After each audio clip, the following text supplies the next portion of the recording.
Good morning, everyone. I'm all bright-eyed and bushy-tailed. I'm gonna wait and start letting you guys get the notifications. And make sure you all turn on all of your notifications and start sharing the video and all of that.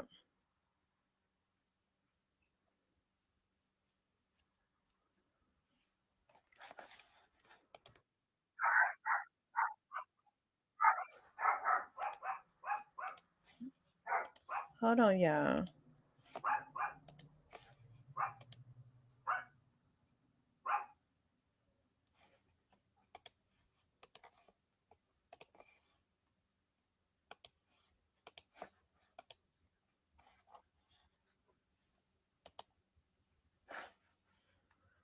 Hold on, guys.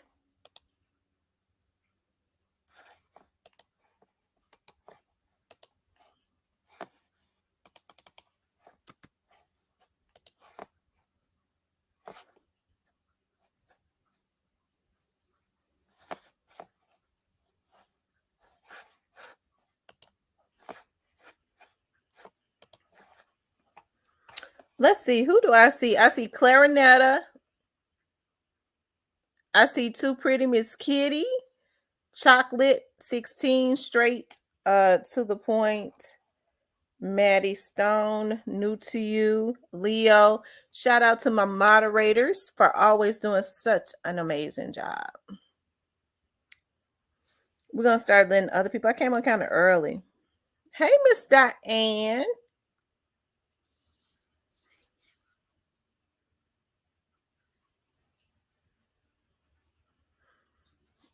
I'm going to let other people start getting the notifications.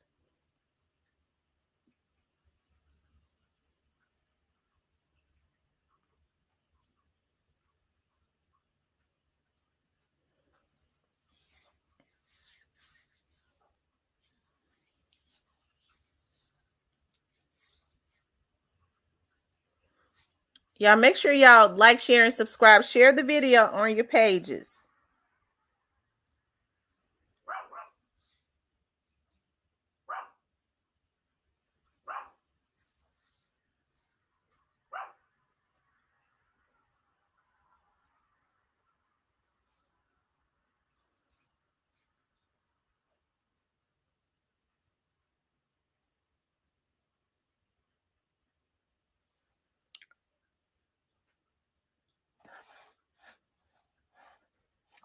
Diane, do you have your ranch?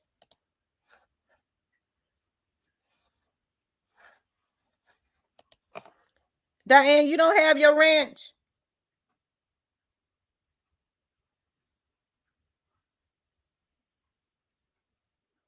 What is that? Another? Are you on a new page? Let me see something.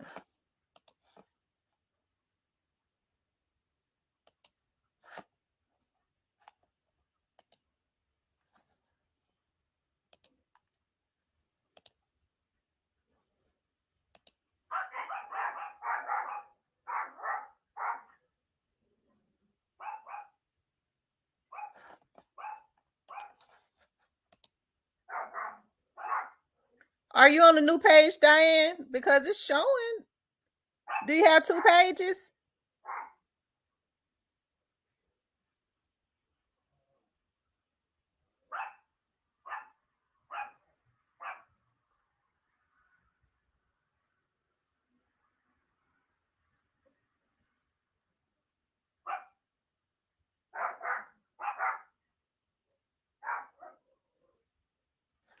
Okay, well, let me turn it on.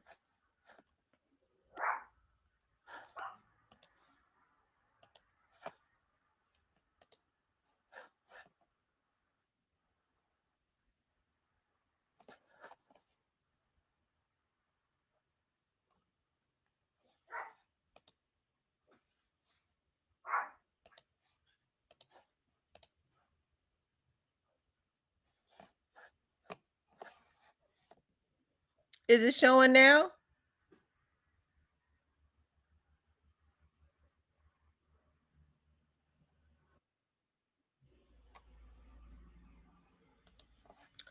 Good morning, guys. Good morning, Lucille.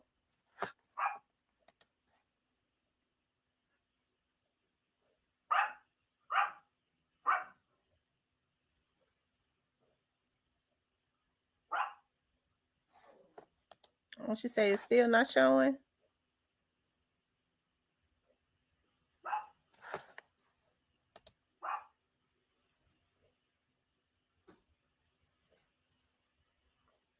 It should be showing.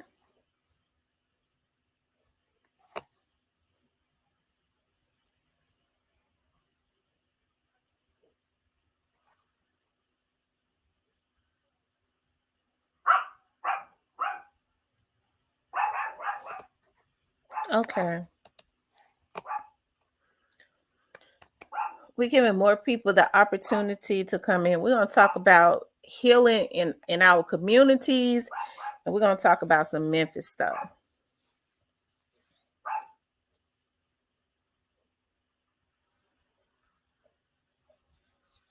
We're going to talk about healing Memphis and, like I said, healing in our communities, because that's exactly that's what it's going to take.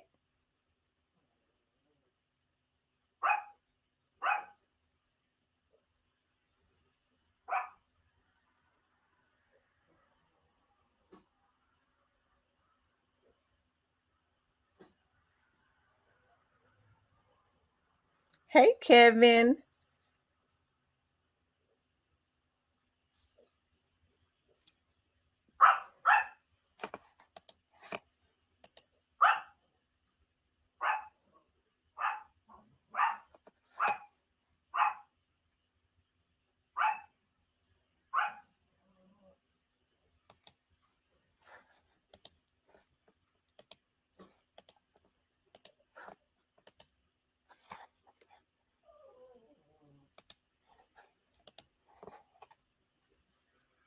Okay.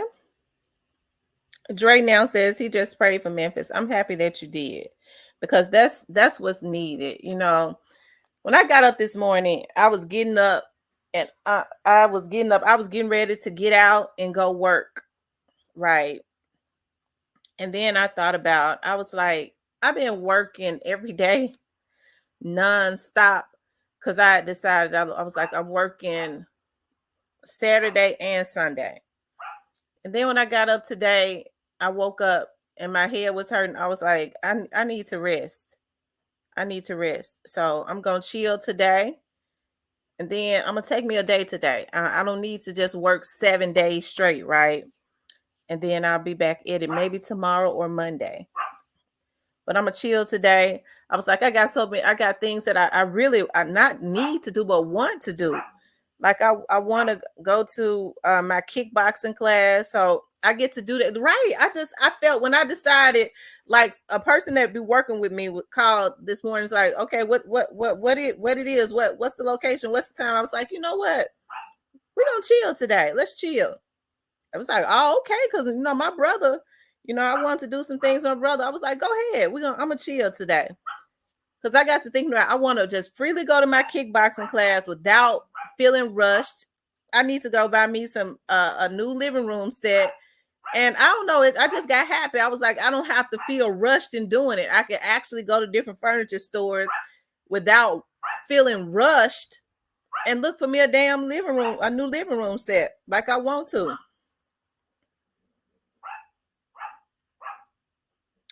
And then chill. I might be able to go get my nails done today. My weekend to work. I'm at work. She said she at work. Woo, Remy gets on my nerves so bad, y'all. Lucille said she relaxed Thursday. But I started thinking about the healing, that we need in our communities. And I know we talk about it all the time, not just in the Memphis community, because I mean, it's like uniform all the way across the board as far as needing healing and going back to the basics and things of that nature. Yeah, child. I had decided to get a new living room set. Look, my mama had told me, probably, I told y'all, she told me some months back, don't be going about no new living room set. And so I got to looking at, I was like, but I've had it now for 4 years. It's time for a new one. It's time for a new one.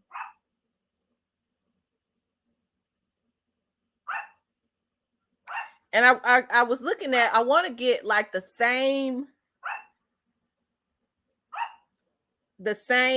because I love sectionals. I'm gonna get another sectional, probably similar to the one I got.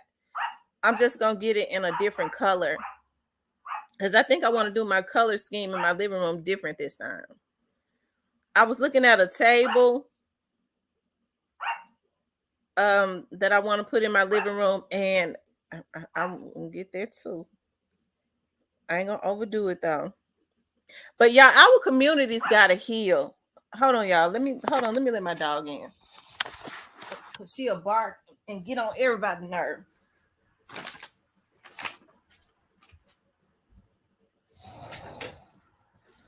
Ooh, child. I'm so sick of y'all.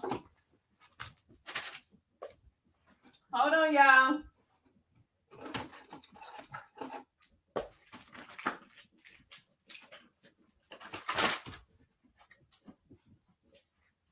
I hope that Remy.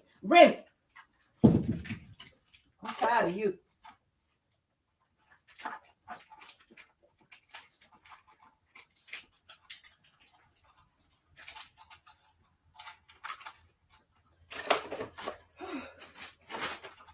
Yeah, I started them on some new dog food because normally I get the dry dog food, but I started getting. Hey, Tanaya, I started getting that pedigree with the chicken and gravy, and they goes crazy over that.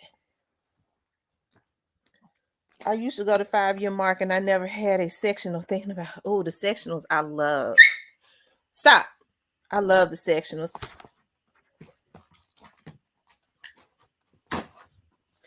Anyways, you guys, I started thinking about the healing that needs to be in our communities, like uniform all the way across the board. And I think I kind of touched on it last night, and I kind of woke up thinking about it. Thinking about like how messed up it is that the whole culture is being promoted, and just overall what they're promoting in our communities. Now, I'm not one to people might say, well, you like to judge people. No, I don't like to judge people. It's just that I see what they're trying to inflict up on us in our communities where it's like the agenda is to try and make the males feminine, make the females masculine, and also hey, magnames, and also make it where the females don't have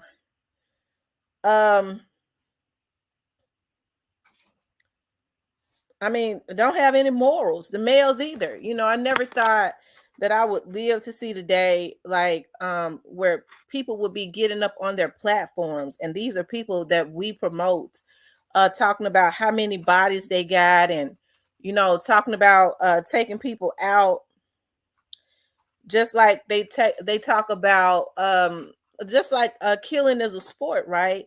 And so that's why I say it has to be healing in our communities. And I think that that's a conversation that a lot of us don't really necessarily want to talk about, because as my dad used to always say, when we're forced to talk about what the problem is, then a lot of people are forced to look in the mirror, and they have to look at themselves, especially when it is their children out of control.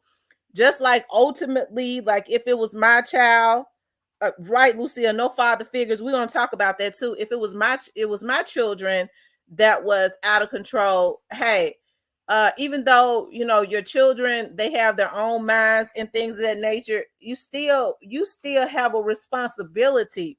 And so I hear people say all the time, well, I can't watch my kids because I have to work so that they can eat. So what can I do? Well, you're gonna have to sit down and do something, because just because you work, it does not mean that that's no excuse. Okay, so now you got to start looking at other things. You got to start looking at other ways as it relates to still being able to raise your underage children while you are putting food on the table, right?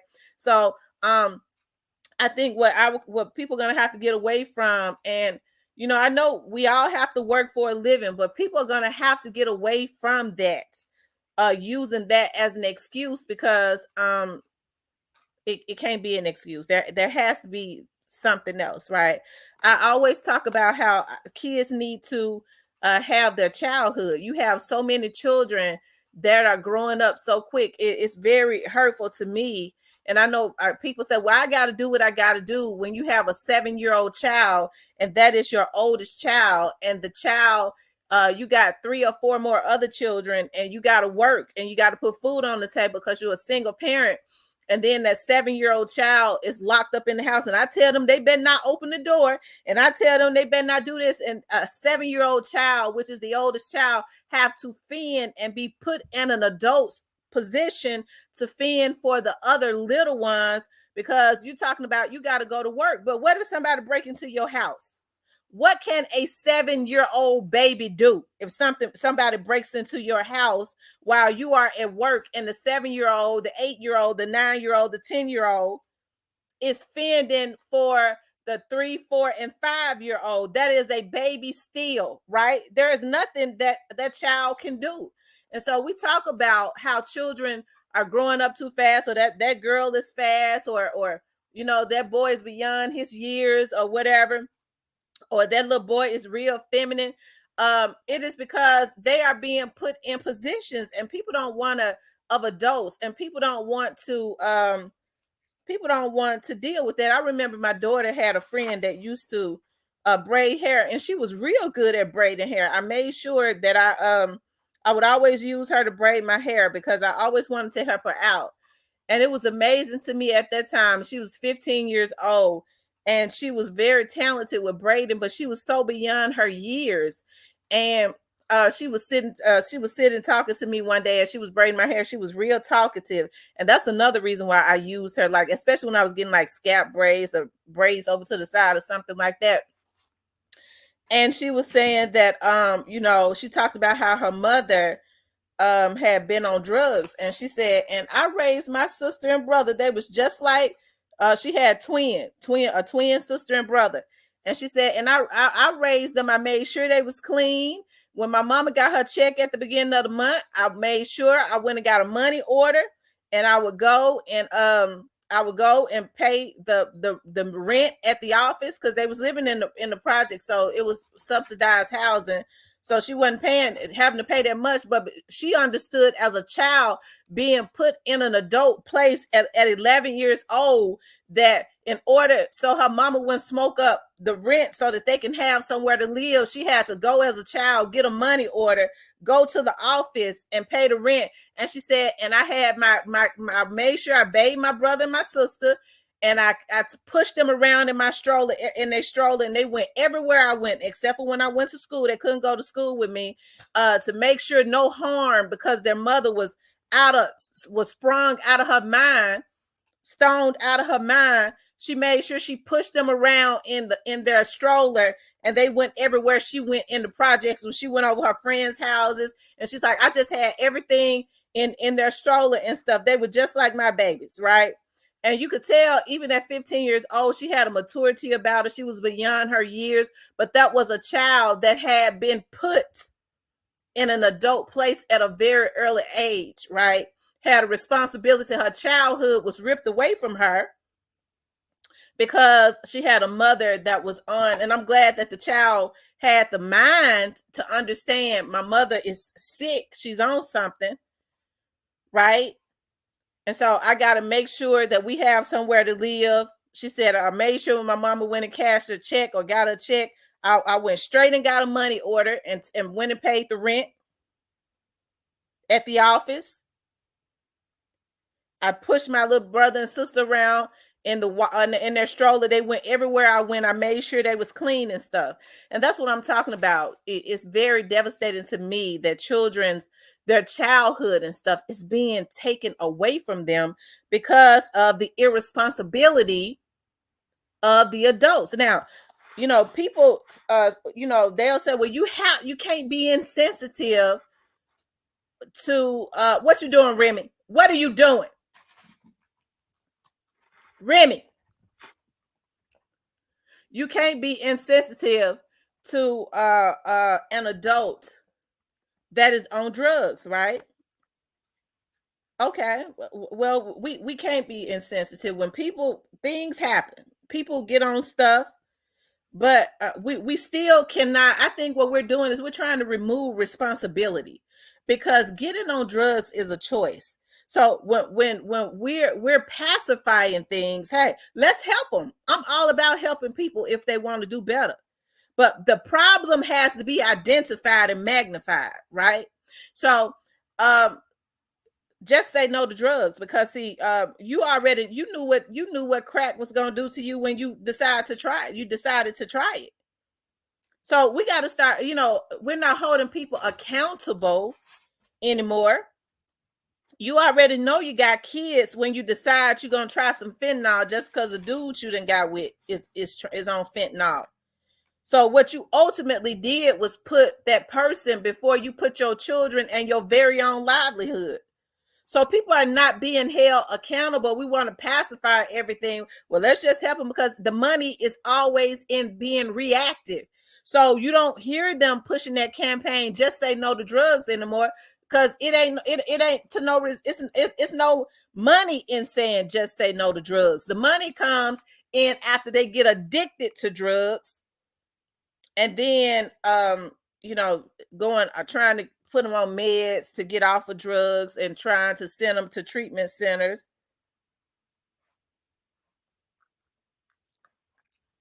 Hero Fix TV says they treat addicts like kids when white people start to use it. Wow. Okay.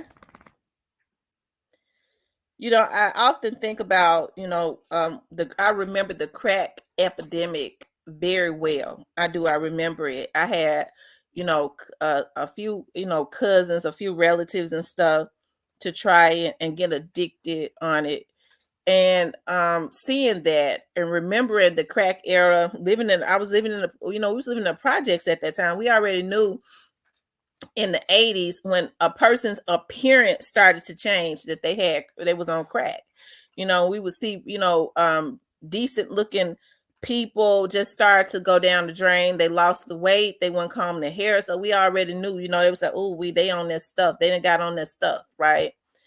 And so all those people that crack did not take out, even though it was a bad thing, you saw women selling their precious bodies. You saw the black family just started to. That was a way, I believe, of trying to destroy the black family.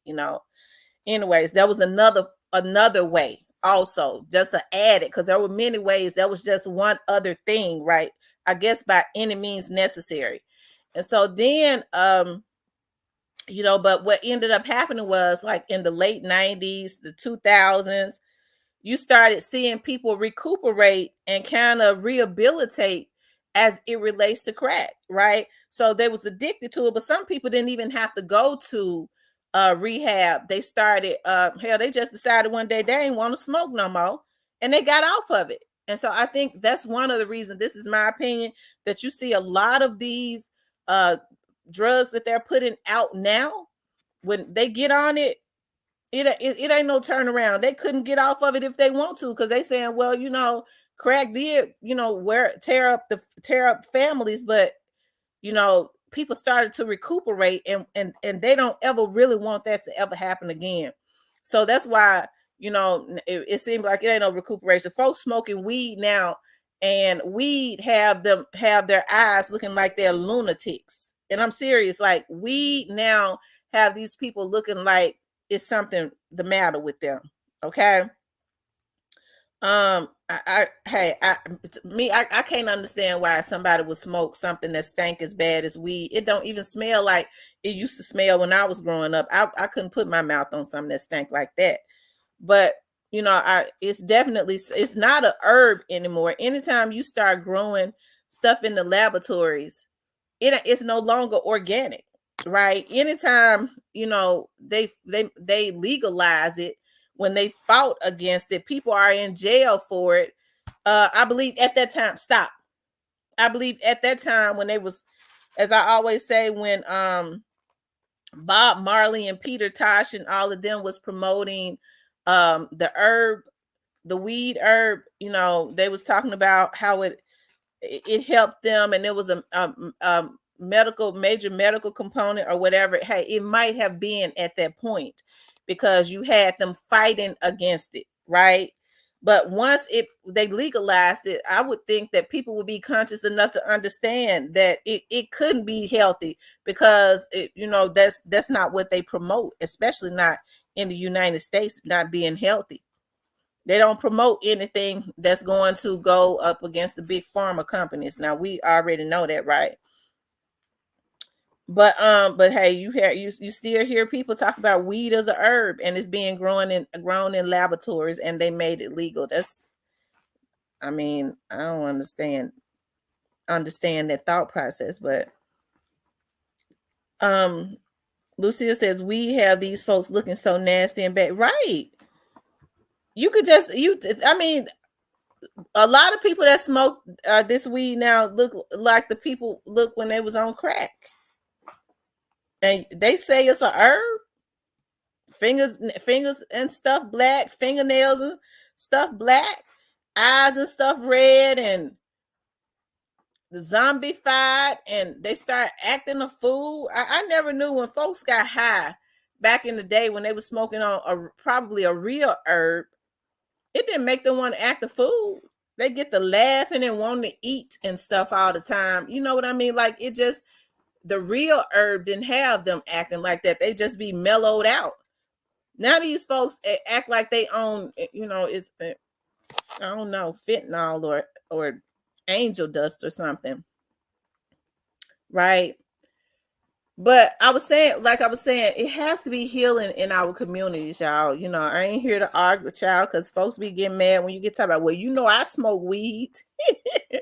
Child, smoke your weed. Leave me alone. Go smoke it. Lucille says, lips, eyes, and hands black. What the hell is wrong with people? I'm telling you. Too Pretty Miss Kitty says she got quiet, hungry, and sleepy. Thank you, Sharon. Sharon said, I enjoyed your live last night. Thank you, Sharon.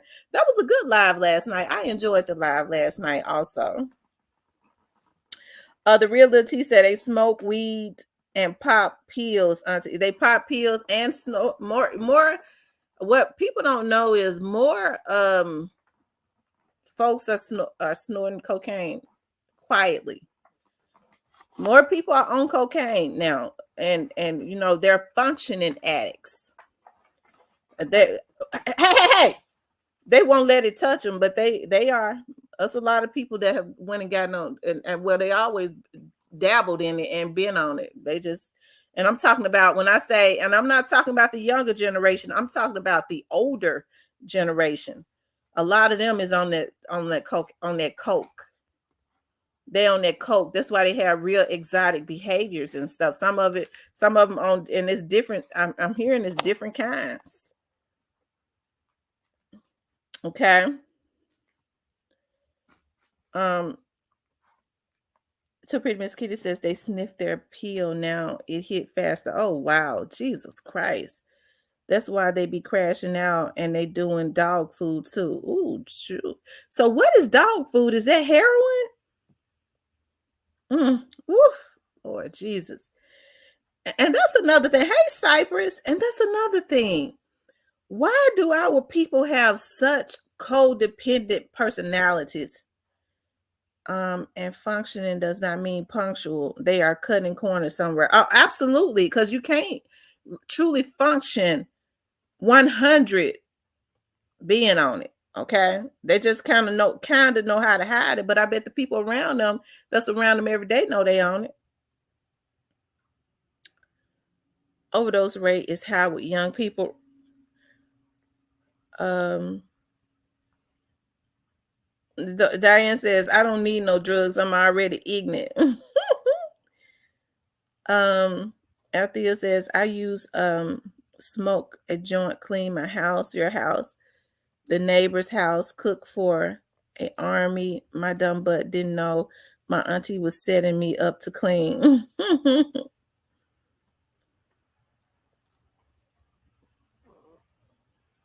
They on Molly bad. Oh my God. And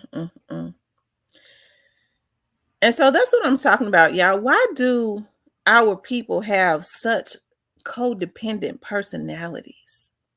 Why do they have such codependent personalities? Like, it's sad when people are codependent on something. That's the reason why I be real serious when people get to hollering about and they say, you know what I mean, but no, I think people need to get out of the habits. I'm not playing the habit of saying, well, I'm looking for somebody to make me happy, as it relates to a relationship. I think that's a lot of responsibility to put on somebody else. That's being codependent. When I'm looking for a man to make me happy, first of all, it ain't gonna work because you're gonna drain the poor man. You're gonna drain the poor woman.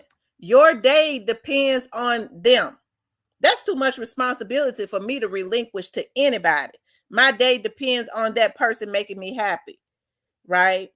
People are so codependent now that it is ridiculous, right? So they start draining. Those are energy vampires when their day depends on somebody else making them happy, or they're looking for somebody to solely make them happy in a relationship. You're really supposed to already be happy.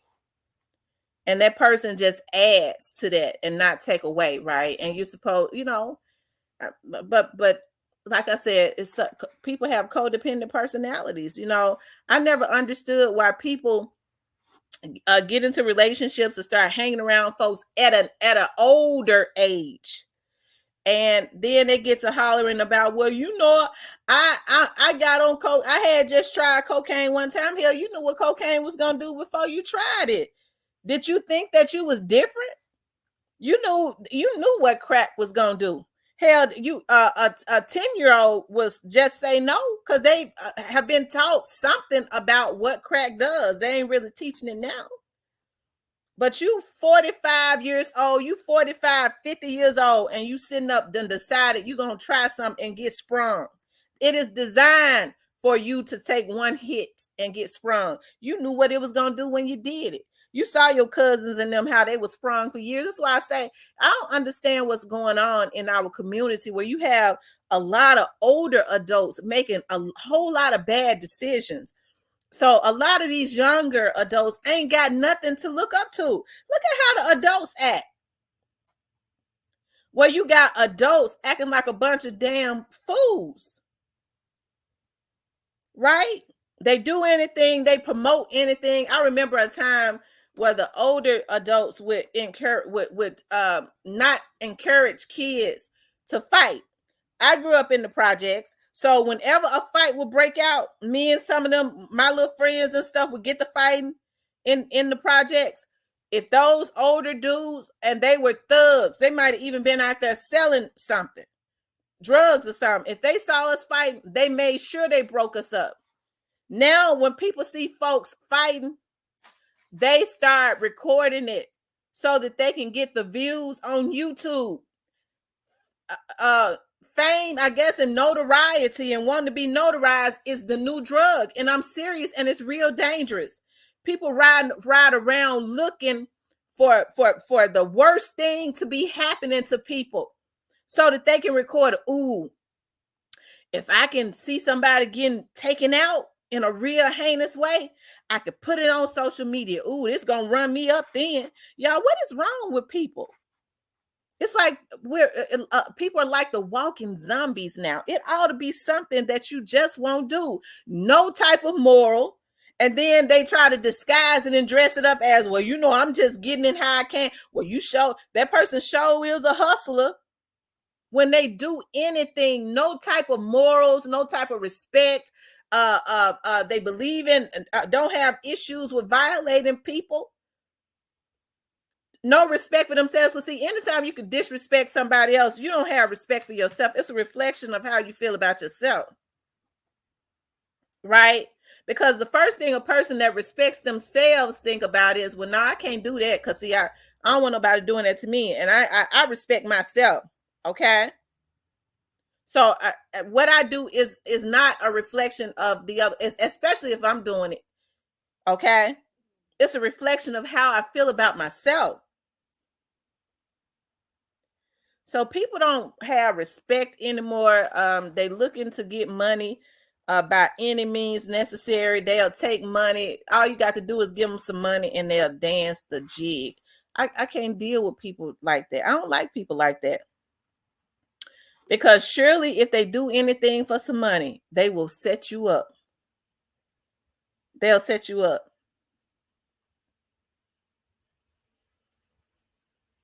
Like Little Miss Dum Dum, because she giving out nicknames.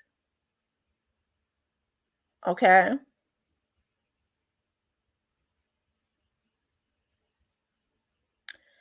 Ashley says they picked up an eighth person yesterday at noon. They picked up an eighth person on where? For where?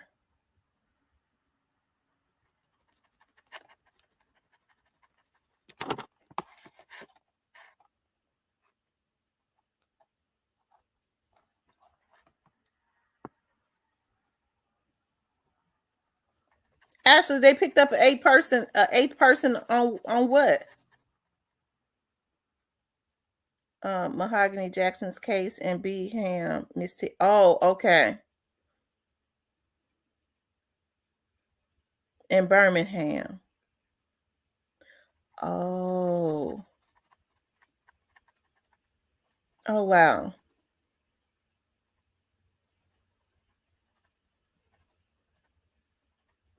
Mm.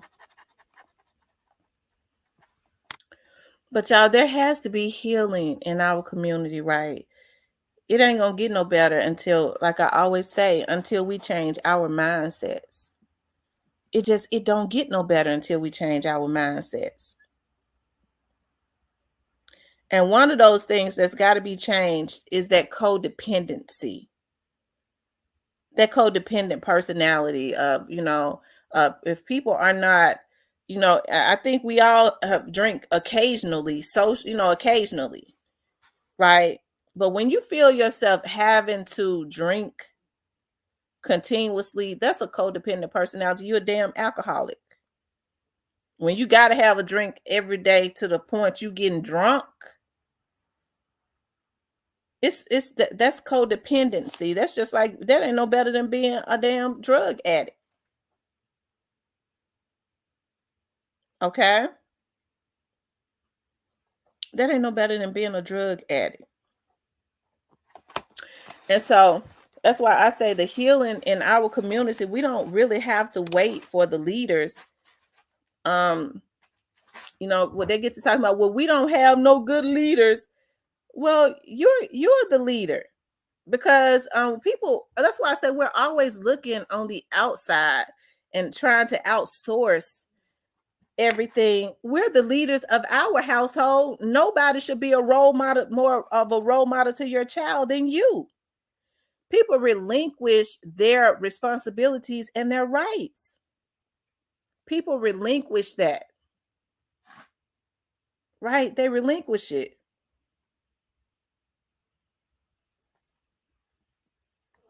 Okay.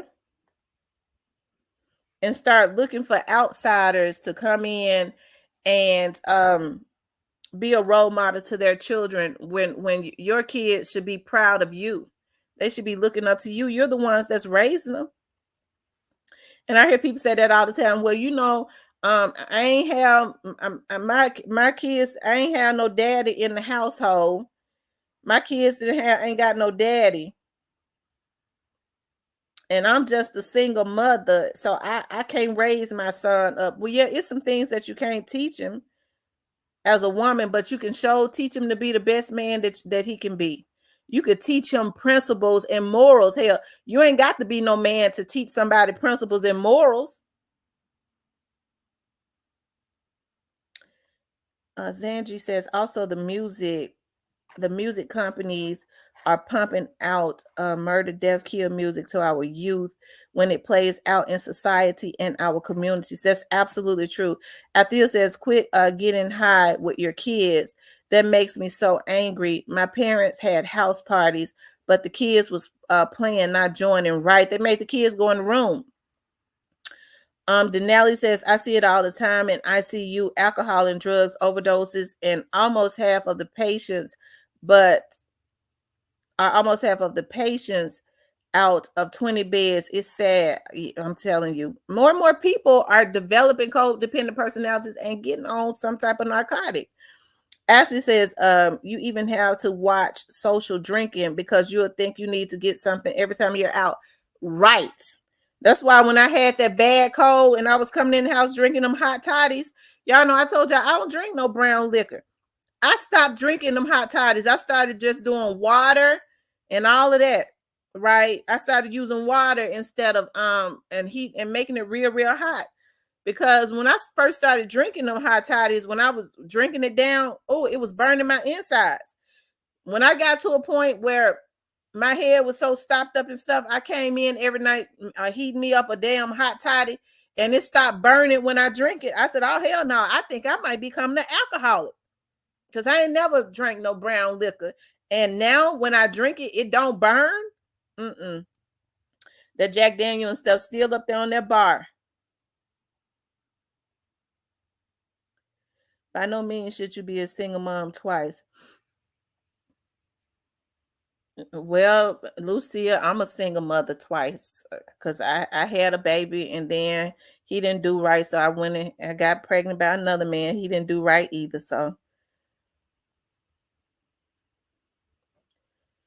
um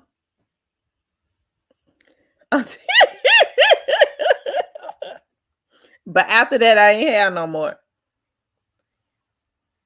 And I always wanted to have 6 kids. I did, but I knew I wanted to be married. Shoot, I wanted to have 6 kids. I was like, I want to have 3 boys and 3 girls, and I always wanted to have triplet boys. I don't know why I wanted to have triplets, but I get my nerves is bad too. My nerves real bad. That's the reason why I spend a lot of time by myself because my nerves are bad. People, it's real easy for folks to get on my nerve. And then rather to cuss them out and all that, I rather just not really deal with them too much. But now when I'm with people, I love to have fun and stuff, but it's not often. Happily Ann says instead of drinking liquor for anxiety, there are some good teas you can drink. Okay, that's what I did. I went and got me some tea too because I said I don't want to be no alcoholic.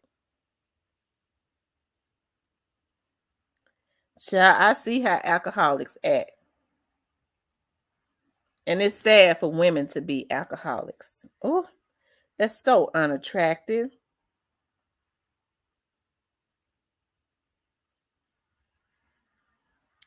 Ashwagandha tea is good for sleeplessness and nervousness. I got a supplement with that one. Okay. Another thing, tech our youth trades. Too much money out here. Look on how the Mexicans have come in and took over the construction and lawn. And also the Hispanics are taking over the auto mechanic business. And they say they can't even fix cars, but they taking it over. And you better believe that those Hispanics are making a lot of money. They're taking over the tire shops. They're making a lot of money because you know why? Because all of the Hispanics are going to go and support them. I know a lot of Hispanics don't want to be, but Hispanics are they come from Africans, right? They just mix with other, they don't want it to touch them, but they are. But they still have that they stick together because they have the spirit of the true African of their ancestors. Right? That's why they stick together. That's why when I ain't never in my life seen an African shop open up and close. It don't happen. They open up, okay? And then when they make all the money because they be building houses over in their countries. Like the girl that braid my hair, she's been over in the United States for 5 years. And she told me she can't wait to go back to the synagogue. And I said, you gonna go back? She said, yeah, we just come over here to work. I'm almost finished building my house. I build in big house. It's be paid for cash. So they come over here, they support each other. And I said, what I'm gonna do when you go back? She said, my sister, when I leave, my sister come over. She work and she build her house. She go do your braids. She do your braids too. She got her children working. They building their house over in Africa in the synagogue. They stick together. And then when they start coming over, the other Africans start working. They all live in one house like the Hispanics do, because they understand there is an agenda, and they start building businesses and stuff, right? The only people that act the damn fool is the African Americans.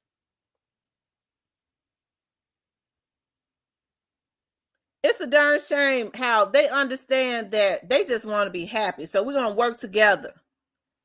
But it is something wrong, y'all. And I think now we use that as a crutch when we talk about the Willie Lynch syndrome. These old motherfuckers still using that as a, well, I'm back. I'm a backstabber because of that Willie Lynch syndrome. Now they using. I don't know why I'm a no good backstabber. Our people were just programmed like that. The white man just did that Willie Lynch. Motherfucker, you just slimy. That's what you is. See, people don't like taking responsibility for nothing. I'm a backstabber because of Willie Lynch. I'm jealous. I'm jealous harder because of Willie Lynch. I can't help it. It's an idea. Oh Lord, y'all, our people need some help. And so that's why people are using excuses. Old people, I can't stand. I don't like people, especially men. Especially men. My patience is short. I can't stand for especially men to make excuses of why they have bad behavior. Women either, but especially men, because men are supposed to be the leaders, right? I used to talk to a guy and he had an excuse for everything. Well, you know what I had went through. He pulled at my heartstrings for a long time. That's why I can't stand him now. Well, you know what I went through. Every time he did something, it always reverted back to what he went through. And each and every time, I got to thinking about that one day. Each and every time he would do something, he would pull at my heartstrings because you know what I went through. And each and every time he would start regurgitating what he went through, it was always something new. And I'm real sensitive. I would go, well, you didn't tell me about that. He do something again. He would go back to regurgitating, well, you know what I went through. I told you what they did to me. And then he would bring up the new thing that he brought up the last time that I didn't know about. And then it'll be something added.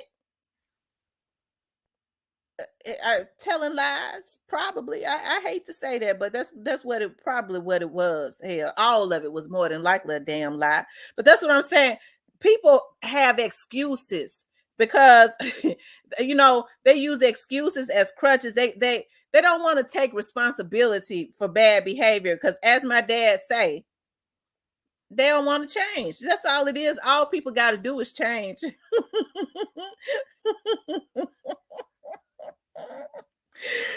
I told you, girl, I was with.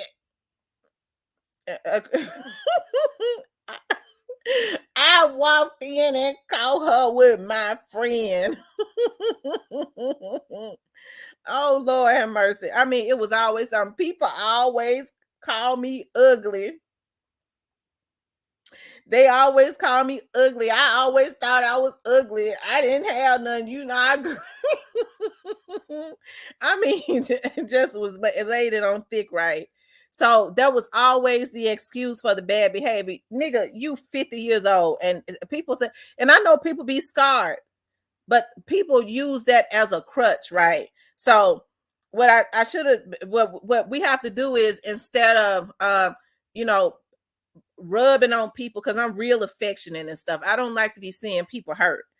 So especially if I feel like they traumatized, child. As women, we're just natural nurturers, right? So when people are like that, instead of us putting a pacifier in their mouth consistently, what we have to do is change the game up on them and say, well, look here, I know of a good counselor. Okay, I know of a good counselor. If you ain't got no insurance, you got to have all of that shit already written down and figured out. Because I ain't got no insurance. Wait a minute, I got something for that. You ain't even got to have no insurance. It's free. Well, I'm scared they're gonna tell my business. Wait a minute. And we ain't gonna worry about that because it's over in Arkansas. The, Nobody in Arkansas knows you. What I'm saying, wait a minute. I got it all written down because by that time you already know them. Shit. So anything they say, hey, I got something for all that, so you ain't got to worry about nothing and watch and see don't it change. No, I ain't going to get no counseling. I ain't crazy. That's when it changed. See, that's all you got to do. So people really don't want to change. They just want to use excuses to continue bad behavior. Okay. But there has to be some healing because it's too many people that are completely out of their minds. Althea says, who done says, I attract alcoholics and I don't even drink. I may drink once a time. I'm gonna tell you something. I don't know what it is about me, but my mama is the same way, and I gotta pray that spirit off of me. I attract crazy people. I'm serious. Crazy people they become fascinated with me and they be batshit crazy. And I'm serious. I don't care. My mama used to be a supervisor on her job. See, my mother is real quiet. I'm real quiet too. People won't believe it. Off of here, I don't do a lot of talking. And my mother is real quiet. And my mom said, this lady said to her one day, hey, watch, that person crazy. Watch, they're gonna make their way to you. That's because my mother has a real nurturing spirit, though. She's a real nurturer. I am too, though, but I ain't like my mama though. Right? Because my mama ain't gonna say nothing bad. So you get on my nerves, you probably gonna get cussed out. But it's just something. And I'm talking about they be attracted to, they become fascinated with me in a real like a real, they don't even know me, and they'll look at me and I'm a magnet to crazy people. They become fascinated. I go, Lord, am I slick crazy? I be asking myself that sometimes. I go, Lord, am I slick crazy?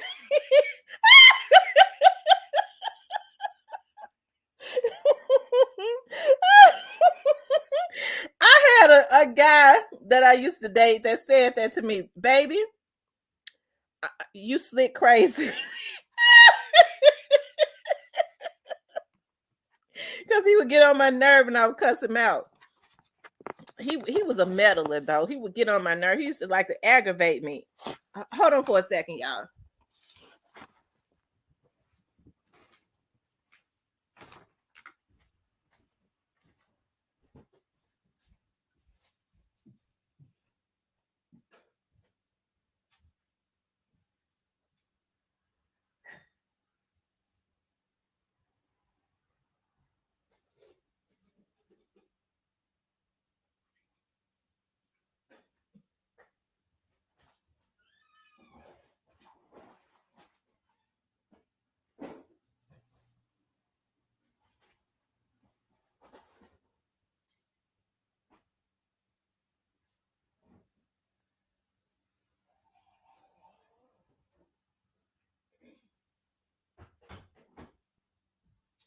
Hold on, y'all.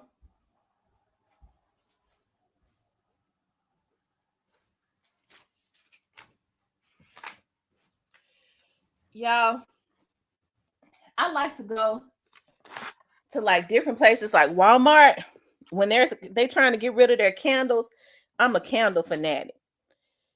Y'all, I told y'all Walmart had some candles for $12 and something, and then when the Christmas season was over, they went down to 98 cents. Real big candles and pretty like vases or whatever you call it, candle things. And I got all of them. I bought all of them. So then I just happened to go into Walmart the other day. I was looking for some dog food, and at the very bottom shelf, I saw some candles. They was on the very bottom shelf, and they smell so good, and they're big candles. They only had like 12, and guess what? They was $1.25. I got all of them real big. They was getting rid of them. It was a blowout. I was like, oh my God, I got all of them. I love candles. I love them. They have the house smelling so good. And I mainly love, like, I be watching Marshalls because I like those Martha Stewart candles. She's got that sugared lemon candle. That's what I'm burning now. Got my whole house smelling like sugared lemons. And on Marshalls, they go on sale. You can get them, the real big tall ones, when they're on sale, when they have the red tag on them, for $3. See, that's what I be liking to do in my off time. Shit. Leave me alone. Let me go search for me some candles and um stuff like that. That's what make me happy.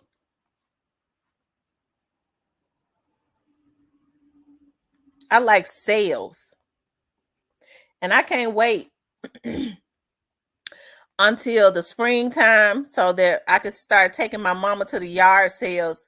My mama liked to go to the yard sales to the rich, the rich white people. I told y'all that I had gotten a client recently, and he is so awesome, and he is filthy.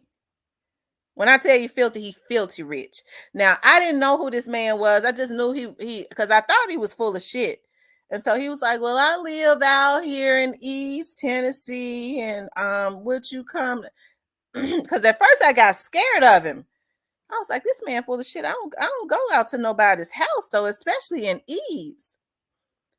So he was just so comforting. He was like, well, we'll meet. I tell you what, we'll just meet at the gas station then and around East Tennessee. I said, okay. I was like, I can meet him at the gas station, but somehow I ended up going back to his house. Hold on, y'all. And so he was like, oh my God, I left my checkbook and my house is right down the road. And I looked at him. I said, well, he a little puny little white guy. I could take him. I could take him, and I got my peacemaker on me. So I'm gonna take some with me. As you know, as the young people say, I'm taking something with me. So, anyways, he was like, when we got to the gate, it was a proxy card to get in his community. He was like, that's why I came out to, you have to have a card to get in my community. Yeah, I did not know that those houses were back there. Y'all, oh my God. I was like, I started looking at all that water. I was like, hell, this is Hollywood. Like everybody had a boat. So when we pulled up, because we kept going and kept going. So I was like, Lord, now I heard some stuff about rich people now, because he was like, oh, you want to come in? I was like, oh my God, your house is so beautiful. He was like, you want to come in? I said, no, I don't want to come in, because I got to thinking about, get out. I don't go in people's houses. I don't go in folks' houses. And so I said, no, can I? And I took a video. I said, can I take a video of because y'all, I said, can I video the back of your house? Y'all, it was so beautiful. Like the water. Everybody had boats, right? I said, shit, I knew they had beautiful homes in Tennessee, but not like this. This is like on a Hollywood style. And so he started talking about, he said, yeah, anytime if you want to come and hang out, we never get on that boat. If you want to come and hang out, sometimes you can come and hang out. We don't mind. And you can bring your friends and get on the boat. And we never use it. We just got a boat, honestly, because everybody else back here got a boat in the back of their house. I said, oh my God. So anyways, he was like, the house next to him, I was like, God, that's a beautiful house. It's like a 3-story house. He said, you know who lives in that house? He says, the CEO of Campbell's Chicken Noodle Soup live in that house. He said, and I make jokes all the time, and I say to him, how do you know how much chicken to put in Campbell's soup? He's making a joke. And he said, Cry Like Realtors. I said, yeah. He said, okay. So Dick Like lived in that house right there. I was like, oh my God. Like, I mean, it was just so beautiful. I was like, just water is serenity to me. I said, well, I got a lake in the back of my house. Hell, I thought I was doing something. This right here is just out of this world. It is so beautiful. But when I started talking to him, and he's a talker, he started talking about peace, how he, how all they want is some peace. And I looked up there at the guy that's the CEO. He was sitting up on his balcony up on the third floor. He looked like he was just zombified. Like a lot of people just be wanting peace. Money don't people it goes back to people do anything for some money. And people that got money, they just be wanting some peace. But anyways, I said that to say this, child. He said that every spring his community have a yard sale. I said, well, hell, I didn't know y'all was back here, but I'm sure glad you told me. Oh, yeah, we have yard sales. We get rid of all this stuff for $1 and stuff. I said, well, I'm so glad that, we're in contact now, because as soon as y'all have that community sale, I am back here. I told my mama, I said, well, I done found a new community. Hell, I get to thinking about I'm going to buy me a couch, to a new sectional today. I might need to wait for that community sale. I felt bad though. He asked me, "Would you like to come in?" And he was trying to the wind was blowing, and I know he know I felt comfortable. He was on one knee trying to fill out the check and stuff. But I just don't go in people's houses. I don't go in there. I have phobias about going into people's houses that I don't know. Hell, I don't be wanting to go into the people's houses that I do know, because you don't never know what they own. But he's so nice. Oh my God. Listen, y'all, he said, I was talking about water. He was like, we're thinking about building. Y'all, this is what he said. This is what tickled me so bad. He said, we're thinking about building, and we're wanting to make a underground restaurant. And he was talking about how they were going to build a bridge, and the restaurant would be like underground. And so he was like, you might want to go in with us. Look at me, I ain't got no damn money, period. I ain't got no money. I said, how much? How much are you talking about? Like, I really got some money. He said, oh, probably like 30 million. Child, I turned my head the other way.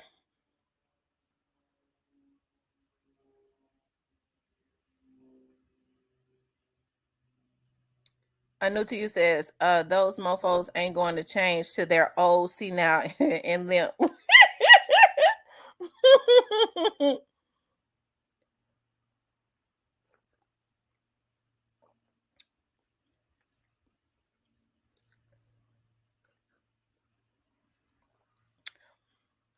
um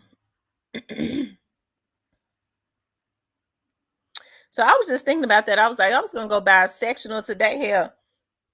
They have a spring community sale. She said, next thing you know, slave ship. They have a spring community sale. I probably could get a beautiful sectional from out of one of their houses. I don't know, y'all. I'm gonna tell y'all, it's two things that I don't like to buy out of people's houses. I don't want their couch, and I don't want their beds.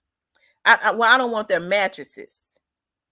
I don't want them. I don't want no mattress. I don't want no mattress, and I don't want no couch. Because people lay on couches and sleep on them, and they do everything on the damn couch.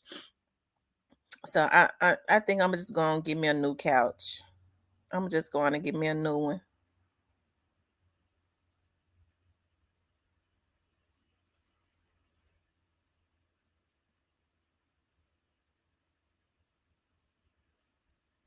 Yeah, you guys, make sure y'all like, share, and subscribe.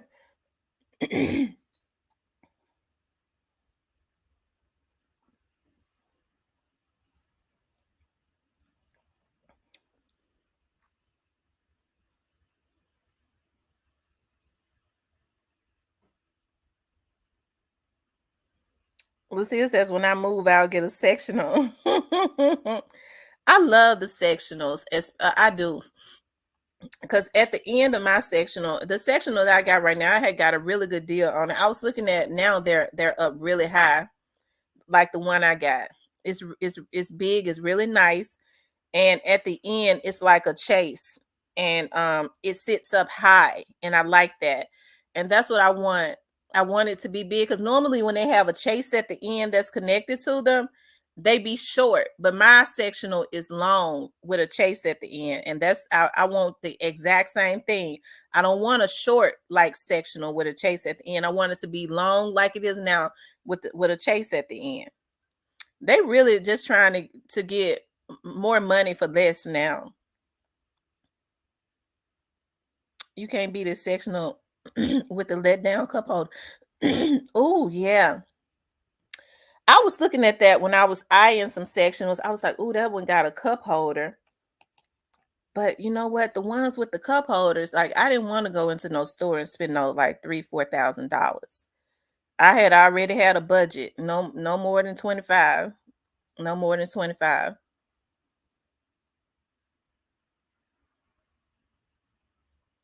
When you start talking about the cup holders and stuff, and I saw that. That's why I don't know. Like sometimes they have like blowout sales and stuff. Maybe I should just keep shopping because I do want one with a cup holder. I want it to be long like this one. I want the chase at the end, and I want a cup holder. Order direct from the factory, huge savings. So how can I order from the factory? What company is that?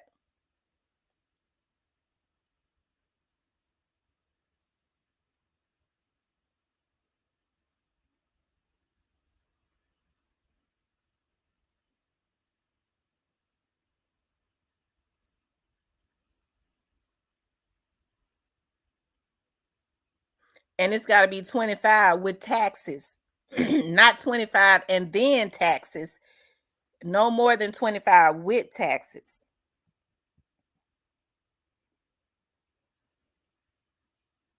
Hey, the Alabama hitter.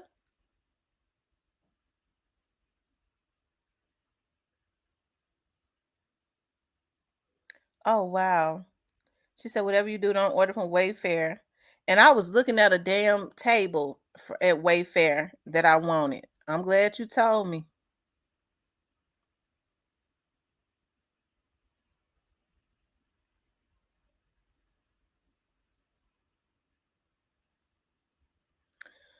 Ooh, child.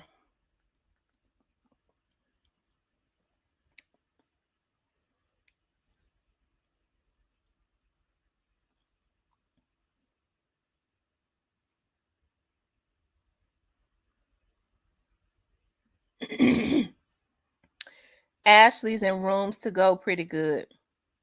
Okay, Ashley's furniture is real expensive, y'all. Does Ashley's ever run any sales?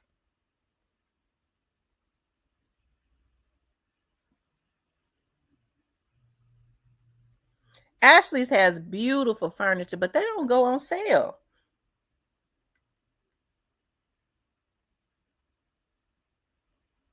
Yeah, because I've been looking at Wayfair. I'm glad she did too, because I sure been looking. Yeah, I'm so happy today. I decided to take a day off. Y'all see, I'm happy. I'd be happy to work too, but I'm glad I'm taking a day off and doing some stuff for myself. Oh, Lucille said Ashley's is having a sale now. I was just online. Okay, maybe it just started. Yeah, yeah, it's the cheapest of the cheap material. Mm.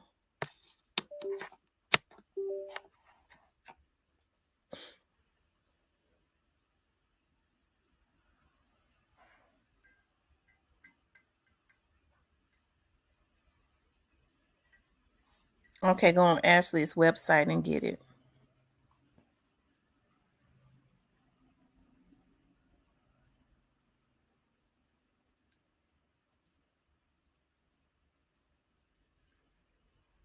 I'm gonna have to I'm gonna have to tell my cousins that I got a couch for them. I'm gonna give them the old one.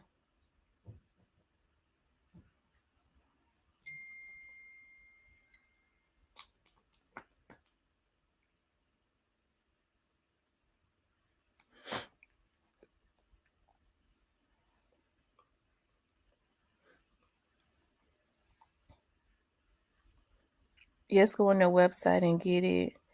I saw a sectional with a Chase Lounge on Costco. Nice material. Okay, I'm gonna check out. I didn't know Costco's, but y'all know that's a store that I don't go in. It's a lot of people love Costco's. I don't go into Costco's.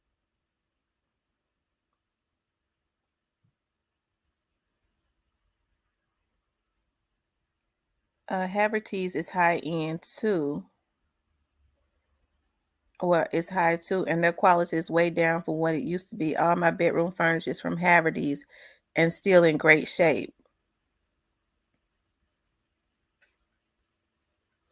Me too. I like big heavy furniture. I do. I like heavy furniture. Okay, Ashley's Outlet.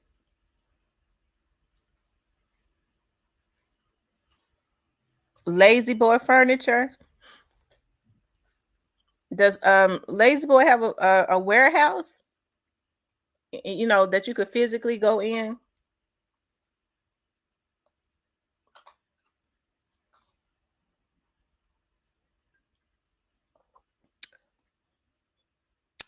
She said yes. Sam's has nice furniture.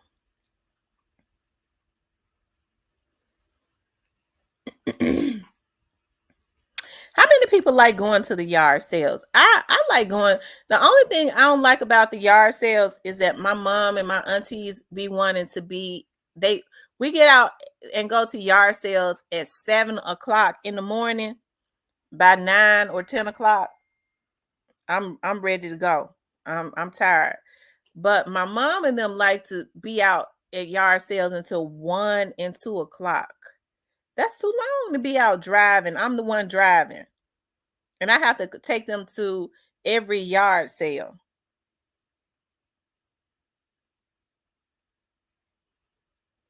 Who done says my bedroom set is from the Great American Home Store, and I love it.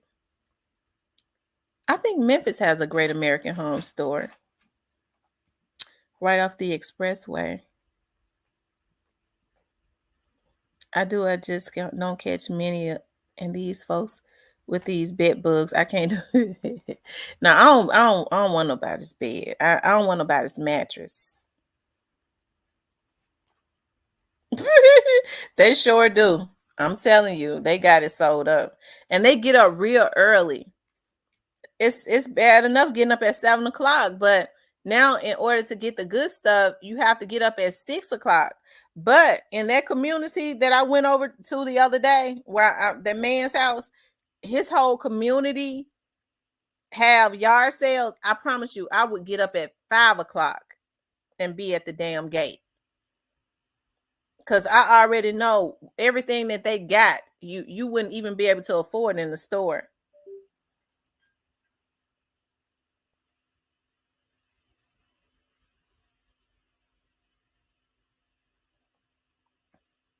Who done it says, heck no, I see mattresses on the side of the street all of the time.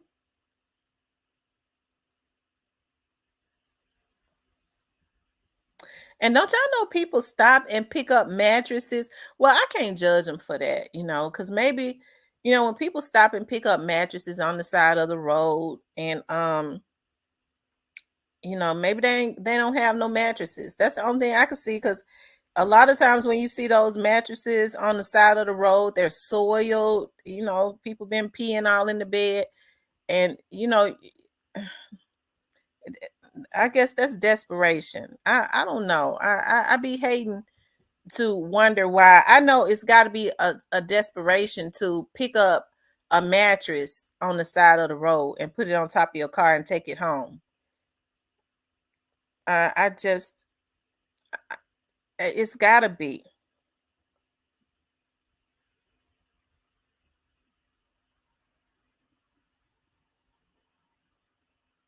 What Kevin say? Yard sale.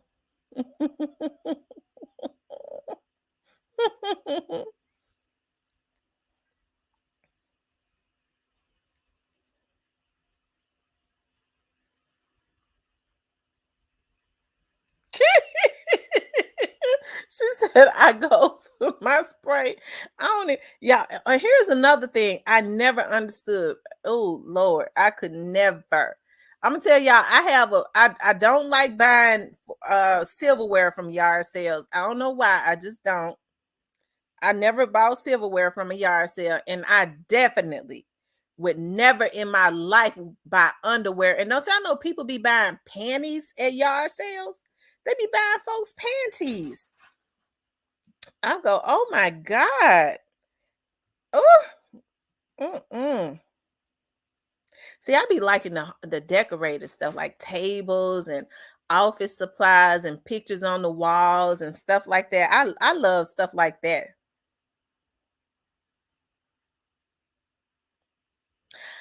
I wish somebody would be selling a really good lawnmower.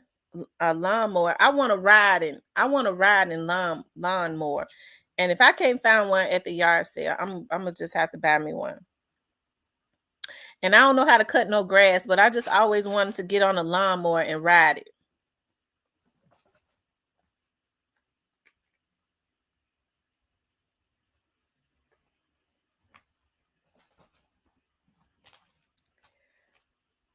Ashley says, "Who do all that? I wouldn't sell either."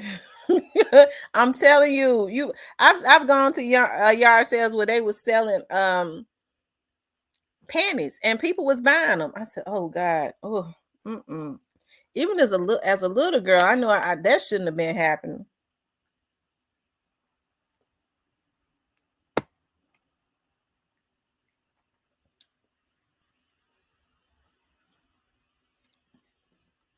Oh yeah, the estate sales be the best.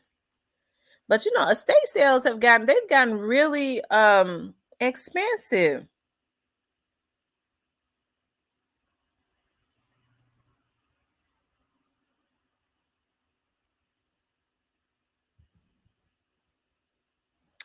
Get a lawnmower in a riding lawnmower in the winter. I remember my dad tried to teach me how to cut grass one time. My dad was cutting his grass when I was a little girl, and I said, "Dad, I want to ride?" Because I was wanting to drive. Hold on, y'all. This is my grandbaby.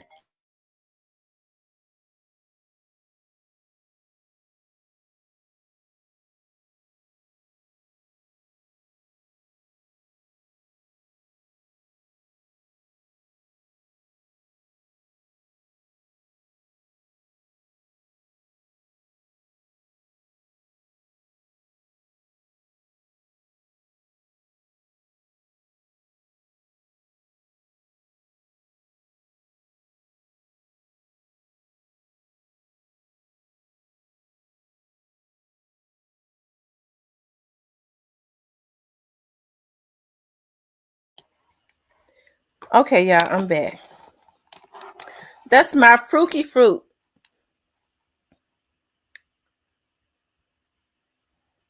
I went ahead and got right on off because some mama probably this my off day. I can't be running around trying to keep up with Juki. Miss T want a zero turn. Make them stripes and diamonds. Listen, I asked my dad. I said, Can I help you cut the grass?" He had a riding lawnmower. I was about 12 years old. So he was like, "Come on, get on. Go ahead, get on." He was trying to teach me the patterns. I'm not playing with y'all either. I'm not playing. What my thing at? I said move. Y'all, I jumped on that lawnmower. I started going all down the middle of the grass and zigzag. I felt like that was my opportunity to drive. Because you know how you be wanting to drive a car. My dad said, "What you think you doing?" I said, "Driving."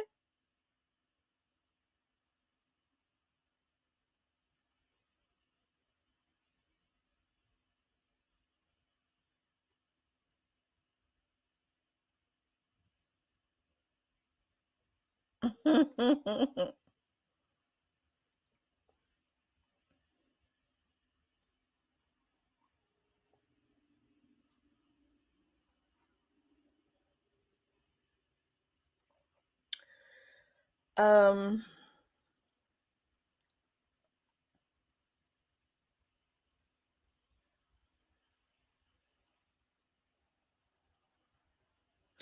I was getting ready to mess the whole lawn up. Y'all know how men are about the grass. Men are they act like they be making love to that damn grass.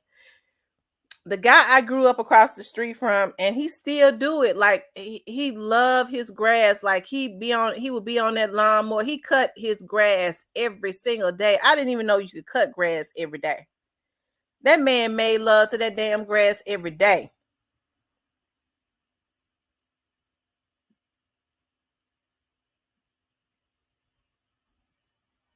But men are like that with that grass. They don't want you walking on it or nothing.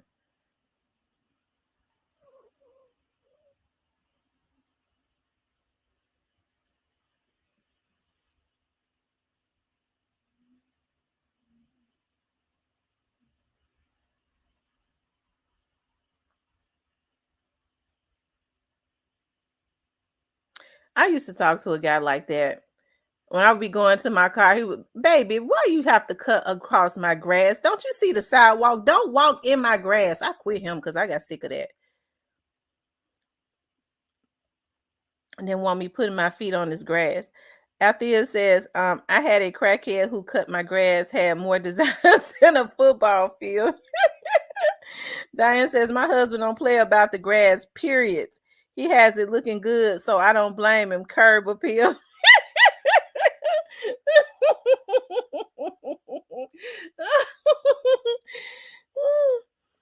When you go into your car, you don't be thinking about that. You walk across the grass. I mean, that's the quickest way. Hey, I mean, I got tired of him because when he be standing in the door to see, I said, this nigga is standing in the door to see if I'm gonna walk across his grass.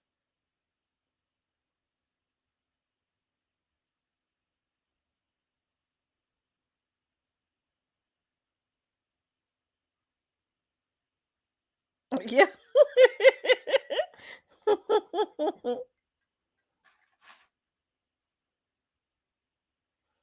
As women, we don't be thinking about that stuff. Shoot, we runs in the grass and it's the just walk across the damn grass. I'm just trying to get to my car. Yeah, I quit his ass. I said, I'm tired of this now. Baby, why you got to walk across my grass? Don't you see the side? Can't you just walk on the concrete? I said, this happening too much now.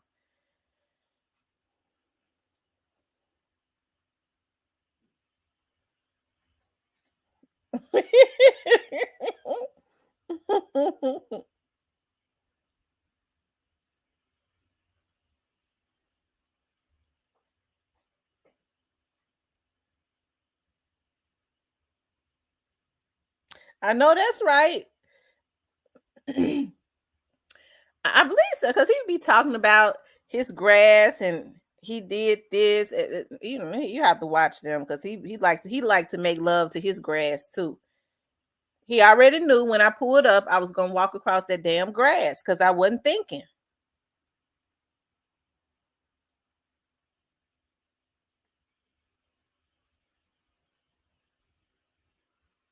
Who done it says, ain't no man gonna control me ever.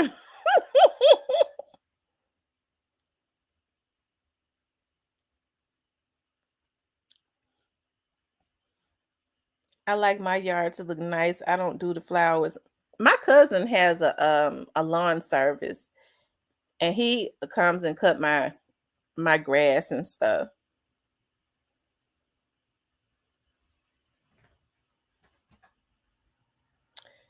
And he do all of that. And I pay him every month.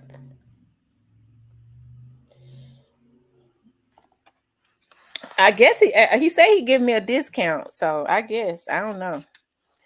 But because I don't know how much it costs to cut grass and stuff.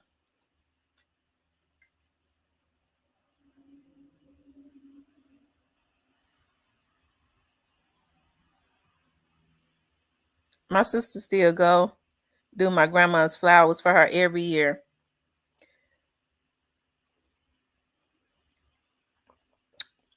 I'm gonna plant me some flowers.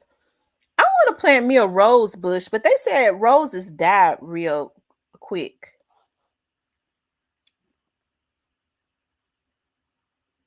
I told my mother I want to just make a little small little patch. I want to grow me some greens. I do. I think that would be the first start because I want a garden anyways.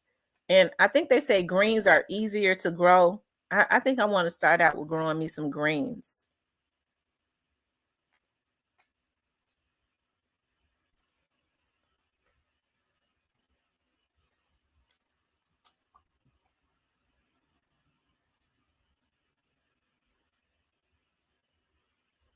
The knockout roses are small and seem to last. Okay.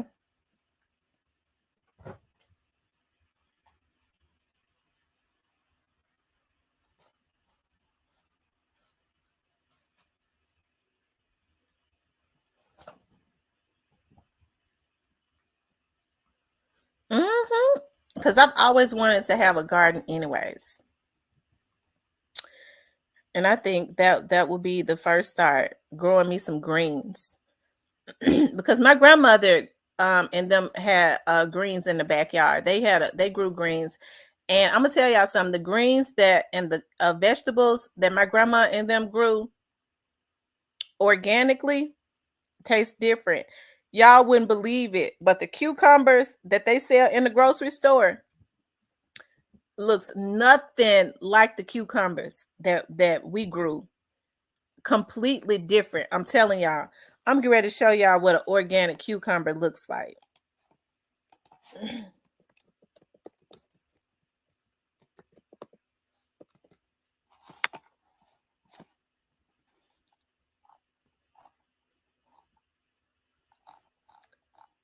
Hold on.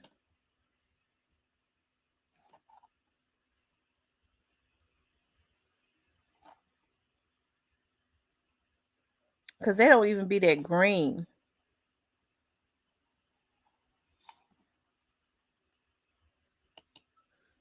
And they be fatter. This is like what an organic cucumber really looks like. The peppers and stuff taste different. It looks like that right there.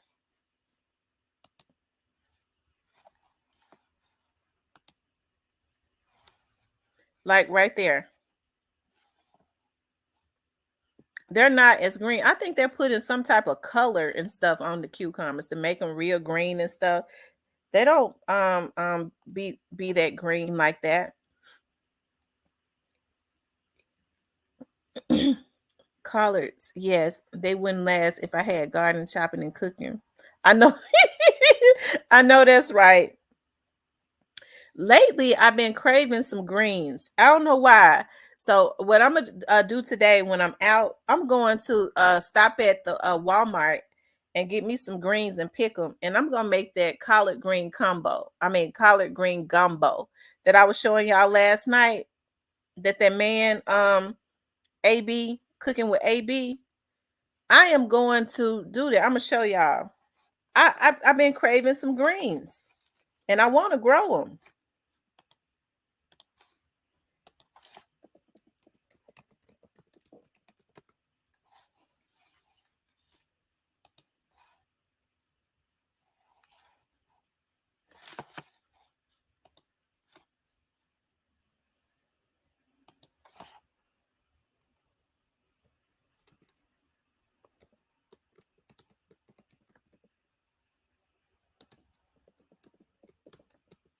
Hold on, y'all.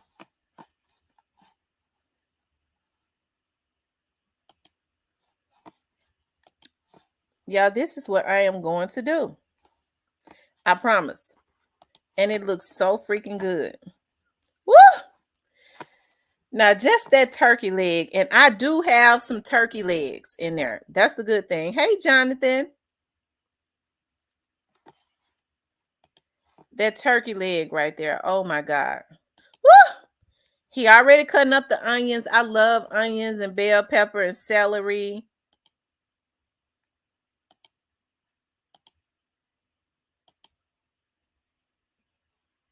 So that's how he make his roux, I guess. He already putting, he putting the onions and stuff down in there. He putting his sausage, his crushed pepper. I love cooking with crushed pepper.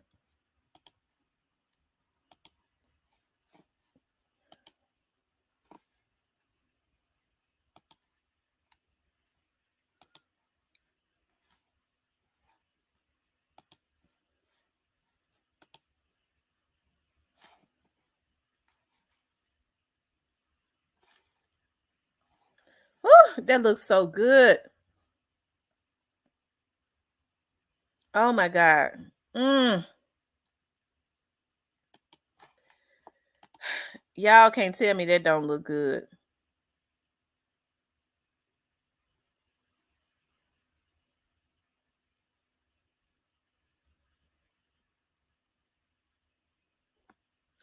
Whew, that looks so good. I think I gotta have me some gumbo style collard greens today. Cause I picked the green. I'm going to give me some today since I got a day off today. Cause I've been craving some greens. Oh, oh, y'all, that looks so good. Don't that look good? Oh, new to you says Big Mama cut her greens just like that. That guy can throw down. I'm telling you, I love looking at his videos. Oh, his food be so good. There's another guy, this white guy, Mr. Everything, a whole lot of everything or something. The name of his channel. I like looking at his stuff.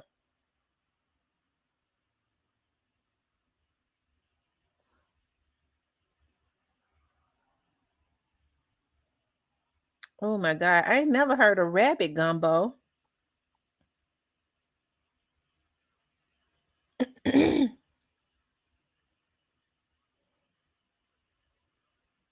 Oh Lord Jesus. If you find an Amish community, try to go veggies, cheese, and furniture homemade. Ooh, a Amish. Hmm. I wonder if we have any Amish communities around our area. If so, they're very um low key. That look, I gotta have that. I already got my sausage. I get the turkey kabbalah, and I got everything else. I got the turkey leg. I just need the greens. And I could eat that for a couple of days.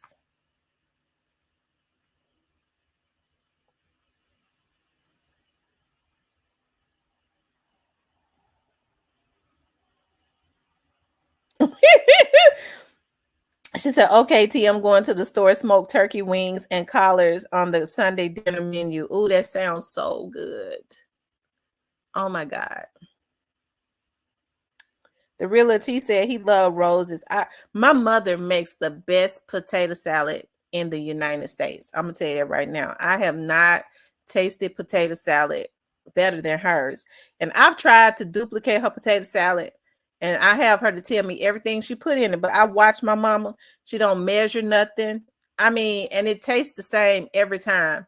And I'm like, how much of that she put in there? I don't know. Just she doesn't. I mean, it's always the same, and she don't measure nothing.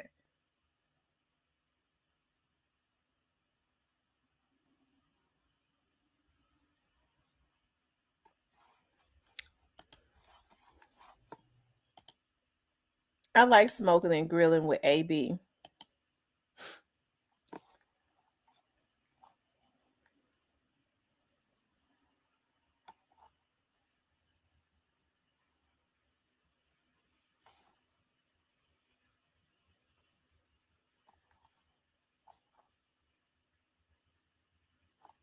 Hold on, y'all.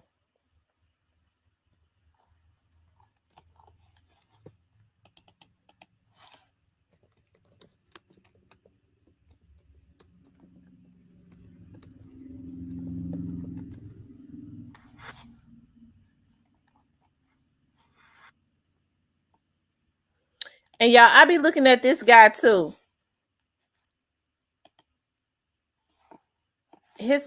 I be looking at him, especially now that I want to start doing my meal preps, and his food looks good.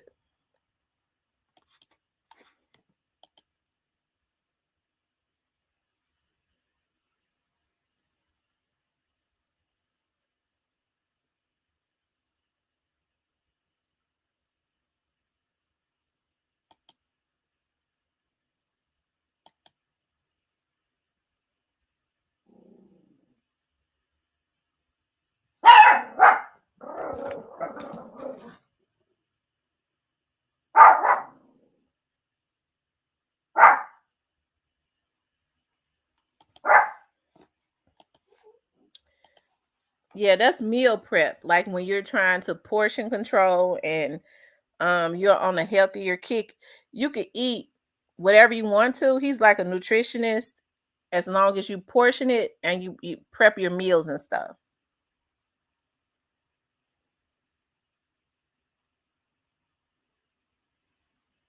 Because I mean, she measures nothing as it relates to that potato salad. Too Pretty Miss Kitty says she needs some sausage. If y'all like barbecue, Art Fennel and the Country Style crew throw a big barbecue in South Carolina during the months of June. Okay. Hmm.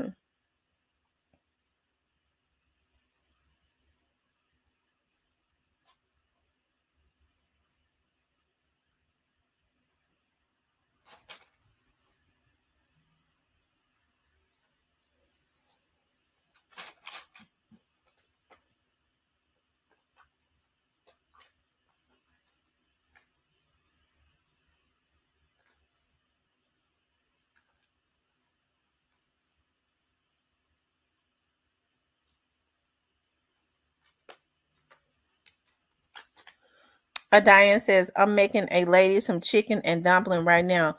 Oh, I love chicken and dumpling. Oh my God, I love it.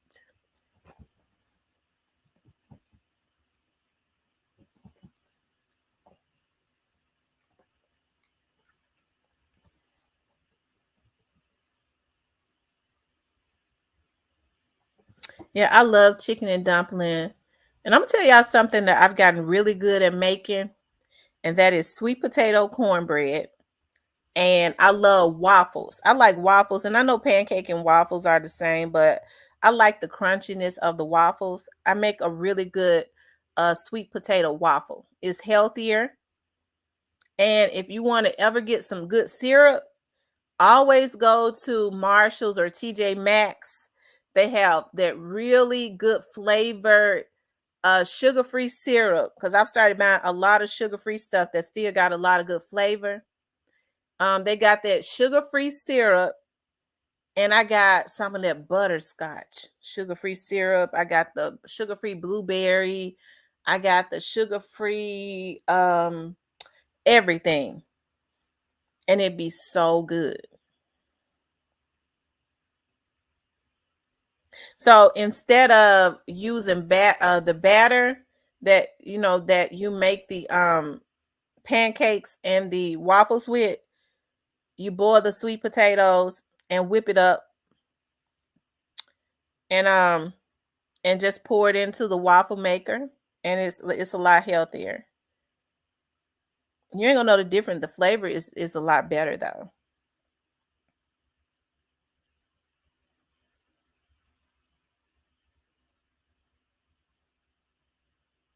That's who I was talking about, Mr. Make It Happen. That's who I Mr. Make It Happen. I love looking at his stuff. Like when I do my he was the reason I was on that kick with that my um lasagna soup. Oh my God, he got me hooked on that cheese I got in there. When I make that the I forgot what it's called, to put on top of the lasagna when I mix the cheese together and put a scoop of it on top of the lasagna soup. He was the one I got that recipe from him. I can live off smothered chicken and rice with a dark roux like gravy hidden on a rainy day. Ooh, that sounds so good. Magname says, I'm glad I'm full off the lunch right now. Y'all bringing the recipes up. I'm telling you, oh my God, I love to cook. I said I was going to start showing videos of me cooking. Oh, lasagna soup is so good. It's so good. Like I was fixing lasagna soup in the wintertime. I was fixing lasagna soup twice a week.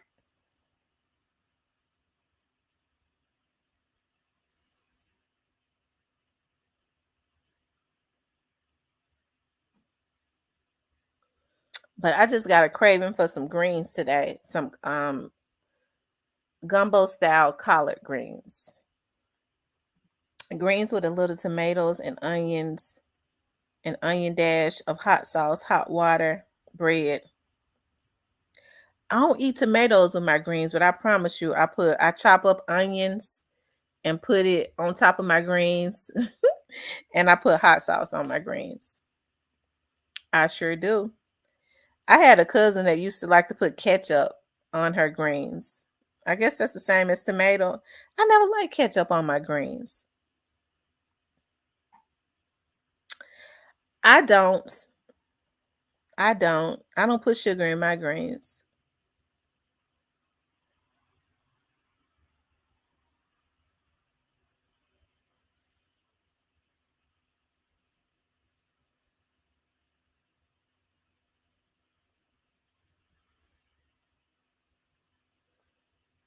And Too Pretty Miss Kitty says, I wish food really cooked like that.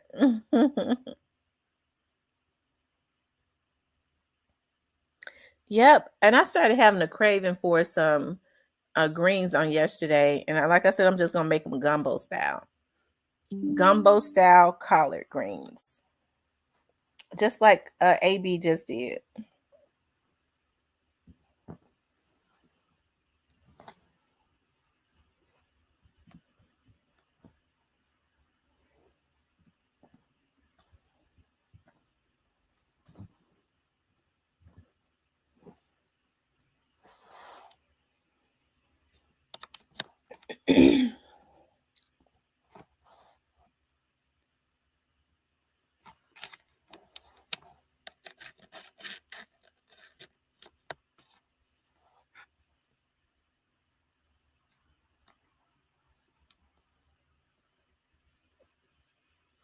Okay, I'm gonna take a picture when I make it. Too Pretty Miss Kitty says, Miss T, that sounded nasty. What the collard greens, the the gumbo style collard greens.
So y'all, when y'all put my channel in the search engine, you got some vloggers that are trying to and they're working on it. They're trying to shadow ban my page. So when you put in a real talk with Tamara, what happens is my other page come up. My other page come up. This page does not come up. So you got a group of vloggers that have been working to try and shadow ban my page. So I did contact YouTube today. Okay. I contacted YouTube today because somebody gave me a heads up on it. And sure enough, when I went to the search engine, you know, when you put in Real Talk with Tamara, this page does not come up. This page does not come up. So you got a bunch of vloggers. What's happening is the Young Dogs cases get ready to kick off. And so you have a group of vloggers that have band together to try and discredit the Memphis vloggers.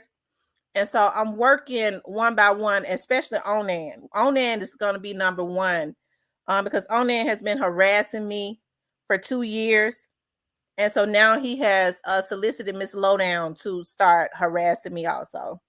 Because a lot of the stuff that she's saying, it comes from Onan. I know she's going to get a kick out of me mentioning her name. Okay, but I'm working on Miss Lowdown with my lawyer. Okay. So that's why you don't hear me saying anything about her. But Onan has her doing it. And so somebody told me that she's being paid. I'm hearing that she's being paid to do it. Because there's no reason for Miss Lowdown to be continuously coming at me like this. Right. There's no need for her. See what Onan and them have tried to do. Onan has tried to solicit somebody to kill me before. He has a man that's up on his panel that I'm hearing is a CMG affiliate. He did security for CMG. I'm told that that is the man that was sent to my house. So what they doing is they've solicited Miss Lowdown to lie on me in hopes that she put that venom out there, these lies. She has defamed my character, and she's continuously defaming my character. And she has put these malicious lies out on me at the request of Onan, because it is alleged that she's paid. And so she and so Onan and them have, I'm hearing, got a plan. If they can have her to put the lies out, I'm going to file another police report today.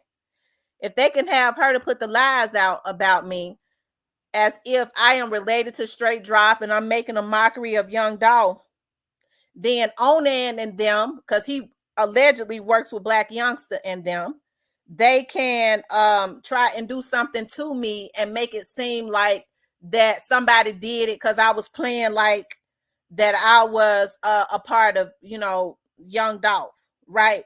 This is, I already know what the play is, but we're like 10 steps ahead. But I hate that Miss Lowdown got in this, but it had to have been something that she already wanted to do, because you don't let somebody pull you into something, right? And you maliciously go after a woman and lie, right, for no reason. So I mean, as far as I'm concerned, she's a part of the play too. Well, we see that she is, but like I said, I'm not going to do back and forth with her, because I know that that's what they want.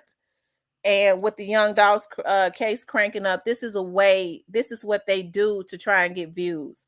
Like we went back and we looked at video from way back of Miss Lowdown. This is what they do, right? This is what they do to try to get views, but she's not going to get views at the and then for Onan is so threatened by me that it is ridiculous. I'm trying to figure out how he have all these people up under these spells, right? To continuously have all of these people up under these spells, whether I got 50 people or whether I got 150 people on this live, it still don't take away that he ain't doing nothing but capping. He consistently caps, and his gig, right? And he's gonna get served with some papers too. So what they say he's doing is he's decided. They say he's we're gonna get Lowdown to do it because she's crazy. The person has already been giving me the and allegedly they pay her to do it. But Miss Lowdown, as another woman, nobody could have ever got me to come at you like that. And they've given me all types of information on you. And I don't give a damn about no information on you. Period. But I think it's a shame, but these are the types of games that they play, because nobody could make her do nothing. This lady has been hating from day one. And when it's all said and done, none of them that's vlogging on the Dawes case could ever be more credible than me. They ain't even in Memphis. So they could keep lying. If I was related to Straight Drop, I'm a real chick. I say it. I'm related to Straight Drop. I don't even address that because it's just too far-fetched. That's the same narrative that Onan had 2 years ago, because I got the video. Everything that the lies that he told, the slander, I got. So exactly 2 years ago, this is the exact same thing that he said, the same shit that she putting out. right? They lied like, we got the same last name. I thought that they had told her, no, we can't go on this script because they ain't got the same last name.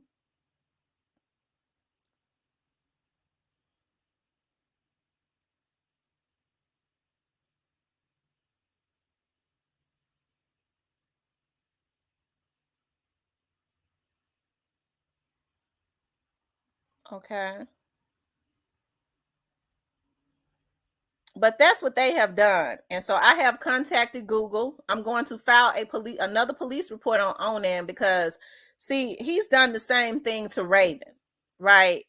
Regardless to how anybody feels about Raven, I think it's a darn shame before God for a man to sit up on his panel and make his money off of defamation. You don't hear him going after Black youngster like that.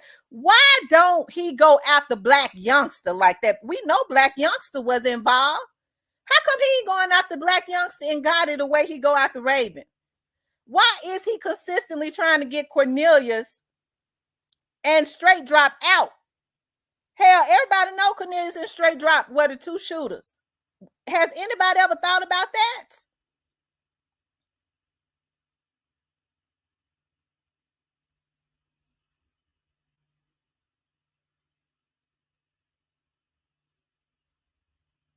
Okay.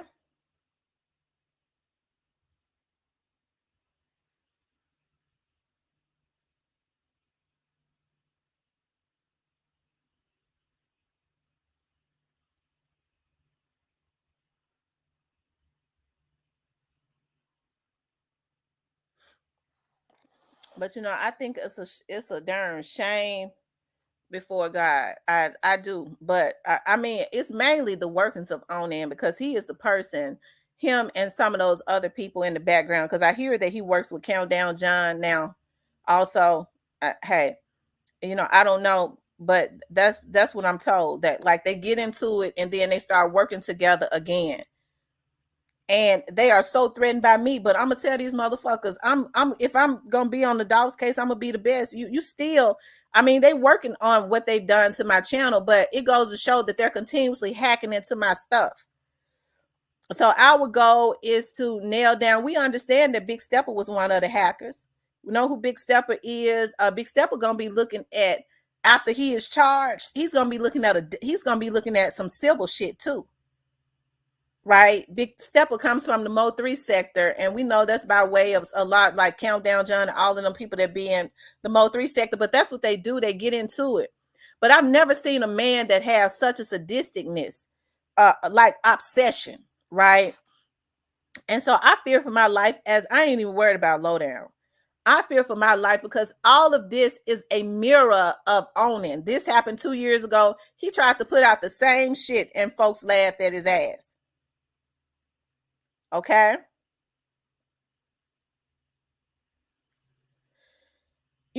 I'm hearing the guy that actually told me that he asked me to hack him. I just got some information on him too. Lord have mercy. But hey, that's between him and the feds. I'm gonna tell you that right now.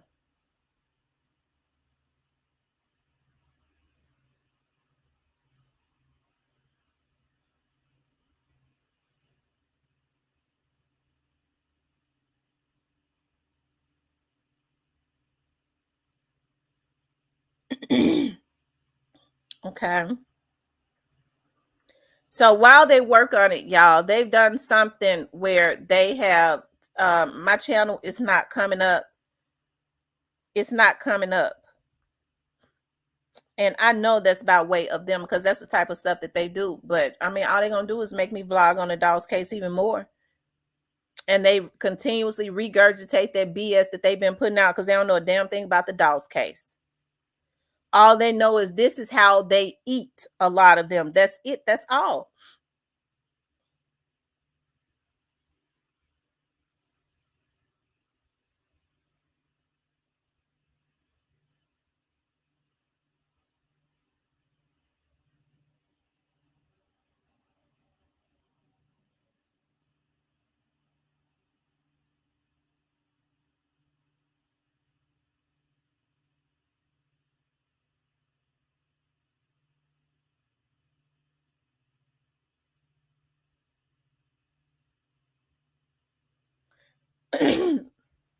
But it's the women too, okay? Because it's one of the women that she's so jealous of me, and I know she is affiliated with hackers, so she doing it too. But it still ain't gonna make her channel number one, cause bitch, you don't know nothing about Memphis.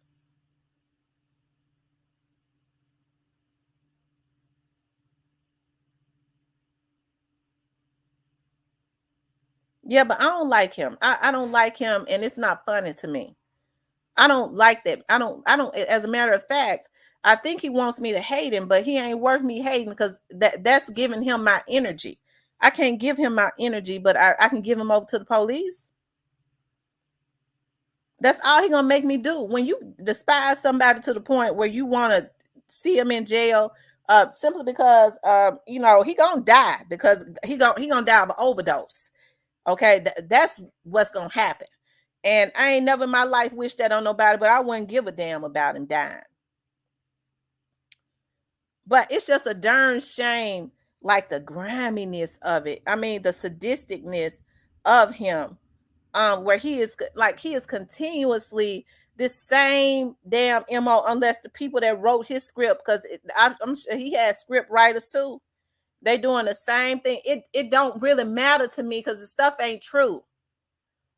But but when you start messing with my stuff, that's another thing, because you have attorneys for defamation stuff. You have attorneys for defamation stuff. And that's the reason why I have not been saying anything about it. And people ain't really even been sending it to me. Right.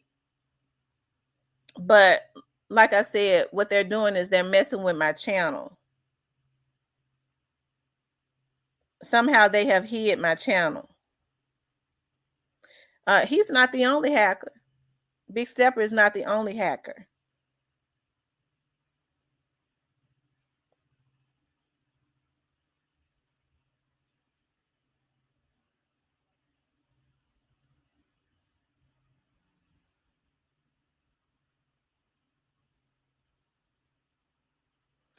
If they want to back and forwards, I can't give it to them. I don't have that type of energy.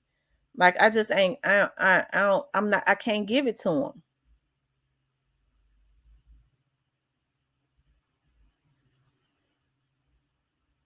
He says, Stepper hacked Cypress and Co. And that's one way they hack you when they come on the panel if they don't change their password. Right.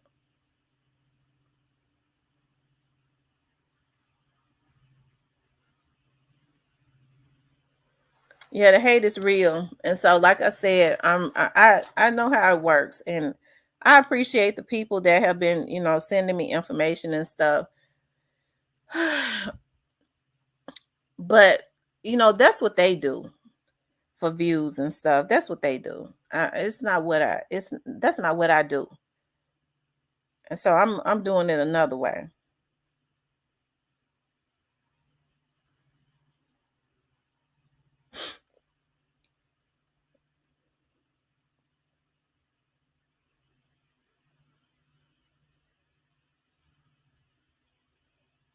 Hmm. The people still get notifications, but what they're trying to do is fix it where new people can't find my channel. So what do they think is gonna do for them? It ain't gonna do nothing for them.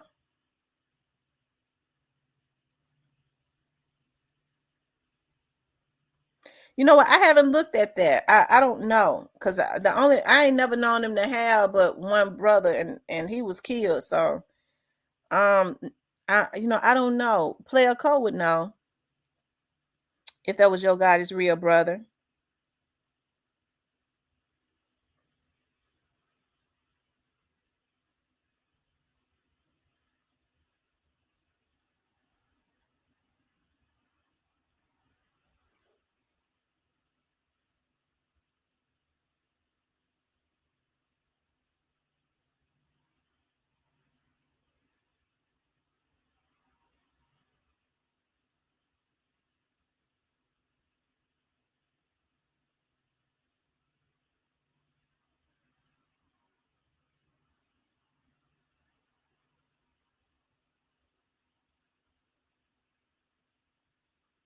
He said Cypress says he's friends with Hetty brother. Hmm. Yeah, I think Cypress says he's friends with Yo Gotti's brother on his dad's side. I'm not sure.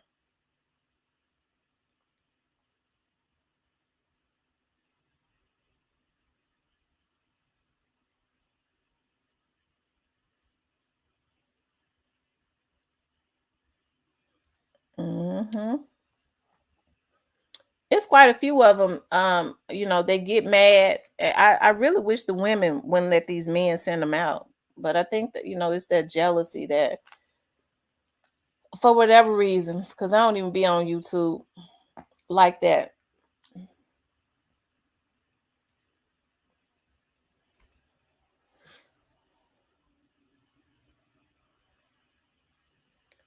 Well, trust me, some of these people I've already heard that they work in the background with instigating stuff and they're hackers and all of that.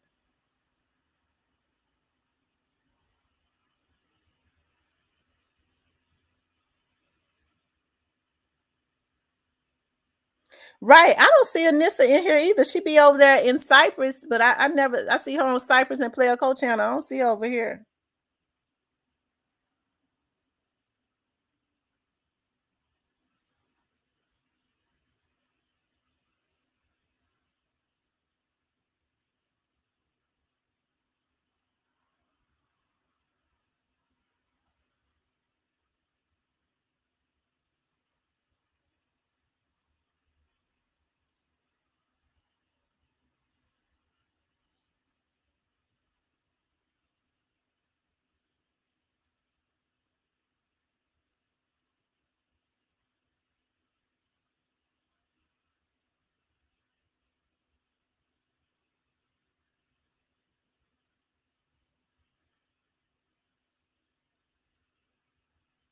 Hmm.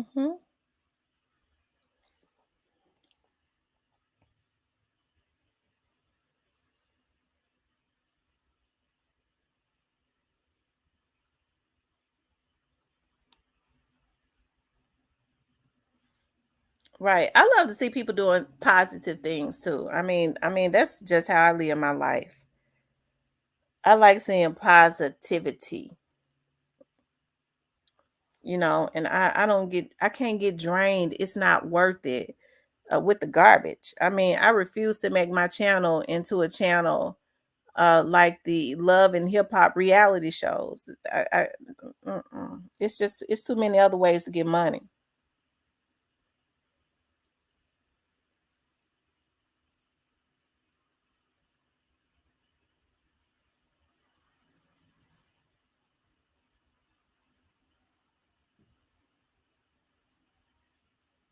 Oh, she said I hadn't seen Anissa in here in a long time. Does she be up under another name? I haven't seen Anissa in here in months.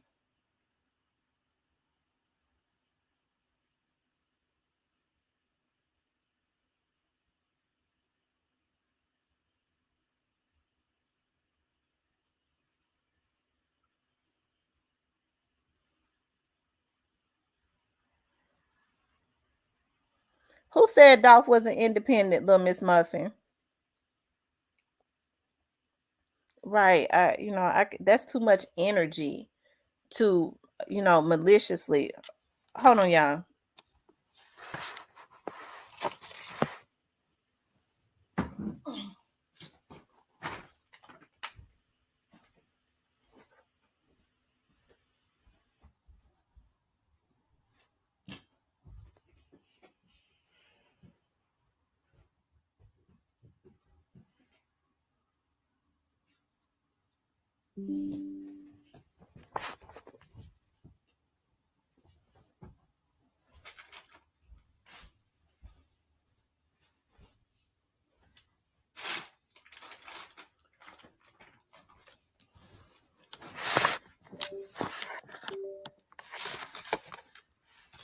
Yeah, that's too much energy to maliciously um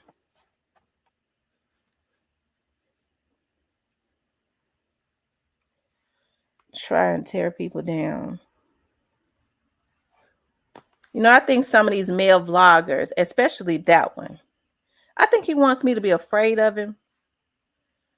Um, and what I've noticed is, and it seems like it's exactly what somebody had told me about him. When he becomes fascinated with women, he becomes fascinated to the point that he wants somebody to go and kill him. Because if you think about it, what they did to Raven, what he did to Raven was, um, he basically put out all of their propaganda, and then turned around and said one day, "We put it all out there. I put it all out there. Y'all ain't did nothing to these people. Open it up. What were they supposed to do? Go up in there and kill them?" I'm told that the man that sits on his panel is supposedly used to be CMG security or something like that. I'm told that's the damn man that came to my house. And he was, I wish I had known, because he'd have been a dead ass bitch. So I reported all of this to the police. They'd be watching him. So now what he's done is he started getting other people to do it. He sent that other young lady out, the young lady that I went to court with. For the life of me, I don't know who that lady is. I've never laid eyes on this lady. That lady has so much venom for me. The lady was talking about I was messing with a lot of police officers. See, that's how I know where Lowdown getting it from. I was messing with a lot of police officers. I was screwing her husband. You try to break up me and my husband. I mean, just completely batshit crazy. I'm like, who in the hell is this person? This person don't even know me. You talked about Mr. Onan son, and now your daddy dead. Talked about my dad. He had her doing all that. That's a damn obsession. This same woman. And she can't tell you why she was doing it, other than it's a mental illness. This is a man that sends people out, and his obsession is with me. And if they don't hurry up and go arrest him or do something to him, because he is the one that's hiring these hackers, he gonna push somebody to the limit to come back to my house and get killed. Because I'm not gonna die. They gonna die. So it's all about being able to get weak-minded people, because somebody was telling me that when they used to be a part of their clubhouse, he would give people assignments. You go mess with this person. You go mess with that person. And he would talk to the women like they were a dog. And then he would find a way to smooth it over. That's what abusers do. And so I think it's got a lot to do with, he knows that I can't be controlled, and I got a strong personality, and men like that. That's why I'm so surprised at Lowdown. Men like that, especially with the way they did her, these are the same people that tried to do her like that, except for they're not going to put me in the hospital. I'm going to put them in jail. Right? So his goal is, we going to break her. Nigga, you can't break me. But I bet you I break you. I bet you. And that's on my daddy's grave. I bet you I see you in handcuffs. But it's a damn shame, because I was listening to him one day. He was sitting up talking about, in order to get to him, you got to go through all of them. So basically he's saying they going to go down and not me. I send the people out.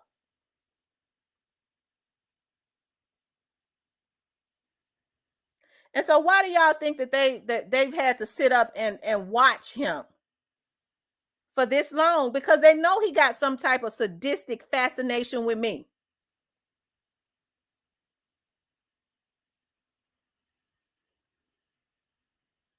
And so you got another woman that they did the same thing to, and she is partaking in this garbage. Because I'm gonna tell you something, it's gonna flip again. Because once they start getting their paperwork, and he started getting them visits, he gonna pull away, just like he did that girl that he had sent out to come to my office, that he had sent out to send me, y'all, over 500 emails. At least the judge said it. You send her at least 10 emails a day. That's harassment. Harassing me. You a slut. You a whore. You sleep with police officers. You ain't for dog. You this. Because she started out trying to be my friend.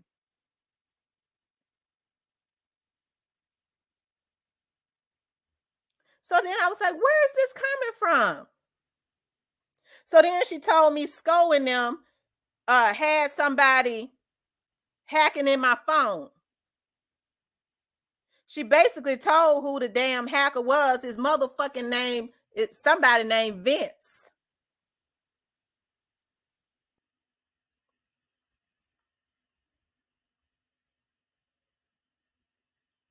Okay.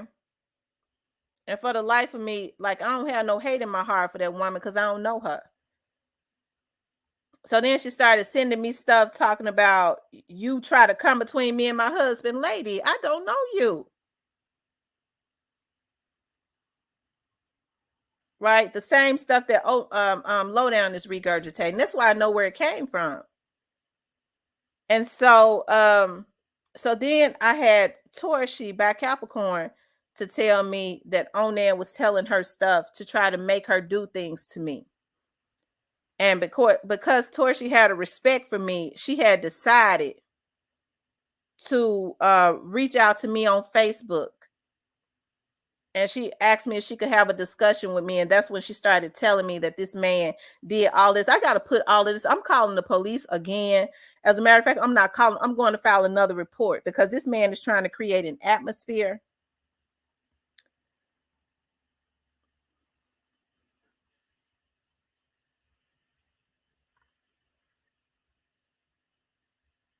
Okay.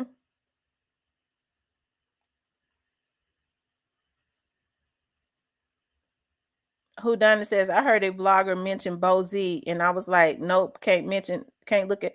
So Bo Z has a Facebook, a YouTube channel.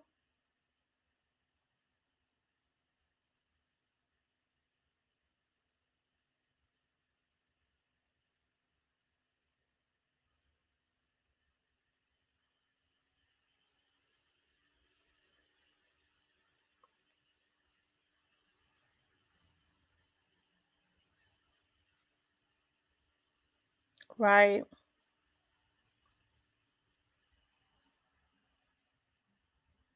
What they say about him, who done it?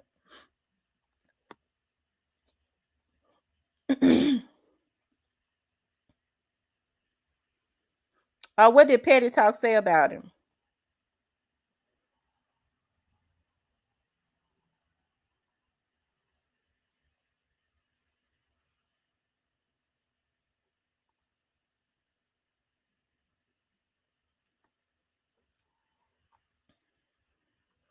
So, like I said, I'm hearing that Countdown John and Onan have linked up again.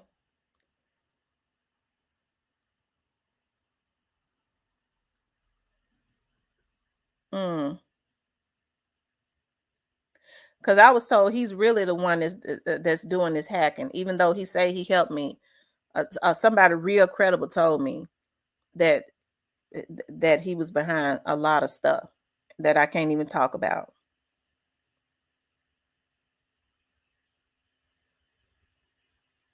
Right. I don't even talk about the outcome of my claims. I don't. But you better know I be willing and dealing.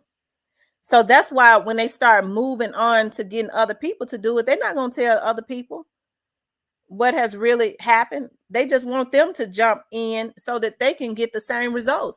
See, it's a process of elimination. Okay. Like I said, I hate Lowdown took the bait.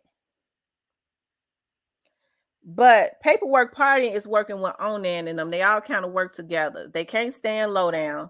So who better to get to come at me than Lowdown? Because I was the one that was sitting up on my panel when folks was telling me don't do that. I had people saying don't do that when I was sitting up on my panel saying what they had did to her and how they had did her wrong and it wasn't right. So when this Mo3 situation, this Young Dolph situation kick up again, because Onan and them know I'm gonna send some. The paperwork is already been paid for, so they already know. So they have her to come at me. Of course, my lawyer's already working on it. We're just waiting to. We're gonna serve her, and they saying that's killing two birds in one stone. We start having Bozy or whoever to mess with her channel. And Bozy don't come into my chat with no shit. Cause I got a motherfucking lawyer too. Okay? Because somebody gave me some information on you, and I promise you, I've been mad as hell because you had me fooled.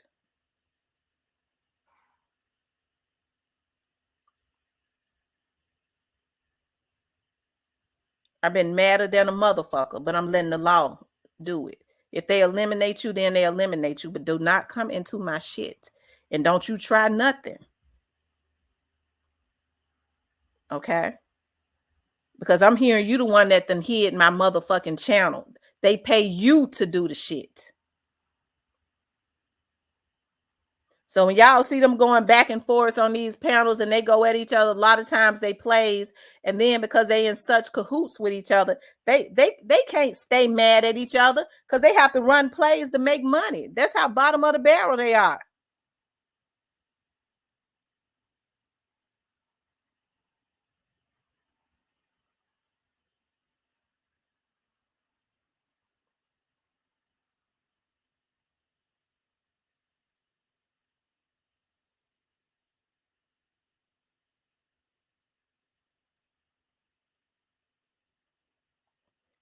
Kevin Felder, who used to go by Lucifer on the channel.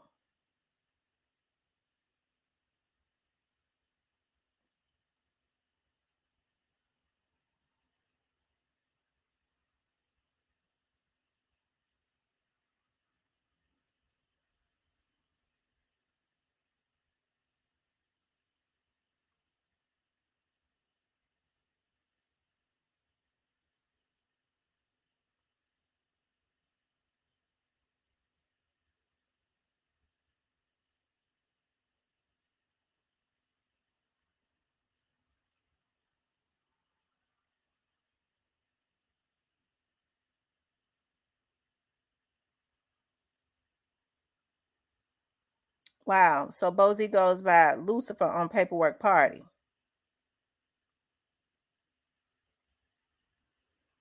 So Countdown John was mad. They was mad at me for going hard at him because I tapped into that they were the ones that was he know. So we start sending low down this bullshit, and then they turn on each other. They gonna go at low down again. I'm telling you what's getting ready to happen because we get ready to fix it. What I bet you in a month or so they're not gonna be coming at me. I can put that on my daddy's grave. I bet you they not. So they're gonna be going at her again. When this Mo3 situation kick off again, they're gonna be going at her again. And guess what? They fixed it where ain't nobody get ready to step up in her defense.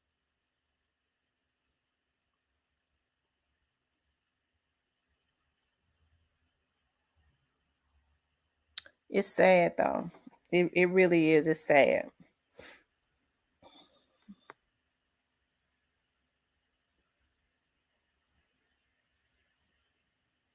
Yeah, they're gonna turn on each other. A bit, like I said before, I can't even get into. I ain't. I'm not gonna even get into it. But Bozy, I know that you in Paperwork Party and them behind it. Just know I know it. And the same people that did low down like that and still don't like her and gearing up to do it like that again. She took the bait. But it was only because she wanted to, because she already had issues with me. Bozy, you were the one that reached out to me and told me that Onan asked you to hack me. Now I got the emails now. I got to no, I know what I'm cause see this stuff. I'm not gonna say anything else about it. Only thing I could say is because Bozy always talking about here's a big attorney in I got a big attorney. When I told him, I said, but they telling me it's you. He told me after he had reached out to me to tell me about Onan. He says, don't reach out to me again. Then I have a high priced attorney in California. You motherfucker, you gonna need him.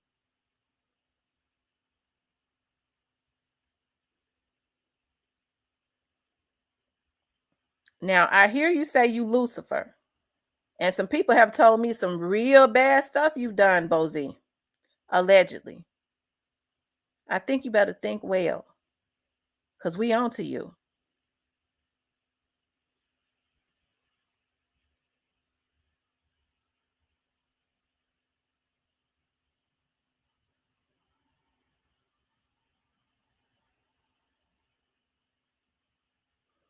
And y'all notice, and I'm recording this. When I started talking about him, they started messing with my numbers. Keep doing it. Y'all prove me right every single day. They say he can write up stuff real good. What what you think gonna happen even though you white? What you falsifying situations?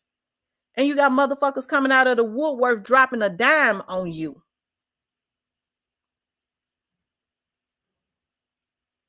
Do you know you're gonna be in more trouble being in another country hacking? That's a security risk.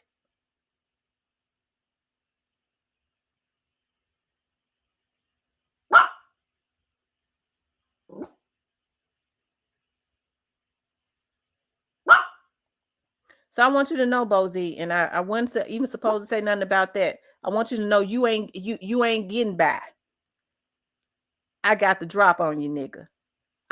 They dropped a dime on you, and I believe it. See, you only told me about Onan because you was scared he was gonna get his motherfucking crackhead ass up on his panel and tell on you that you had been the one hacking my computer, and we got the video when he came short of saying it. Remember when Fat Talk said somebody was hacking her computer? It was Bozy, but he couldn't tell that he had been involved in it. You reached out to me and gave me the emails about Onan, and I believe it because he's sick. But you was jumping in the front because he was getting on his panel exposing you. All of you motherfuckers are part of Paperwork Party. It came from Paperwork Party.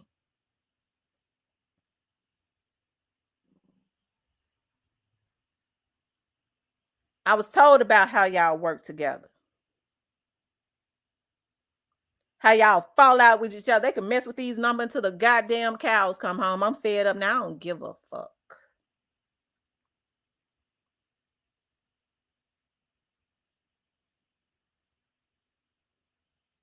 Okay? You hacked my phone, I'm told. You got pictures of me. You violated my privacy. You're the one that hacked the internet. And you in another country?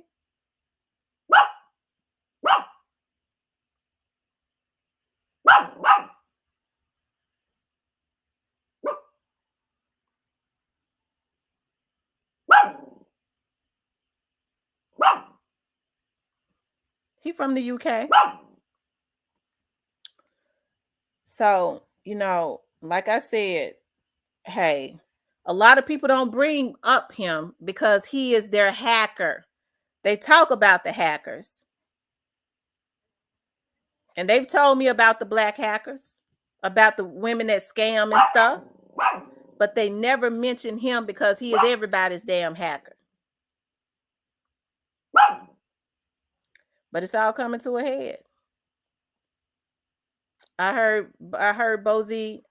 It's funny because when they started to tell me about him, I remember that he got up on somebody's panel or in somebody's chat and talked about as it relates to this young dogs case. So you have to understand, why are these people so interested in the young dogs case? I know it's a get money quick scam, right? He knows how to manipulate the systems where he unsubscribed people's members.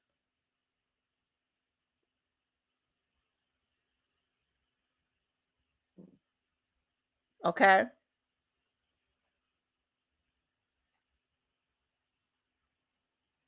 It's been you the whole time. They pay you. Because trust me, these people that holler about they that involved with Dolph, they ain't. They work with CMG. That's why they want to try to put it on me. Hell, and it don't make me mad because I know it's a lie.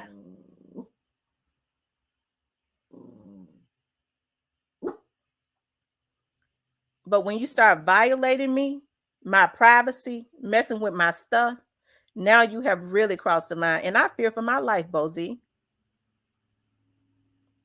You have compromised my safety, my security, where people that have a history of violations and hurting women like Onan have sent people to my house.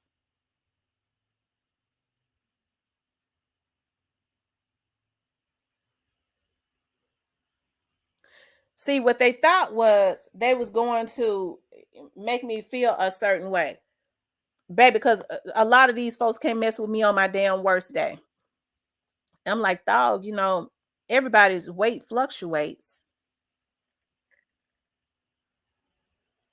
right? And so what they did was I always look different. I never show myself because I always look different as far as my hairstyles and stuff like that. My wigs and different stuff that I do to disguise myself for certain situations. And it ain't got a damn thing to do with YouTube.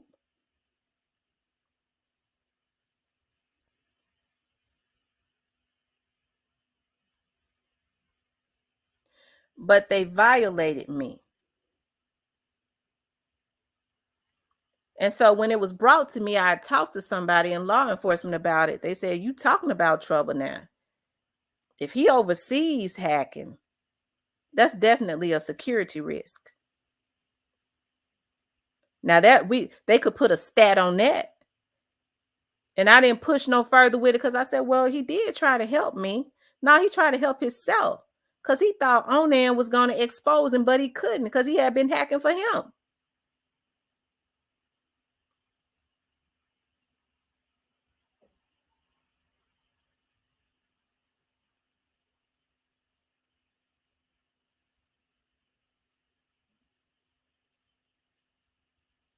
Okay. And so before folks, get to hollering about she crazy, she be talking about hacking, some of the same people that put me up on game about the hacking had the nerve to say that. I keep conversations. I keep them.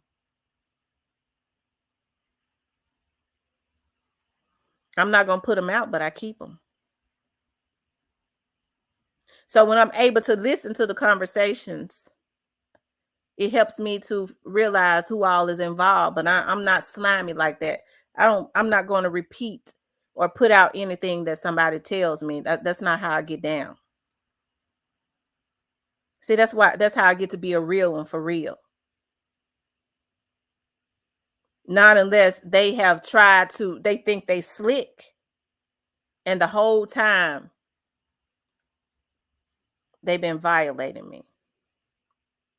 Then that changes the game.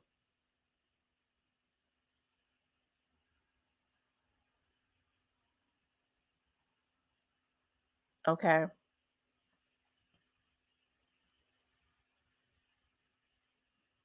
But Bozy, I had already talked to somebody about you in law enforcement, and I had been fighting with myself. Although, I ain't naive. I figured you were a hacker because why would he ask you to hack me if you weren't? You sent me the emails that he sent you. I got them. They downloaded.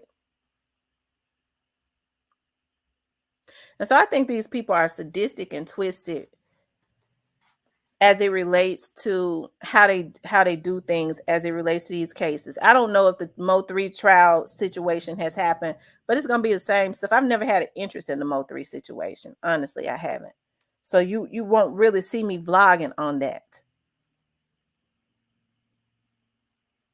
Okay?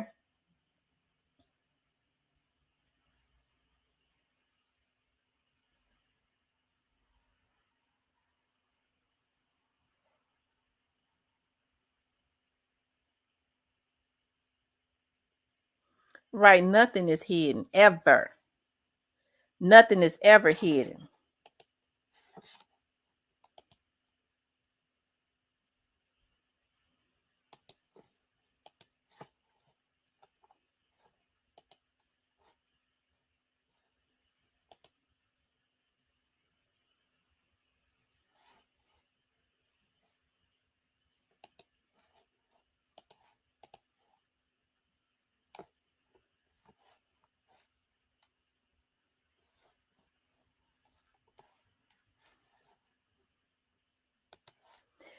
So, how does it make you feel? That's what I'm interested in. See, I already know the type of person Onan is, and his thinking is always altered by paraphernalia. But see, I don't know what Bozy and them. How does it make Countdown John and them feel? Is it just a sadisticness to constantly mess with somebody? I know he got to be getting paid pretty good, okay, to hack. He ain't doing it for free. And so he's hacked for a lot of people. So a lot of them can't say much about him.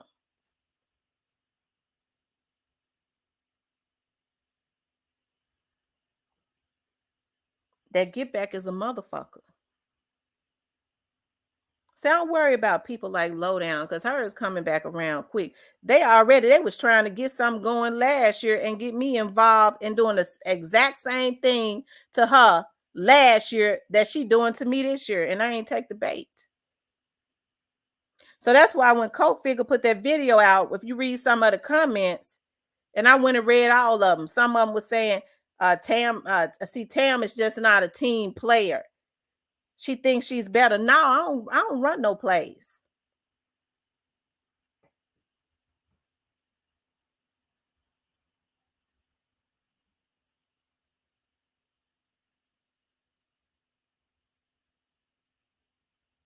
I don't run no plays.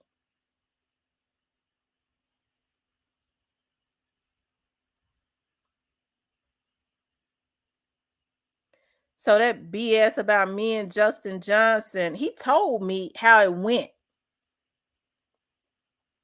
That they initially put out that I was related to Justin Johnson. He said that's when they still thought your last name was Johnson. And so then he had to take that back once he realized that once they hacked me and realized my last name wasn't Johnson.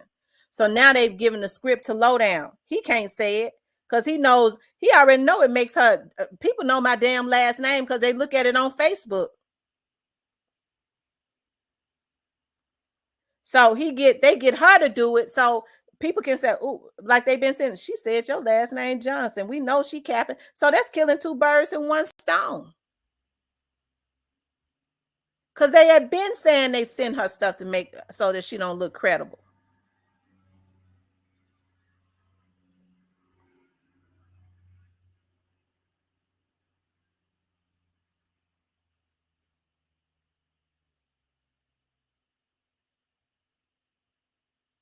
Okay.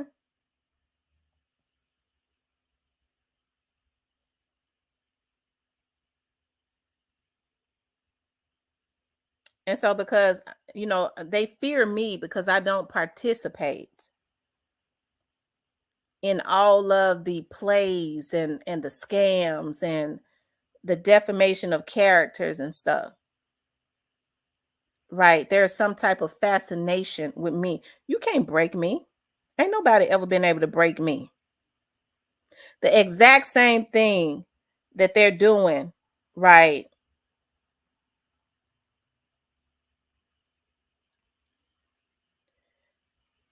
They think they're gonna do to me what they did to Young Dolph. They couldn't stop him, so they ultimately tried to kill him. And I believe they got Lowdown putting out this stuff because they want to try to gear up to try to do something to me and say, well, they said she was playing both sides, so it was probably a Young Dolph fan. Trust me, I know how the game is played. When they tried to do it the first time, it didn't work.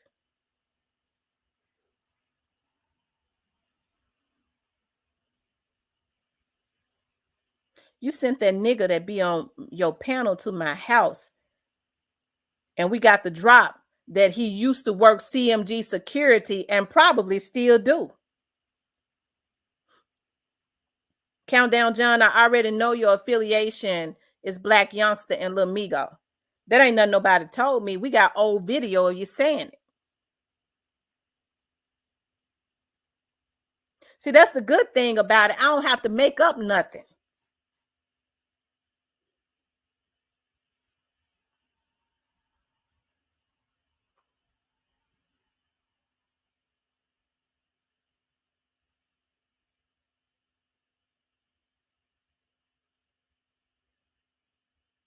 And so it drives them crazy.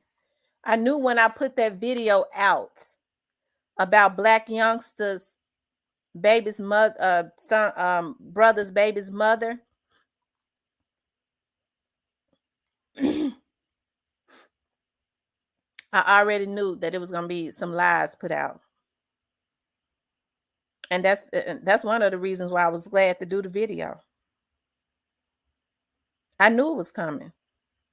So all this is about is they know the Dobbs cases get ready to kick off, and they want to corner the market, and they think that they're going to ruin the credibility of a Memphian.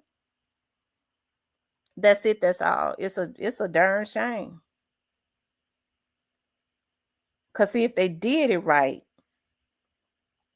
I already know that I be busy and stuff, especially during the summertime. I could have given them some information to help them, right? But because they so pathetic, I just choose not to deal with a whole lot of people on here because I see how it go. Anytime you stoop to the level of doing plays and stuff, I can't affiliate with you. I can't. Anytime you stoop to the level of trying to get people taken out, Space Goon,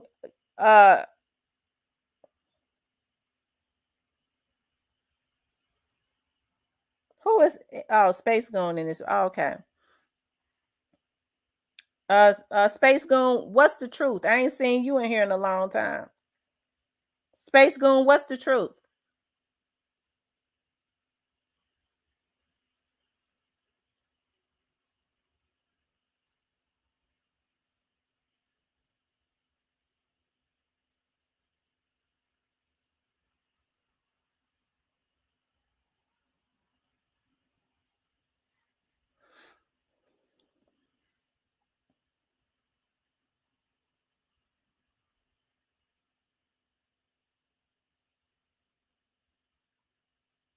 Right. They put her face on a whole new family, and she got the nerve to do to another sister that stood up for her. See, Countdown John knew I was coming after him. He know what I know. And he figured with her use, see, but anyways, I ain't gonna worry about that because ain't nothing gonna change.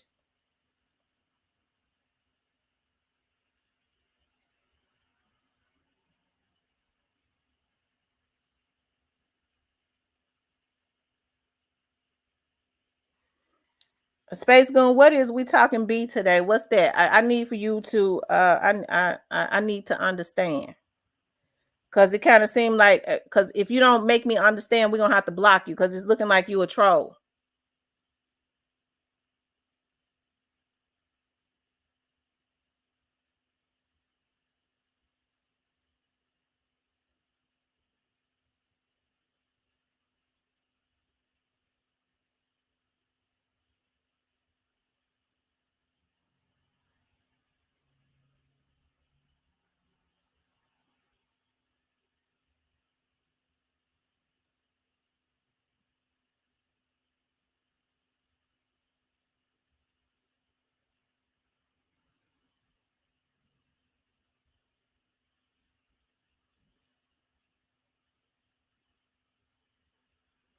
Hey, Snoozy Cake. So, like I said,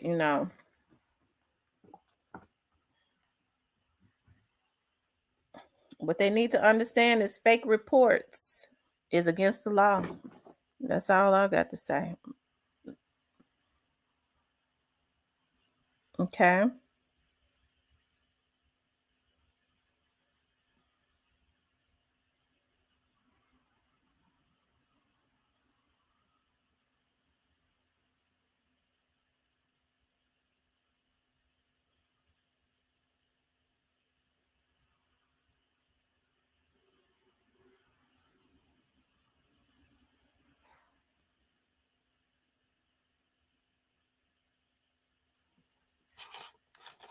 Hold on, y'all.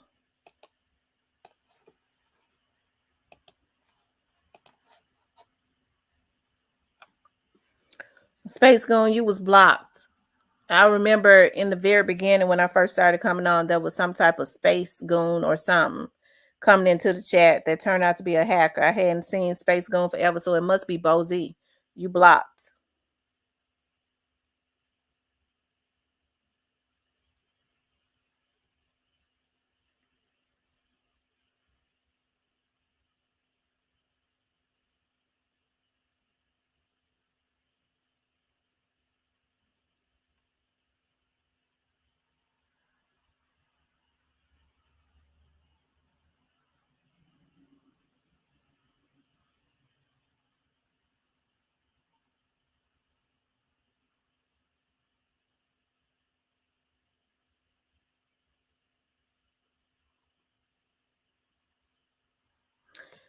You guys, I want for you all to hold on one second. Let me show y'all something. And I need for anybody that rock with me the long way. I need for you all to do this.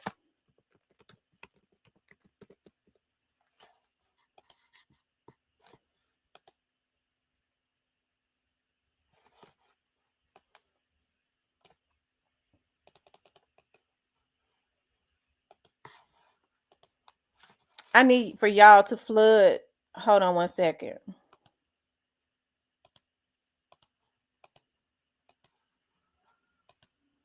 Because what they doing ain't happening fast enough.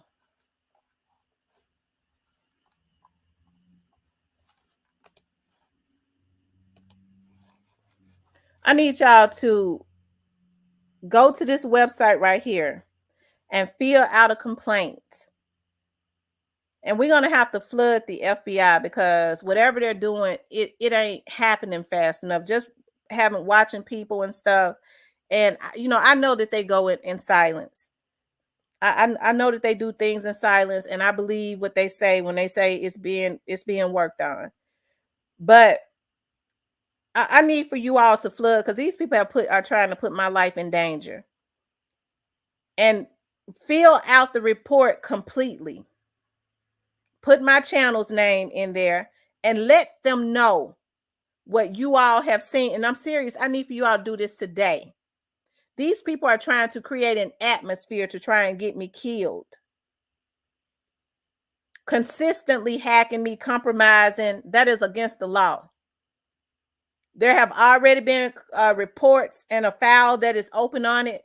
But you all, as my subscribers, I need for you all to do it also.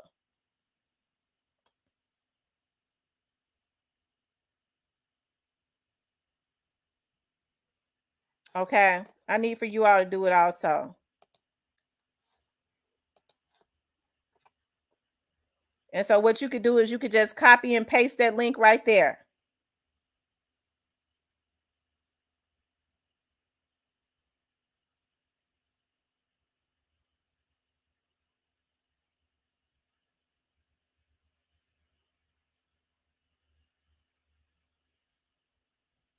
Do that for me today. Mention all of the names,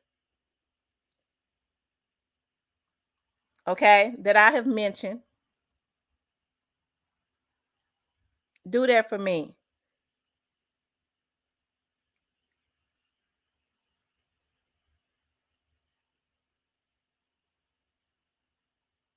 I have video, I have emails, I got everything. All of this has already been turned in. It's not good enough anymore for them to say, hey, we own it. It's open, it's not closed. That's not good enough anymore.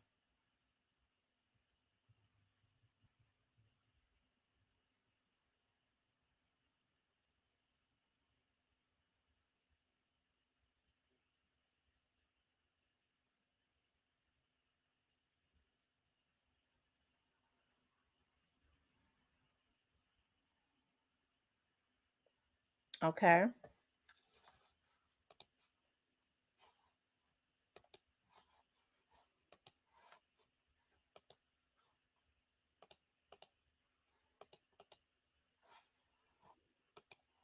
It might take about 20 minutes, but fill it out thoroughly.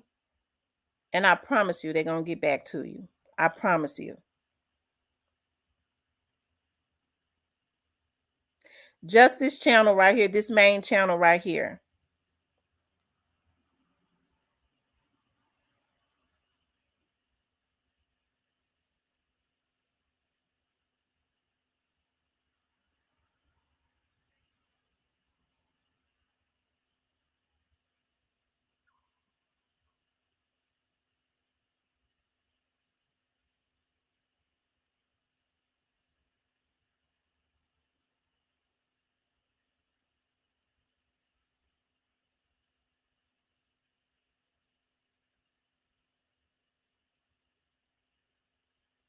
Because see, they hired somebody to hide my channel. They hid my damn channel.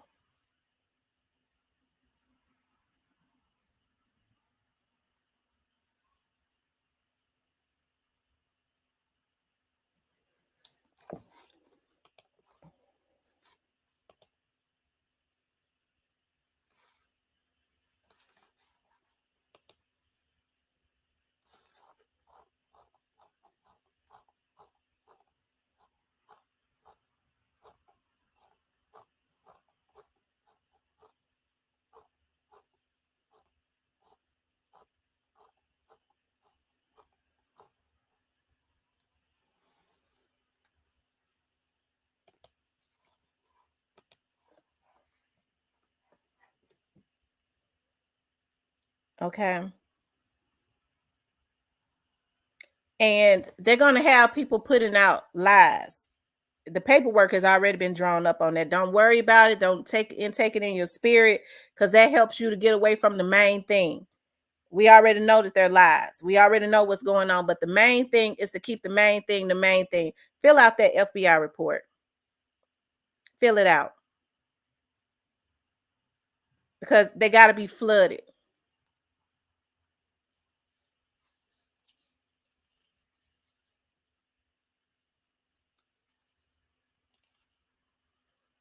Well, Demon said she was having the same issues, that they was um knocking her out and some more stuff.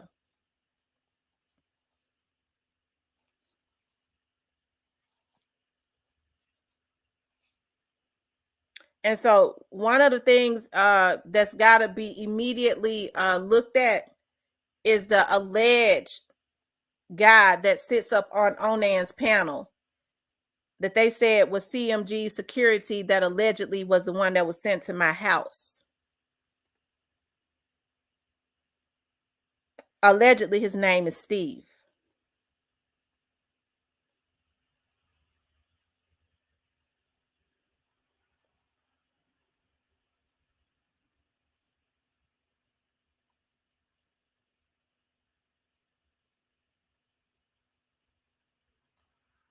Now, that's what somebody in the camp just told me.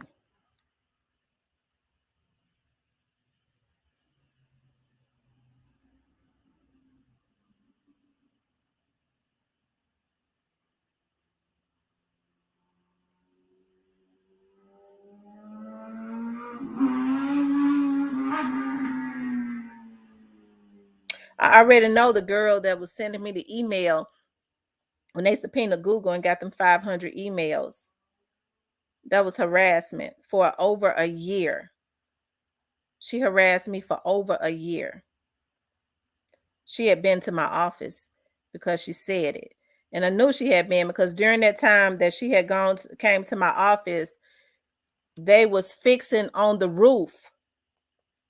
And she regurgitated that your studio in that raggedy building where the roof is leaking, and they was fixing the roof. So she had, and they had just started fixing it. So she had been up in there. He sent her.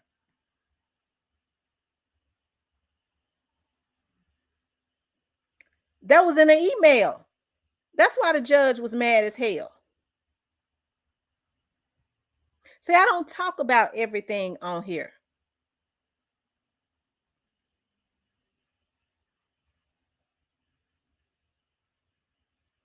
It's just that when I start seeing another vlogger with the same stuff, I can reference everything that Lowdown is saying. I can go to them 500 emails that I got and reference everything. It's verbatim.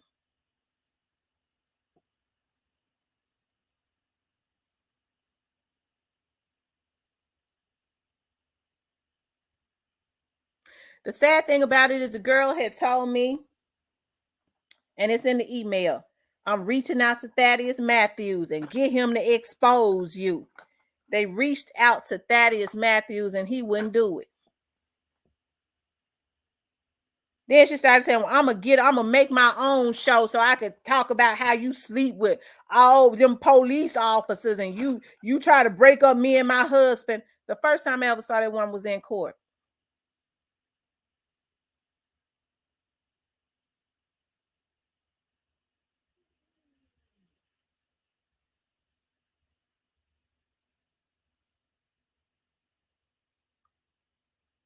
You're related to Straight Drop. I knew that had came from Oni.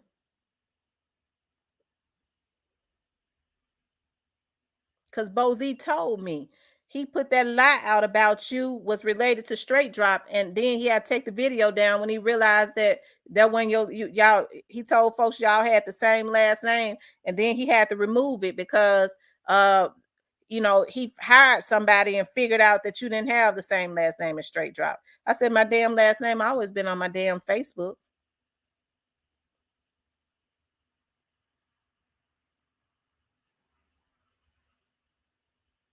So now that got Lowdown doing it.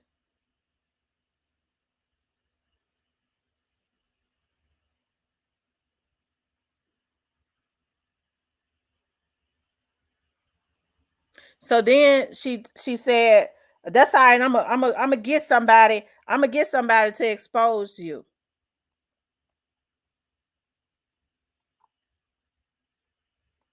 That's what she said.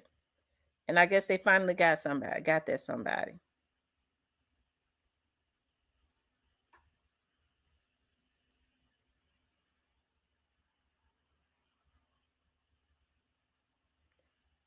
to put out fake information, slander, and defamation.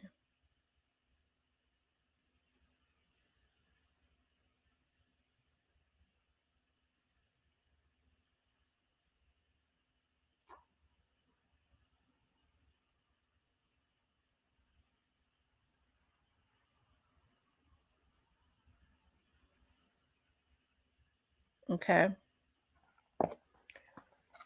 So am I worried about it? Nah.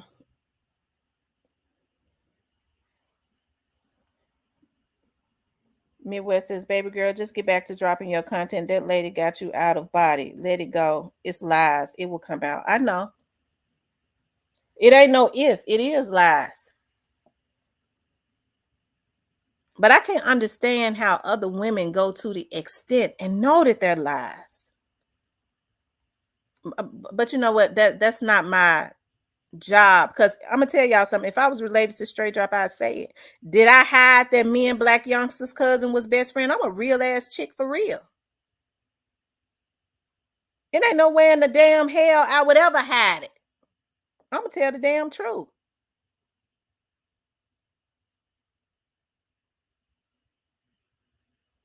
Thank you, who done it.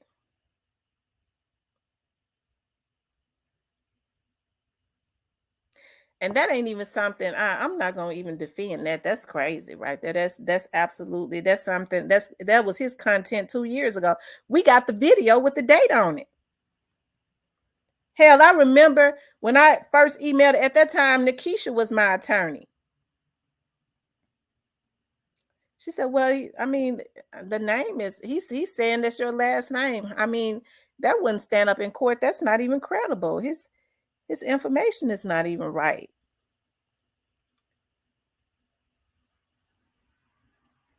This time I got Daryl, a motherfucking pit bull for real. See, Nikisha was real, and I like Nikisha, and I get her to do my contracts and stuff.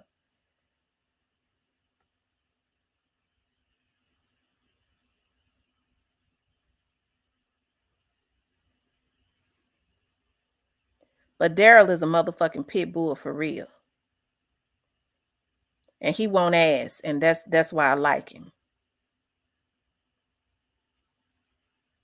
He got contacts at Google. That's why I paid him that 25.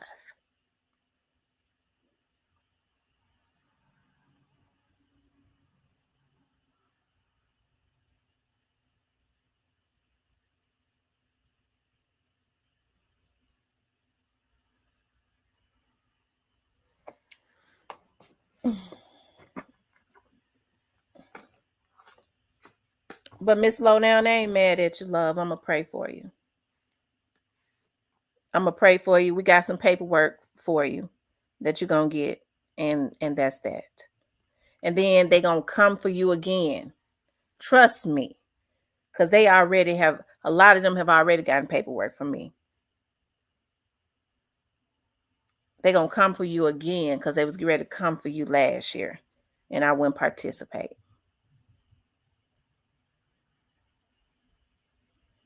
So when y'all heard me getting on my platform saying, listen, I ain't in no motherfucking sector. I ride solo. Miss Lowdown was because they was ready to come at you and wanted to pull me in. And I wasn't a first floor bitch. I wouldn't do it.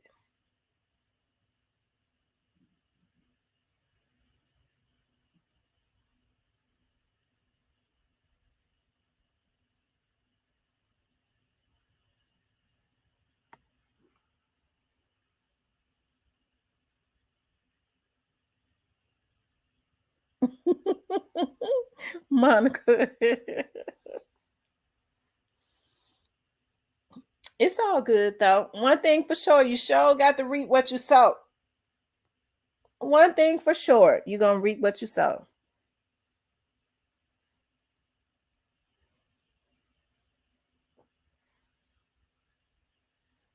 They tried to get Thaddeus Matthews to lie on me, and he wouldn't do it. Said it in the email. I went to Thaddeus to tell him to put out you sleep with a lot of police officers. And he wasn't studying that shit.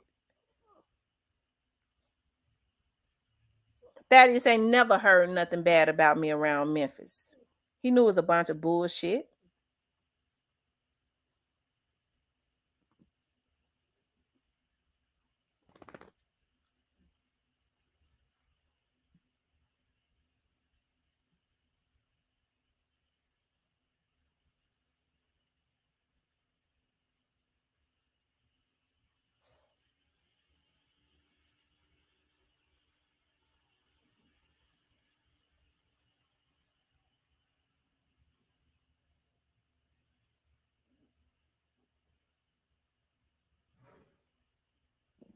So they found a way to make it seem like I'm lying on them because the very person that I said that they had did the exact same thing to, sent her information to them. Now she working with them. So I guess they feel like they've come up with a best plan, but motherfuckers, I ain't stopping. I don't give a fuck how she switch up. Because I know how y'all came at me. I don't need for nobody to co-sign nothing. Because there's too many other people that has been in the inside of y'all camp that know what y'all did.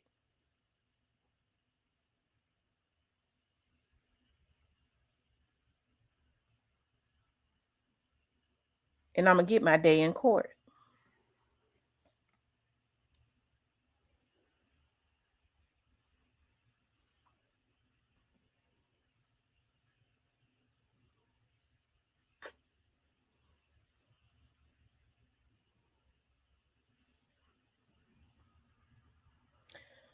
But anyways, y'all, like I said, it goes back to there has to be healing in our community for real, for real. There has to be healing. I never thought that I would live to see the day where women would relish in trying to destroy other women. This is why when another female vlogger was trying to make light of what they had did to Low Down, even though I didn't know her. I didn't even know her. I still don't know her. I was like, nah, that still wasn't right. They did her like that. They ain't do nothing to her. They didn't dox her. She got drunk and got up on the panel. And I should have known then that female vlogger wasn't worth dealing with, because you don't make light of what men do to women. But on the other hand, the same person, maybe she knew something that I didn't know, is trying to do the same thing to me. Kevin Felder says, yeah, yep. I just get to thinking about all of that stuff now, because I don't really deal in the BS. I you know,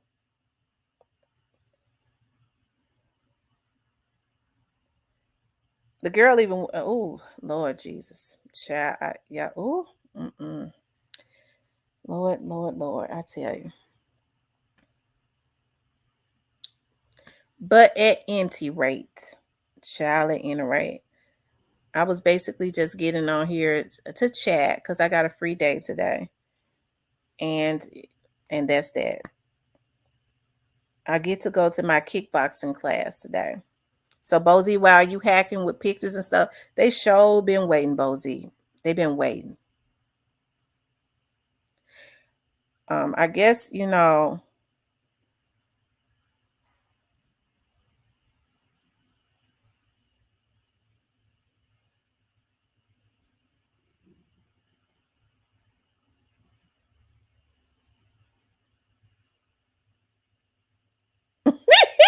space gone. Lord Jesus, child. Monica said, "Give us some tea." Let's see. Let's see some tea. I had put some tea in my members, girl. Some hot piping tea. Right off of Space Goon. The mere fact that you got all these damn pages make folks look at you suspiciously. Now you need to go on and stop trolling. But listen, hey, the T is Young Dolph is gonna get justice in totality. Now somebody was saying something about Govan. Let's talk about that. They said Govan had had to go to court, but now he did have court on yesterday. He did have court on yesterday.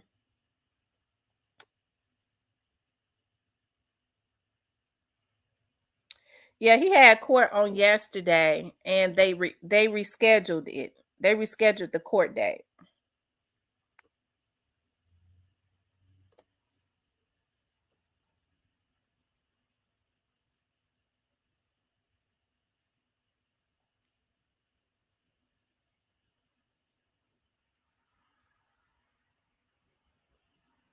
And so they said another vlogger had put out a video saying that the feds had intercepted his court date or something. I don't know. I don't know about that.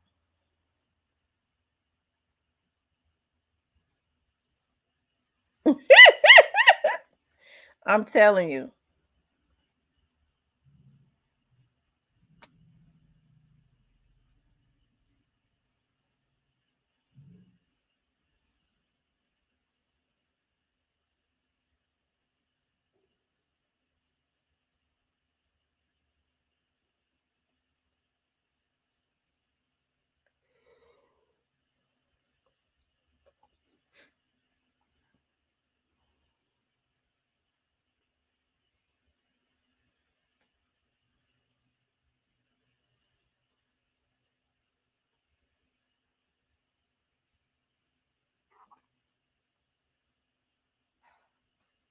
But you guys, if y'all don't ever do anything else for me, I want y'all to make sure y'all do that with that email address and fill out that stuff. If y'all don't ever do anything else for me, please do that.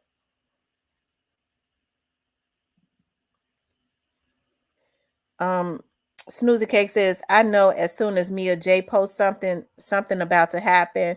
I was not surprised about what she put in the platinum the other day. Okay. I tried to tell you guys.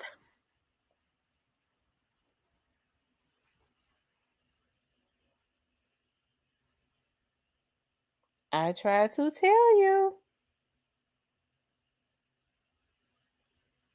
And so it made some people mad yesterday when I put up the video about Black Youngster's brother's fiance. She basically confirmed everything that I had told you all.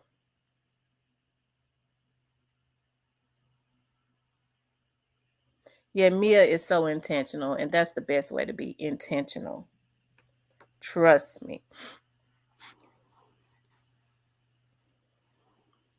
Right. You know what? I think Straight Drop Attorney is going to realize that he messed up. You know, they thought, by getting it out of Coffee's courtroom, when I think Coffee broke his neck to try and be fair. But I really believe that because I think Coffee had wanted to work more with the prosecutors. But hey, I don't know. I don't think this judge is going to play with him.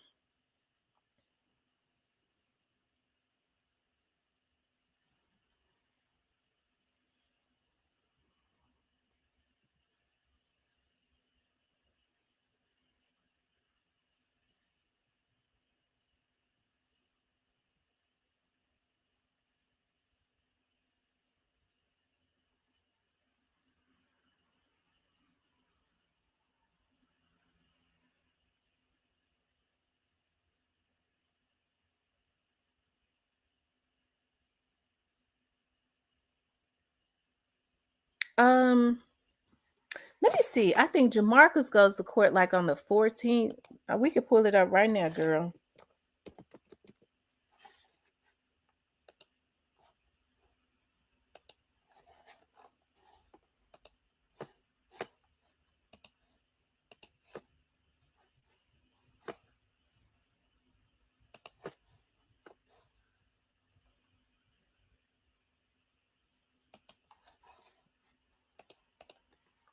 Hold on, y'all. I'm pulling it up.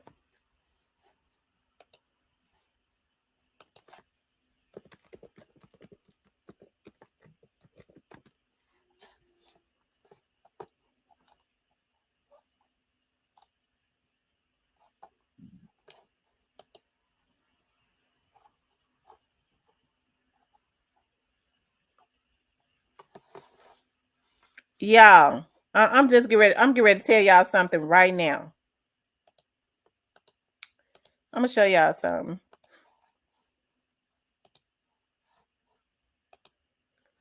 So Jamarcus got 3 accessories after the fact, and they are Class E felonies.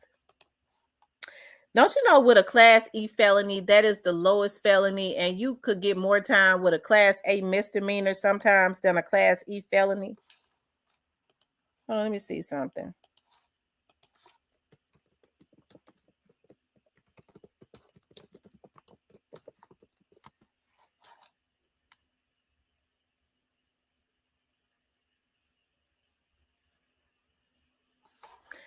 A Class E felony carries 1 to 6 years in Tennessee. Let me see. I think they said, or a fine up to, hold on, y'all.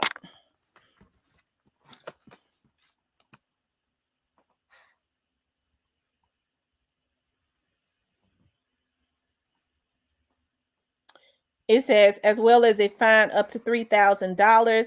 In most cases, offenses without a specified felony classification would be charged as a Class E felony. And probation is a option instead of the time. So he'll get probation.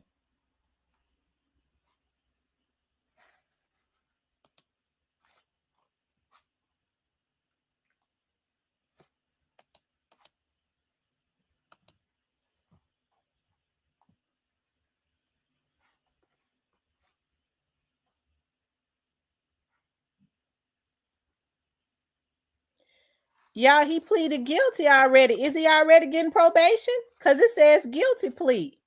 So he's already pleaded guilty? It says guilty plea, guilty plea, guilty plea.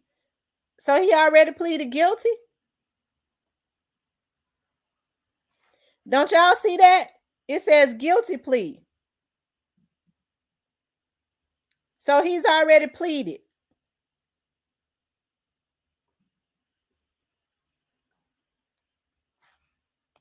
So he out. So he probably already doing probation hell. That's what it say, guilty plea. Don't y'all see that? It says accessory after the fact, guilty plea. Accessory after the fact, guilty plea. Accessory after the fact, guilty plea. So he's pleaded guilty.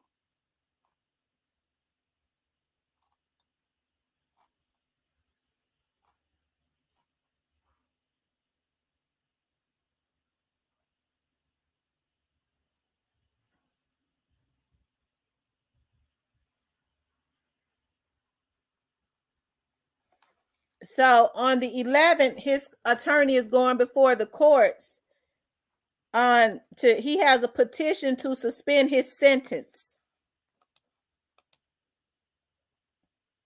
So his attorney is asking that they suspend his sentence on March the 11th. He's already pleaded guilty. That's what it say.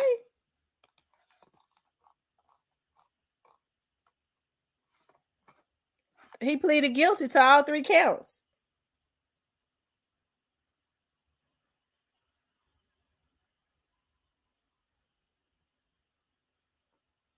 That's Jamarcus.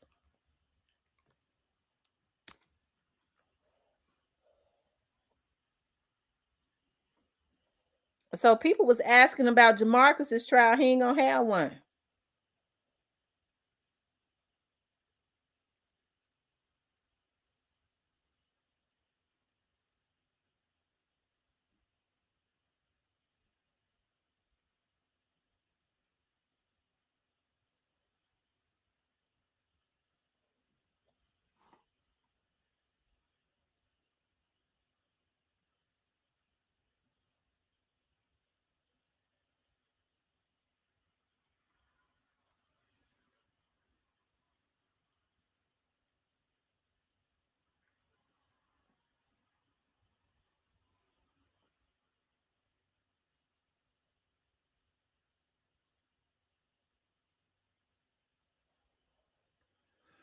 Yep.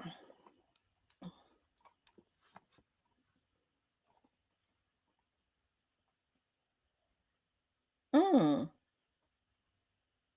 Yeah, that's why he was skipping out the door.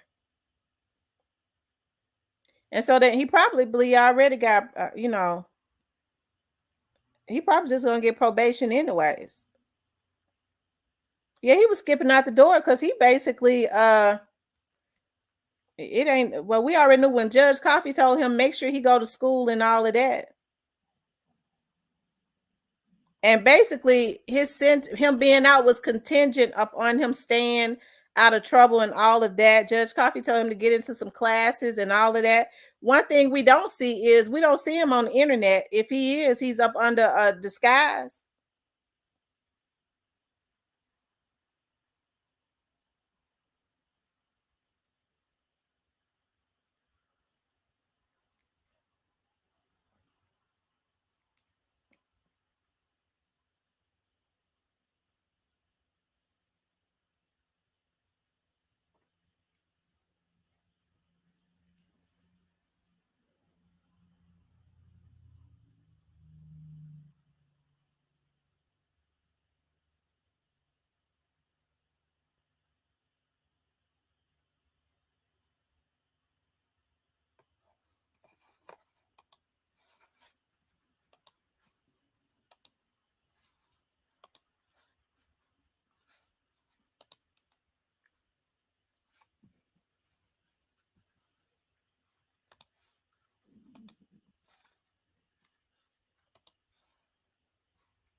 I tell y'all. Ooh, Lord.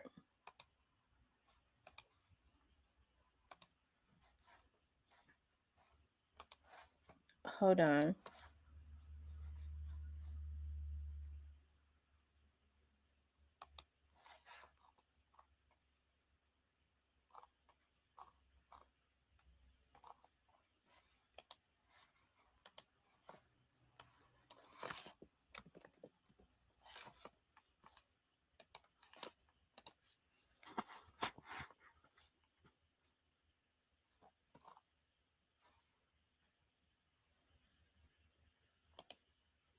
Hold on, y'all.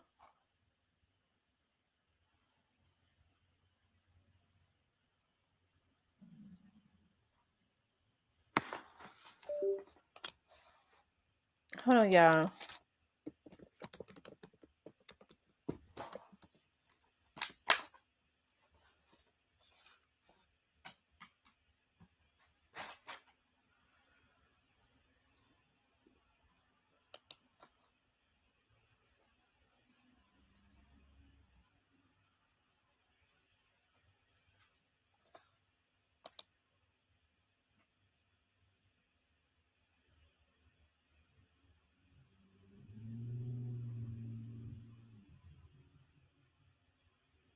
Mm.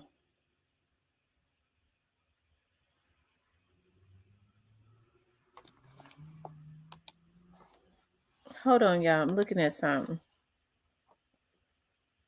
I wonder did they make a mistake because for Hernandez Govan, they got a felony M.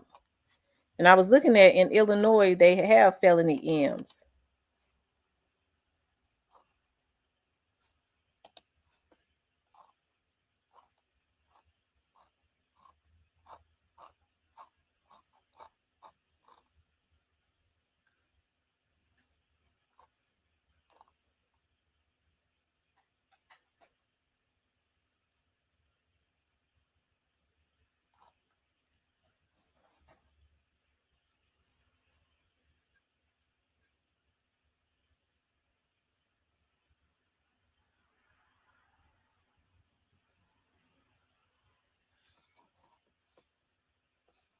So he does not go back to court until the 28th.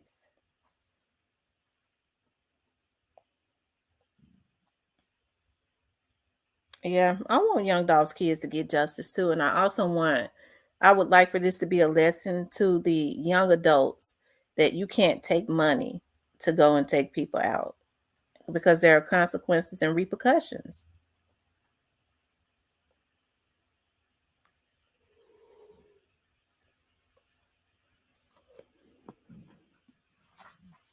Yeah, when I think about them greens, girl, my stomach is growling. And I'm trying to think maybe I should like boil me 2 eggs because I was like, I don't like going to eating and then going to my kickboxing class because I don't know that it's just not good. I have to work out on an empty stomach.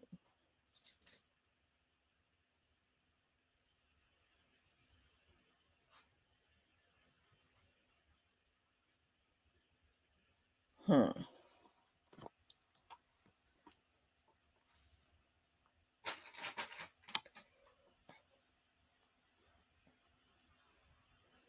She said, T, what did they have on Jamarcus to charge him with being a mastermind? That has always bothered me. They didn't charge Jamarcus with mastermind. Was he charged with mastermind at first? Because he's charged with accessory after the fact. Get a protein shake or kale and pineapple with green apple smoothie. That yeah, I could pick one of those up. That'll be even better. Cause I want my gumbo collard greens. That's what I want.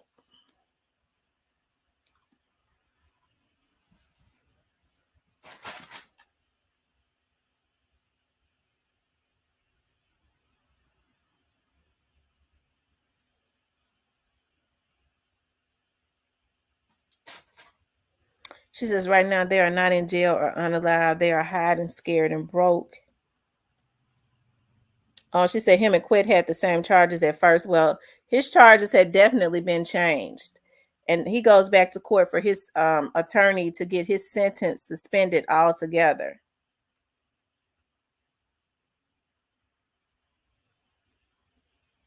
Mm.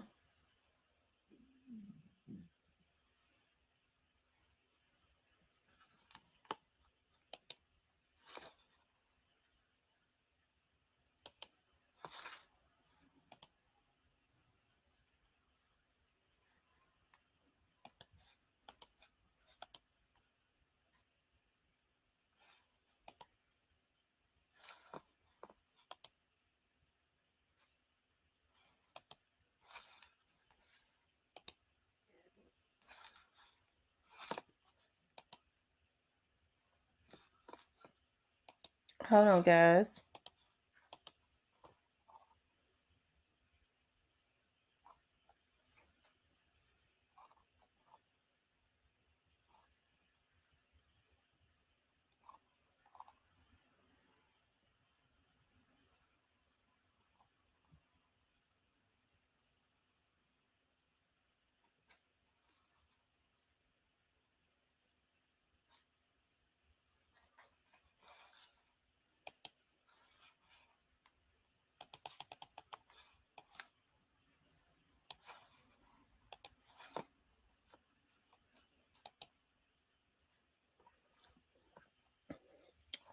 Snoozy Cake says, "Go Van, think he finna pull a fast one in my eyes." Joe Loves God says he told everything that he knew without hesitation, so they may be lenient on him. Child, I'm gonna have to eat me some peanuts because every time I think about that gumbo collard greens, my stomach started growling.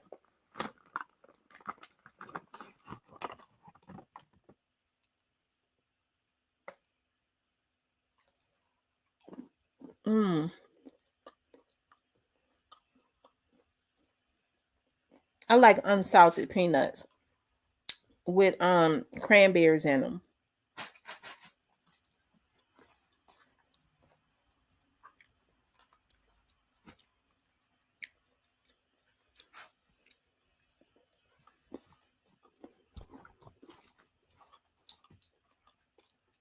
Mm.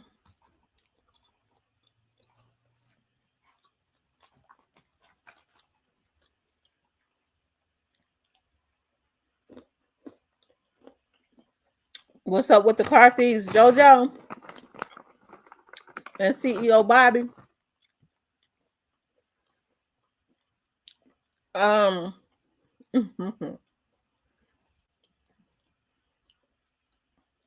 y'all ain't gonna even tell no lie.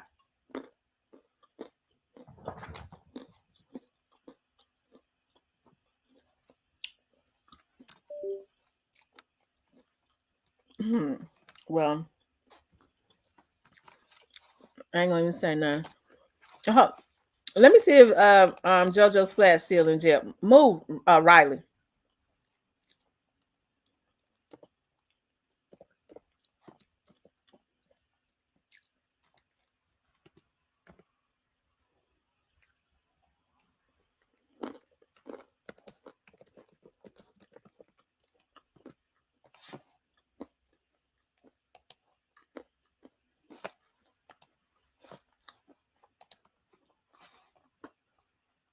Hmm.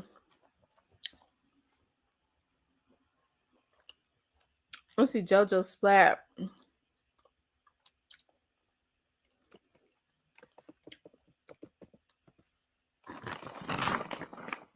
JoJo Splat still in jail. Woo, child. Woo, Lord Jesus.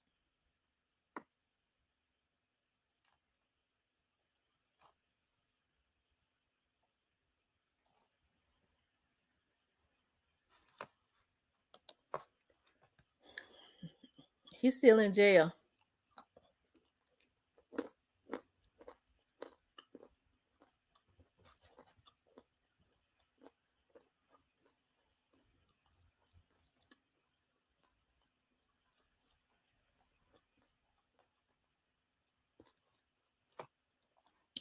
Um,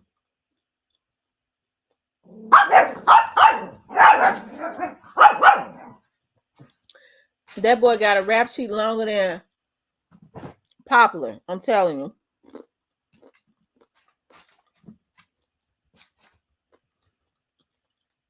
I'm doing good.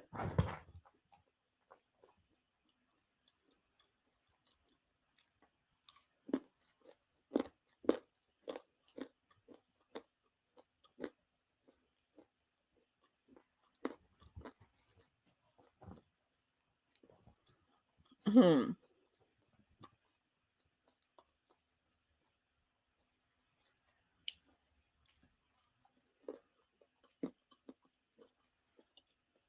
I'm telling y'all something. I never knew this.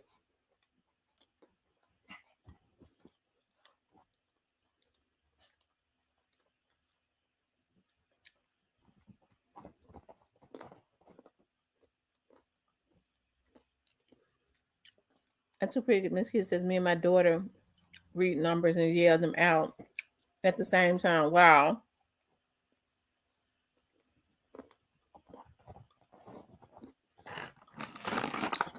What y'all think about Devin Burns?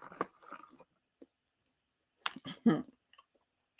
What y'all think about him? He facing some. I'm sorry for smacking in y'all ear. He facing some serious charges too, because they say he went and shot up a tax shop or something. Mm-mm.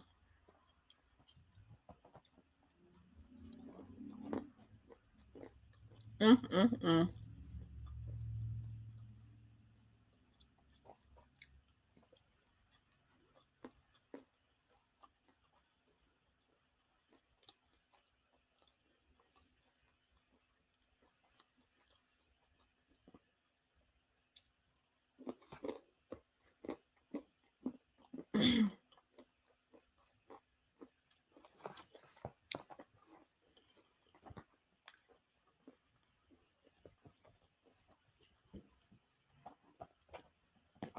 Okay, who done it?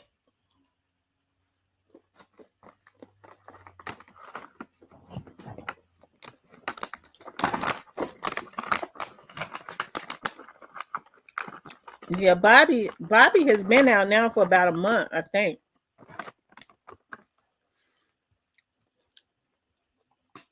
Yeah, CEO Bobby has been out for like a month.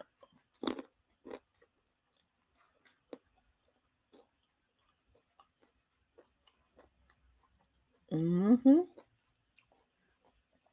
There's something going on with him because they started trying to push him as a rapper. I'm talking about JoJo Splat. Um, and it's a damn shame because when this happened, I watched JoJo Splat closely.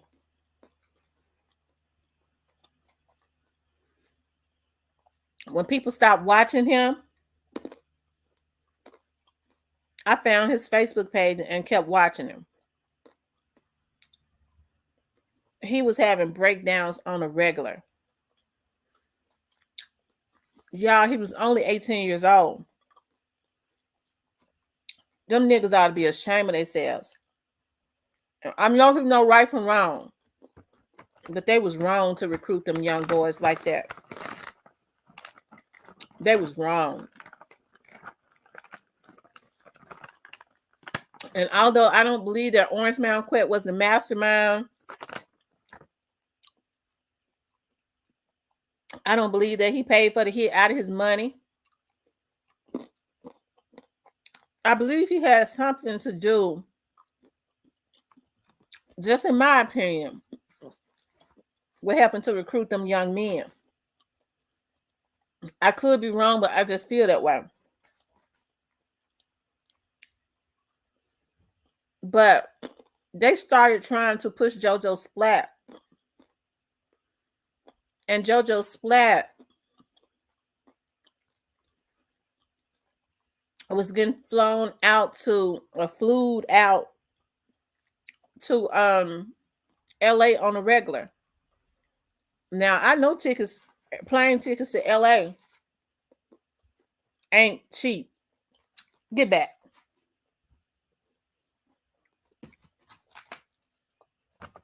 So, and then he started doing rap videos and can't rap.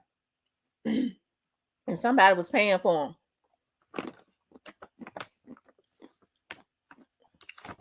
So, who live in LA? Shit.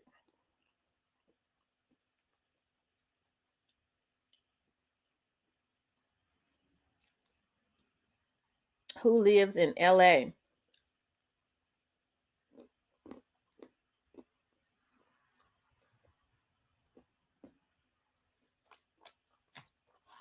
Mm-hmm.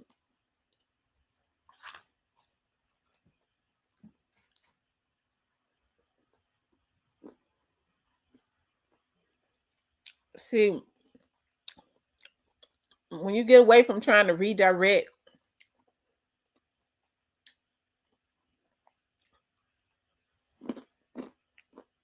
the truth from the rappers that's throwing around money on the internet, but it ain't gonna change nothing in real life. If I don't vlog about this case another day, and it would only be because I don't want to. I have been getting so busy, I couldn't even vlog on the case. But since they want me gone so bad, I'm gonna keep vlogging on it. That's how I roll. And so, if I don't vlog another day, Straight Drop and Cornelius is gonna be is the killers, and they're gonna be convicted. They could put vloggers up all day to try to redirect that and say free Cornelius and all that. Cornelius is the shooter, and Straight Drop is too. If I don't vlog another day, some of the other ones that I have mentioned, they're going to jail. It ain't gonna change nothing.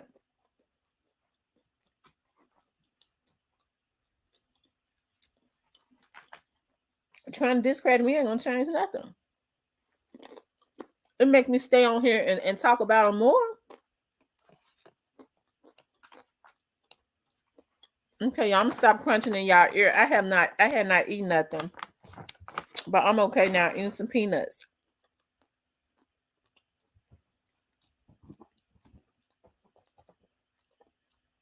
He said JoJo ran to Atlanta with Straight Drop because he was there doing an interview at Dirty Glove the same time Straight Drop was taking a picture by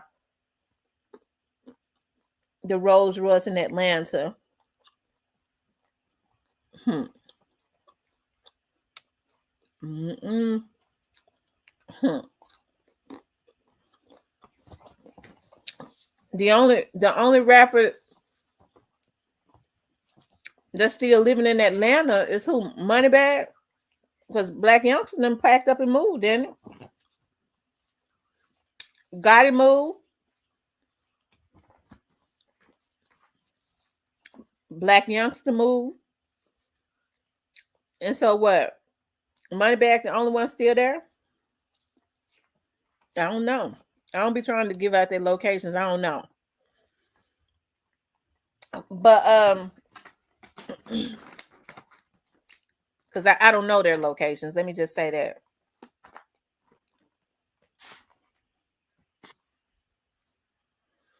Well, they know that they did it. They're not stupid. They know they didn't do it. I mean, they know that they did it. They've been paid to change the narrative.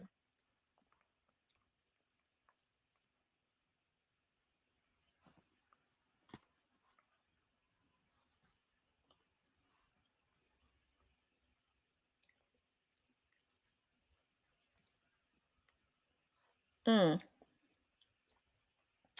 But y'all know what's so messed up is the sad thing about it is all of them lived in Atlanta together. All of those years. Gotti, Dolph, Black Youngster, and Moneybag Yo. They were all living around the same suburbs. They weren't trying to take him out in Georgia.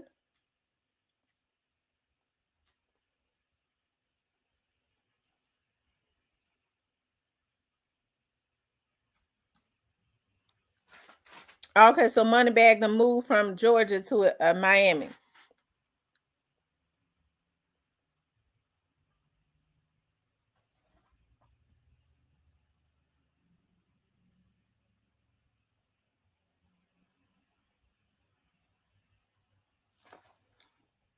Y'all, somebody messing with my stream. Oh, okay.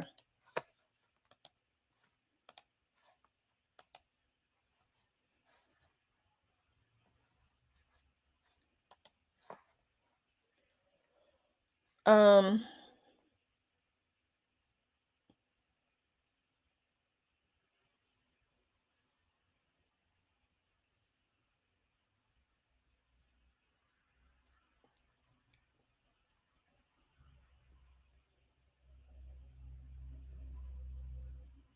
they said Tia and Jeezy, right? Because Young Dolph was living in Atlanta, they knew it could have easily been retaliatory situations. All of them haul ass getting up out of Atlanta. Now I do know that for a fact. I didn't know Moneybag had left, but the rest of them haul ass.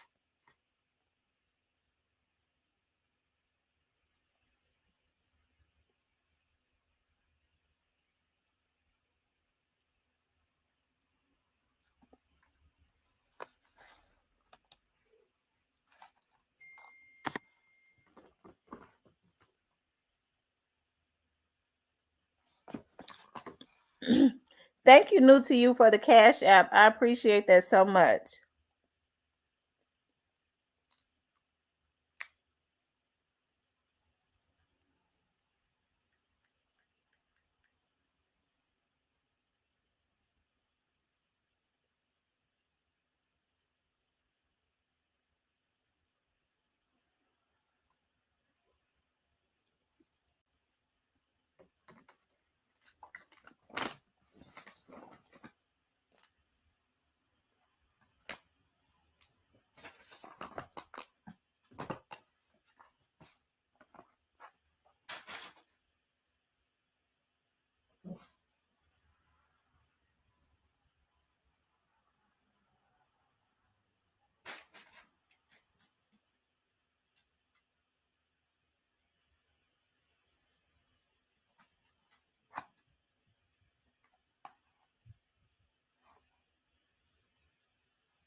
She said, Miss T, they bothering your chat. They messing with my chat. What they doing to my chat?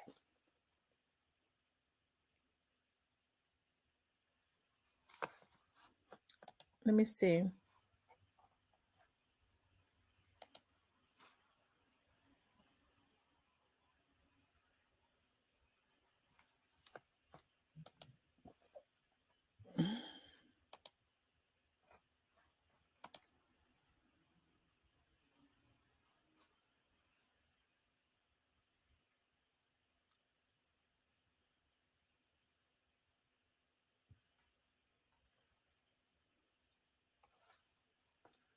Mm-mm. Hold on, y'all. I'm looking at something.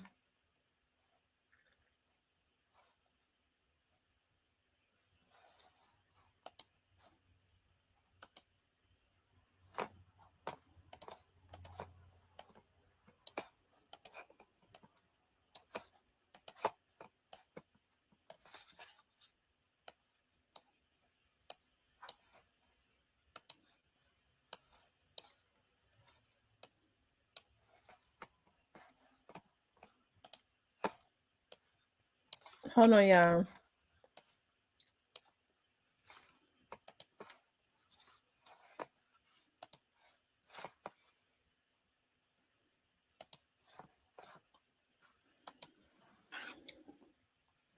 When we bought Money bag name. They started with the funky.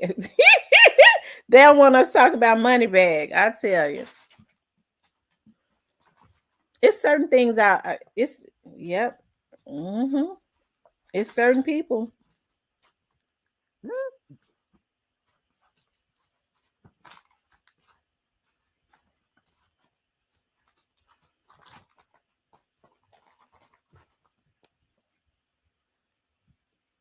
Mm. Mm. Hold on, y'all.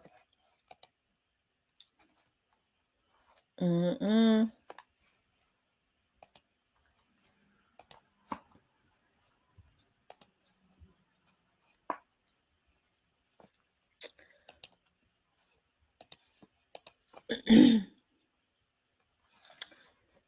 All right, y'all. I'm gonna get ready to get off of here because I need to get out and go do some stuff.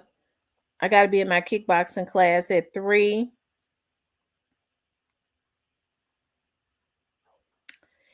and then I'm gonna go look for me a sectional.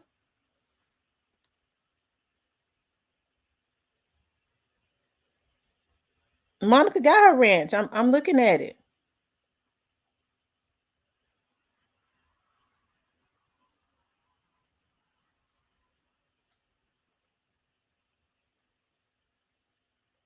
Yeah, I'm gonna stop and get me a smoothie.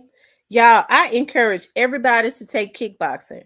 Now it makes you strong, and not only that, but you work everything. You work your arms, you work your legs, you work your stomach. Like we be hitting the back. It helps to release so much stress. I encourage everybody to do kickboxing, even if you just do it for a month. It is so freaking therapeutic. I promise you.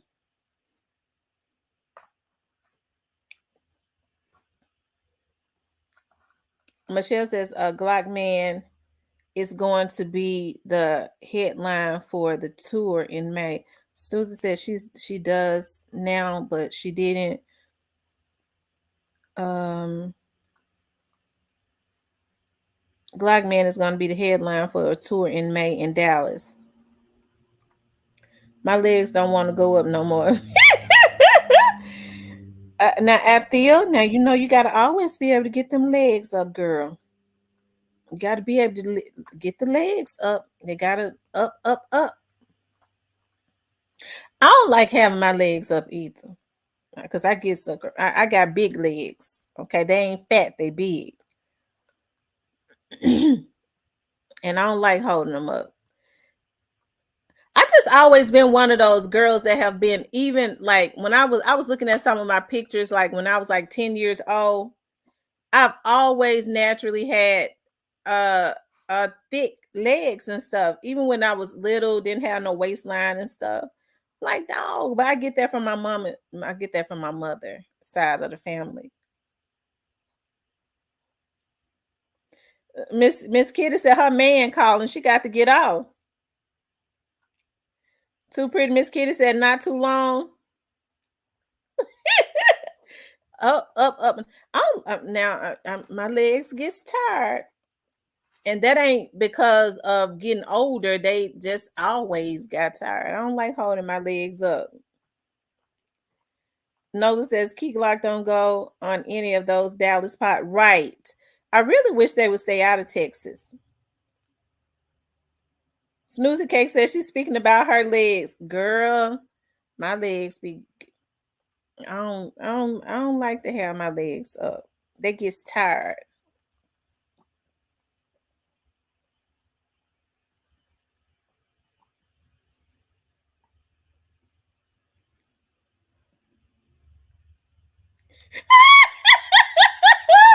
Miss Althea.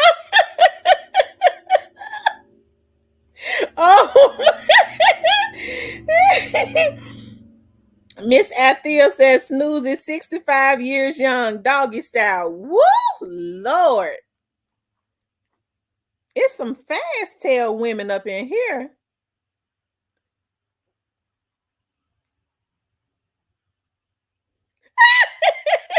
The Lord, they done got Diane started.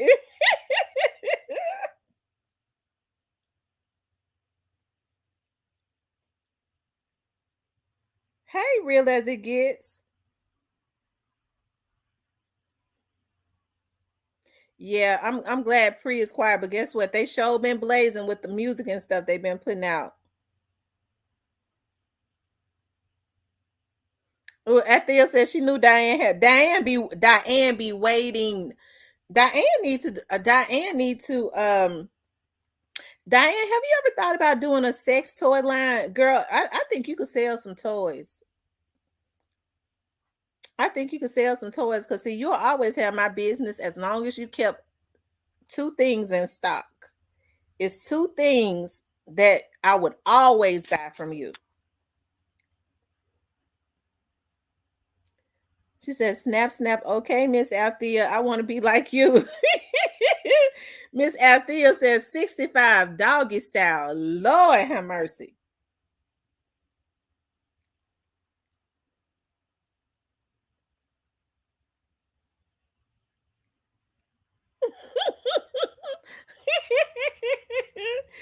Oh my God. Hey, Miss Althea, it ain't nothing wrong with that.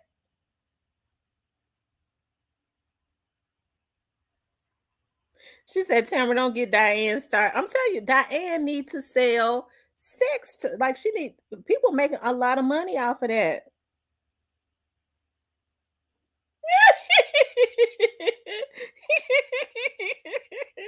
She said, what I want them down for. Michelle says, Key Glock has a tour coming up in Dallas, Texas in May with 36 Mafia and Lil Wayne. He is the headliner. Oh my God. I am so proud of Key Glock. Oh my God. He got Lil Wayne and 36. Oh my God. That is such an accomplishment. Um, Althea says, see, I learned stuff hanging with y'all. Diane be teaching me stuff. I'm like, I'm like, I gotta write that down. Cause I know it's two things that she said that I definitely gotta try. What was that? Diane, what is that? The turkey hunt? Was it the turkey hunt? That's one I gotta try. And the other one.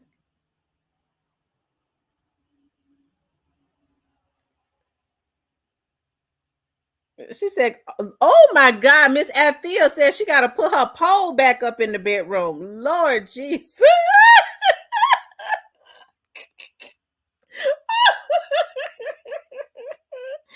Oh my God, Miss Althea got a pole. Oh my God.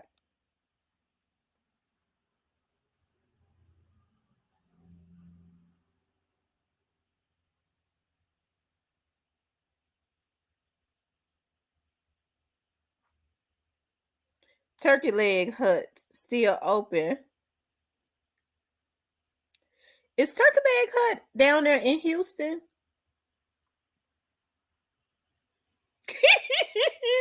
I know they got me started now. I was ready to get off shit. They done started. I'm trying to write down some more ideas as if I'm gonna use them. As if I'm gonna use them. I'm being honest. Like I thought it was such an accomplishment. I was like, oh yes. I've been celibate and I've been doing the darn thing for over a year. But you know, it gets old. But I mean, it ain't I'm not gonna do anything, but it's just it's just that, you know, because I hear this lady said to me the other day from out of New Orleans. I did a show on her son, not Matt, but another lady. And we was talking, and I was telling her she's a hardcore Christian woman, and I love her to death. She said she's gonna come and visit me. I told her, I said, when you get ready to come from New Orleans, I'll buy your train ticket. She was like, I never rode the train before. I said, it'll be a really good experience because I rode the train one time. I'm gonna pay for her to come and hang out with me. She could sit back there by the water and enjoy herself. And so she was like, you know, Tamra, you know how the people from New Orleans talk, you end up being just like me. She said, God has sustained me for 24 years. I said the devil is a lie. God ain't gonna sustain me for no 24 years. I can't do it. I'm not gonna do it. I ain't gonna even, in the name of God, Christian, being pure, nothing. I ain't holding out no 24 damn years. Mm-mm. She said, God is a keeper. I don't want God keeping me that long. Don't keep me. I don't want to be kept.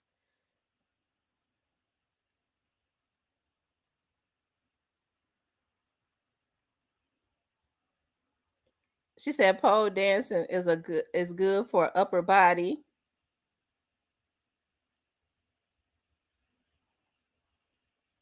Yeah, because you have to be strong, I think, to pull up on that pole.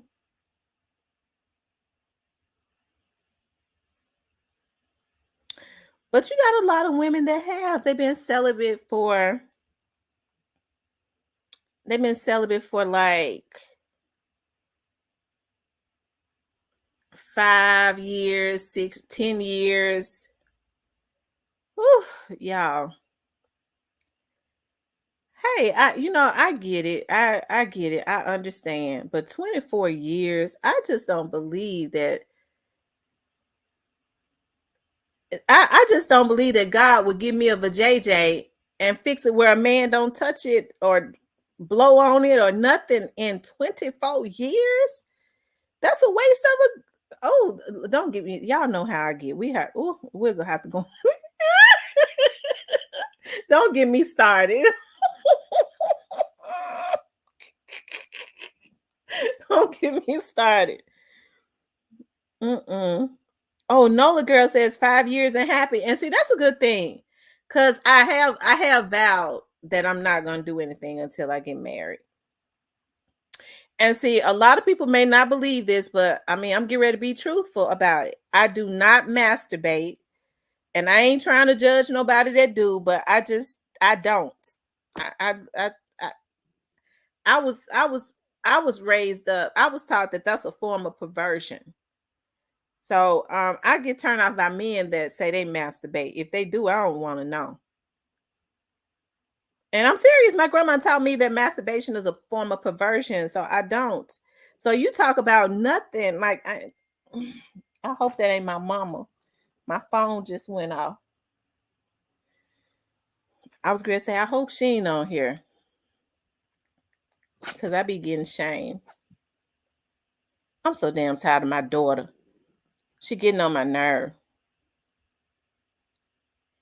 Now she going to buying this baby all these. Oh Lord, look at my fruity pie. Oh, I love her. I love her so much. I love her so much.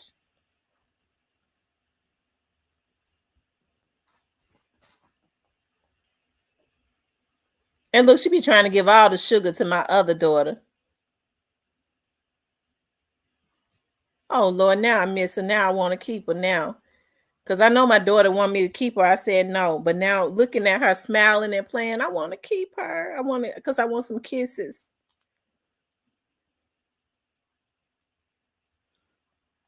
Althea says, I still think I could make something happen, but I'm not waiting. And I'm not saying that anybody that masturbates is perverted. You have to understand, like my grandma and them came from way back in the country, child.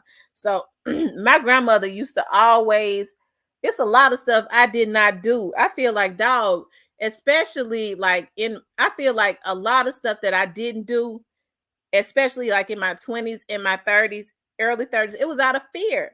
My grandmother put fear in me about everything.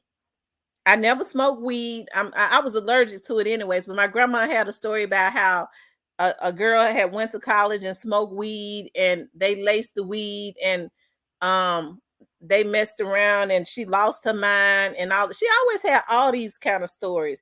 Then she had a friend, her granddaughter, they laced her drink up. And when they laced her drink up, she passed out and oh Lord Jesus, just all kinds of stuff. And I mean, she would be very dramatic, like with her stories and stuff. Like to this very day, I will not drink something and forget and put it down. I don't care if I'm at a relative's house. If I'm at a relative's house and I have to go to the restroom, and I know my relatives ain't gonna do anything to me psychologically, my grandmama messed me up so bad. If I go in the restroom and come back out, I'm pouring out whatever it was that I was drinking. I'm pouring it flat out. I don't walk away from nothing and then come back and drink it. I don't take drinks from people. If they bring me a drink, here go a drink. I'ma hold it. I'm probably not gonna drink it because I didn't see them make it. If I was 10 years old, younger, old here to be in trouble. I went one whole year without, and ever since then, it's been on and popping. Diane, I can't imagine you went a whole year. I can't imagine. It's so sad. I don't even think I know what is. I don't even think I know what's. It's like like something that I don't even know anything about now.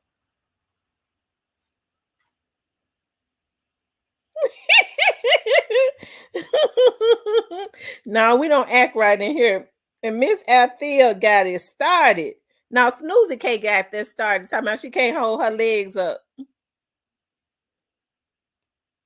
But hey, Miss Althea gave her a alternative. If you can't hold your legs up, get on your hands and knees and turn around.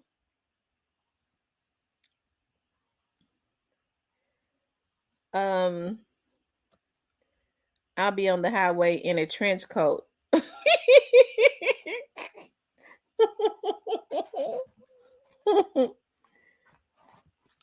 TV21 says, Michelle, it's hard to listen to him for a short period of time.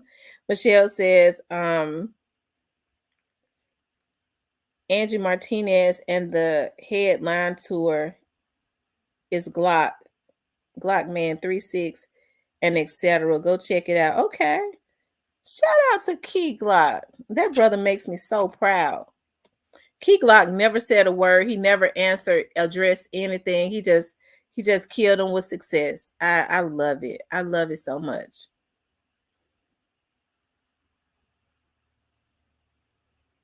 Snoozy says, "Oh, I can hold my legs up and balance on one leg if needed."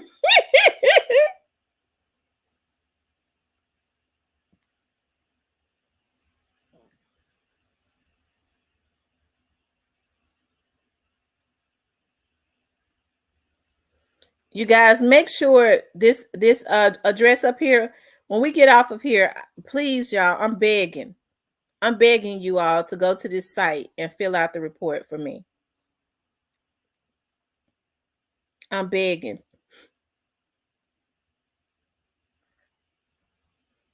Diane says your grandma was right. My auntie down at a club from somewhere put an eye drop in her drink.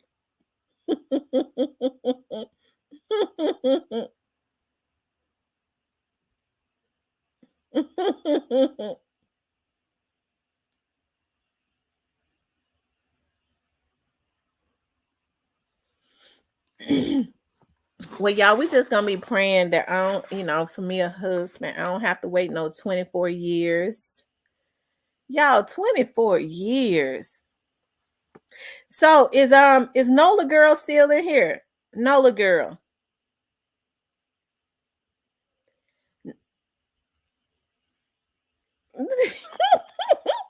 Nola girl, how does it feel for not 5 years is a long time too. So Nola girl, how do you feel being celibate for 5 years?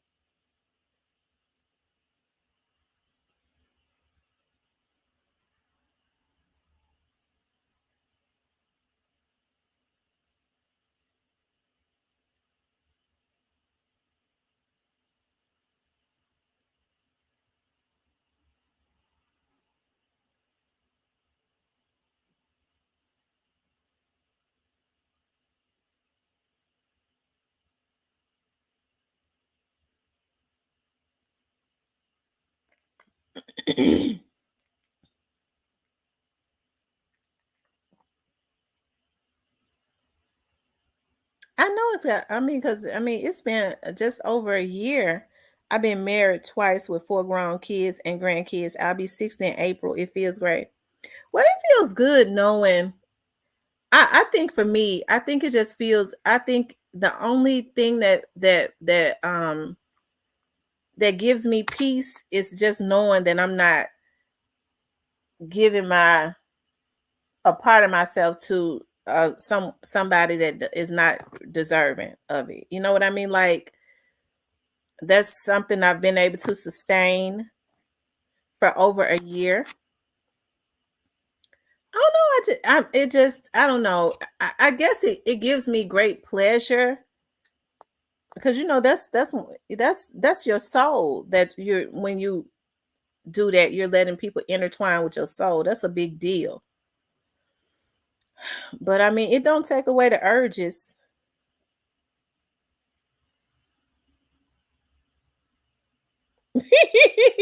She said my last boyfriend was in Memphis. He wore me ragged. That's why I'm in Atlanta.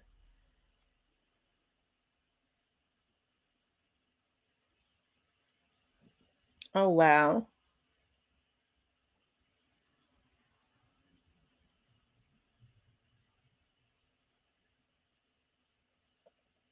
I just feel sorry for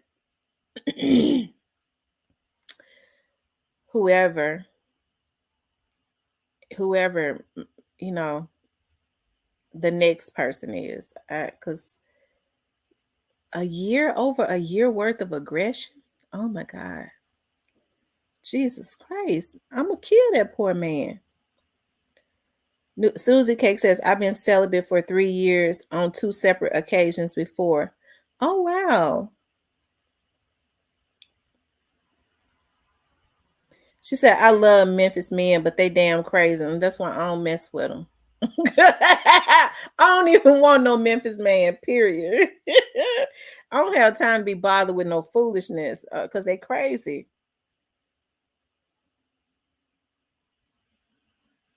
They crazy. They cheats. The women crazy. The women in Memphis crazy.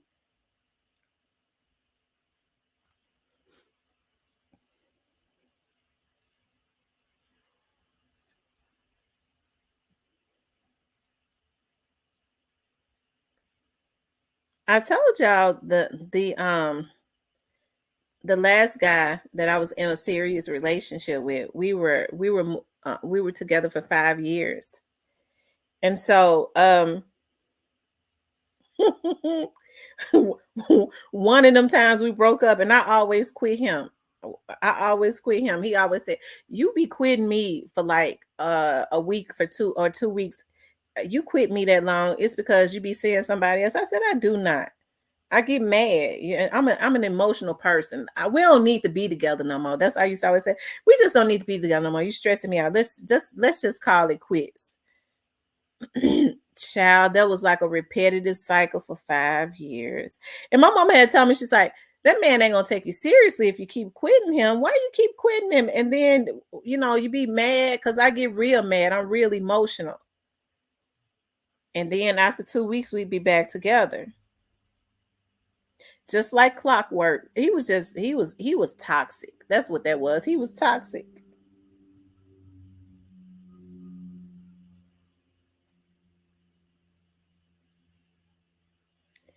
And so one time we broke up, I was like, I'm done with him for good. And I guess I was cuckoo for Cocoa Puffs. I think I was a little cuckoo. And that's why I know he was toxic. Because he made me cuckoo. And so I called myself had started talking to another guy. He was real tall and gorgeous. When I looked at him, I was like, oh my God. And sure enough, he started trying to talk to me. So we ended up talking. He was fun. He was funny. He was one of them Mississippi backwood country, big tall Jethro, thick dudes. And we had fun talking on the phone. So I let him. I promised to God, I let him come to my house one time. One time, nothing happened, but I promised to God on my daddy's grave. We looked at a movie. Me and my boyfriend got back together, and the first thing that he came to my house, the first thing that he said, he came out the bathroom. He said, "Tamara, a man been in this house." I said, "Ain't no man been in this house." He said, "A man been in this house, Tamara. It has. It's been a man in this house." I don't know how he knew, but I ain't admit it, but he was telling the truth. So that's why I say Memphis dude's crazy. I still don't know how he knew.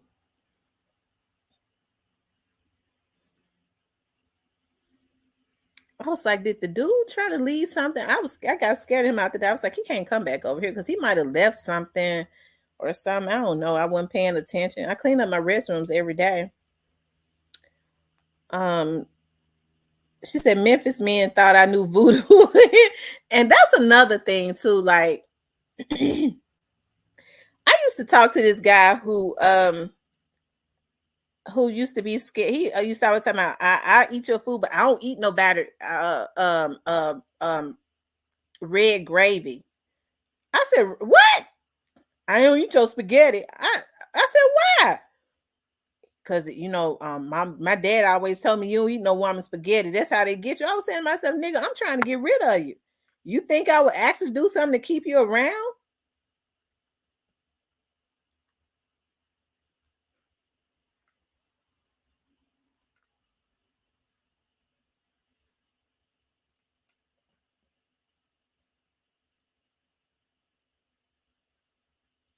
No, I haven't seen it yet. I'm gonna go look at it.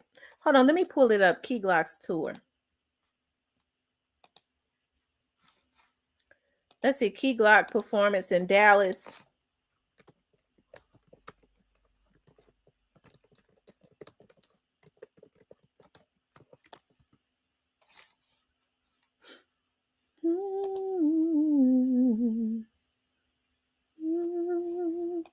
Let's see, 2024.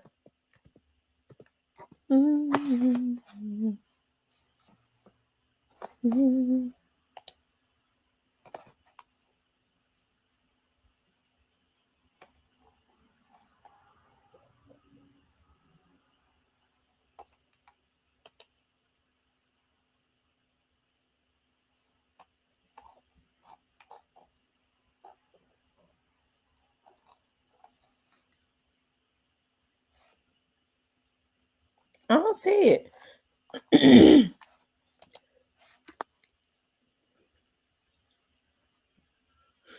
But they crazy. I told you I'm from New Orleans, but I never knew voodoo.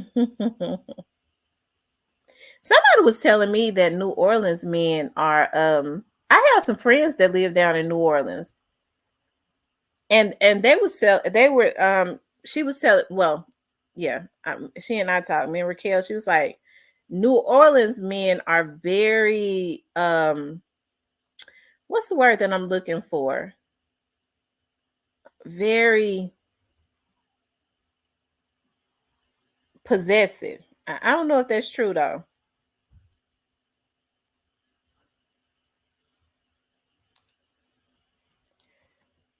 Um She's like, New Orleans guys they're very possessive. They don't play. I've never dated a guy from New Orleans. But I have talked to a guy from out of Baton Rouge. Well, he actually lived on the outskirts of Baton Rouge, and he was batshit crazy. I'm glad he lived down there and not close to me. But he was real funny though. We had fun talking on the phone, but he was crazy.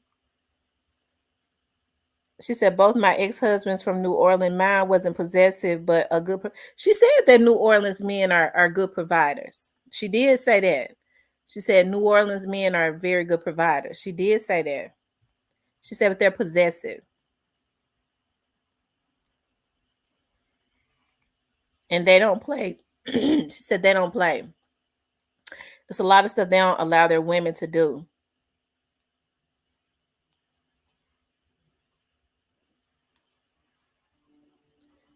New to you said shit these Cali females into that BS.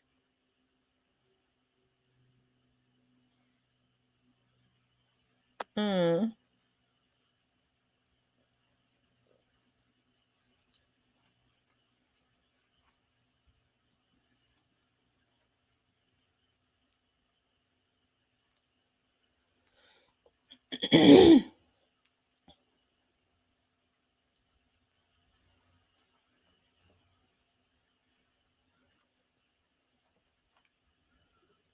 um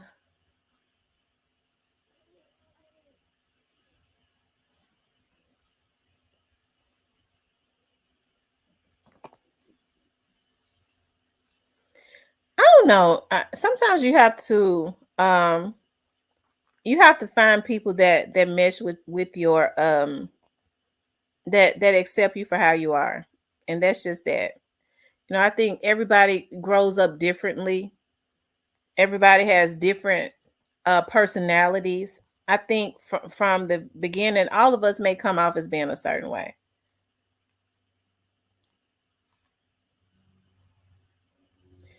Um, I remember my friends had fixed me up with this guy. Well, they was trying to. And I remember the first time he and I talked on the phone, he was like, you sound spoiled. I was like, what? He said, you sound spoiled. So I don't know. I think people already they kind of prejudge people from the very beginning. And then you have to deal with people are just how they are. It don't mean that they're bad, especially when they've grown up a certain way or they've been raised a certain way or whatever. That's why I say you have to meet people where they are if it's worth it, and just learn to accept people for how they truly are. Not get with them and then try and change their whole personality. That's not cool. That's not accepting them for how they are. Now, there are certain things that can be changed, like, okay, well, I'm gonna change this because this is a problem. That can be changed. But when you start trying to change who a person is, that means you don't accept them for how they are.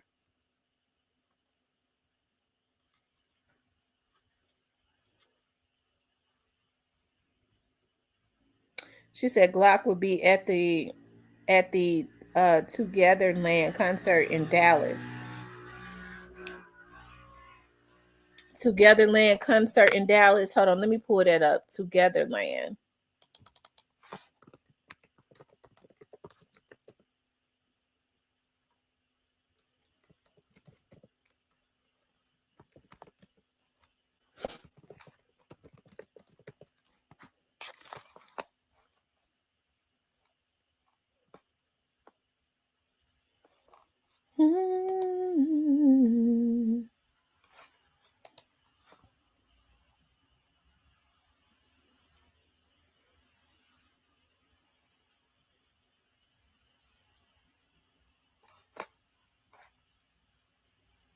For some reason, I don't see it.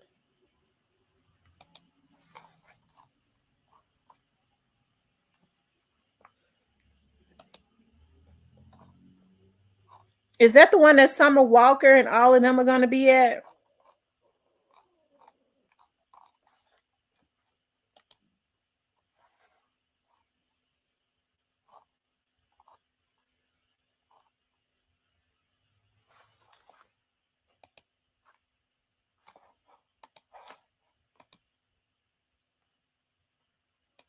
Hmm.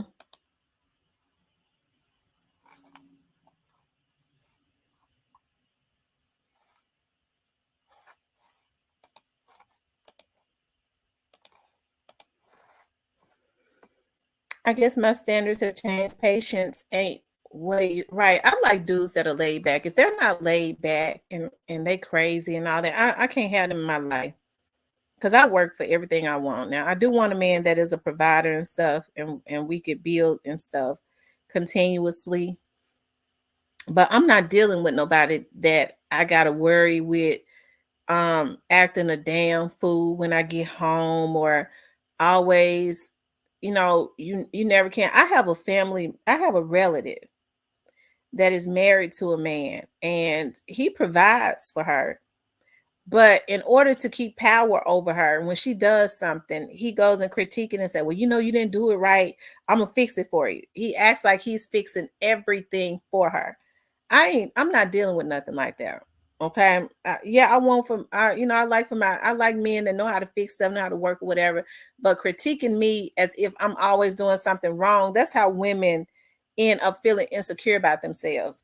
I don't have time to be dealing with a man who look at me and say she got a strong personality, because I have Leo energy 100%. Okay. I'm just laid back and quiet in real life. Right. But I know how to defend myself. But I'm not getting ready to deal with no man who look at me and say, "Oh, okay, her mama done got her spoiled, or she a little bratty sometimes, and or her personality too strong. I gotta break her down." Cause see, that's what's happening with a lot of these men now. They look at women and their agenda is to try and break them down. Okay, number one, you got more men that are jealous of women when they're feminine, when they sissies on the down low. Okay, but I can spot them. I don't deal with men that's on the down low. Okay, but I don't have time to be dealing with men like that come right in and it's always something. I want to enjoy life. I'm not gonna deal with somebody and it's always something. No. Shit, I want to travel. I want to go places. I want to have fun. That's what I want to do.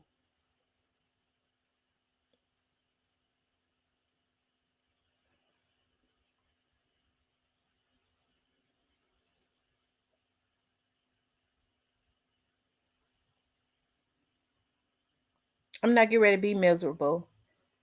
I'm not. Right, negative and no drama. Right. Too many men are just dramified. They're so dramified that it is ridiculous.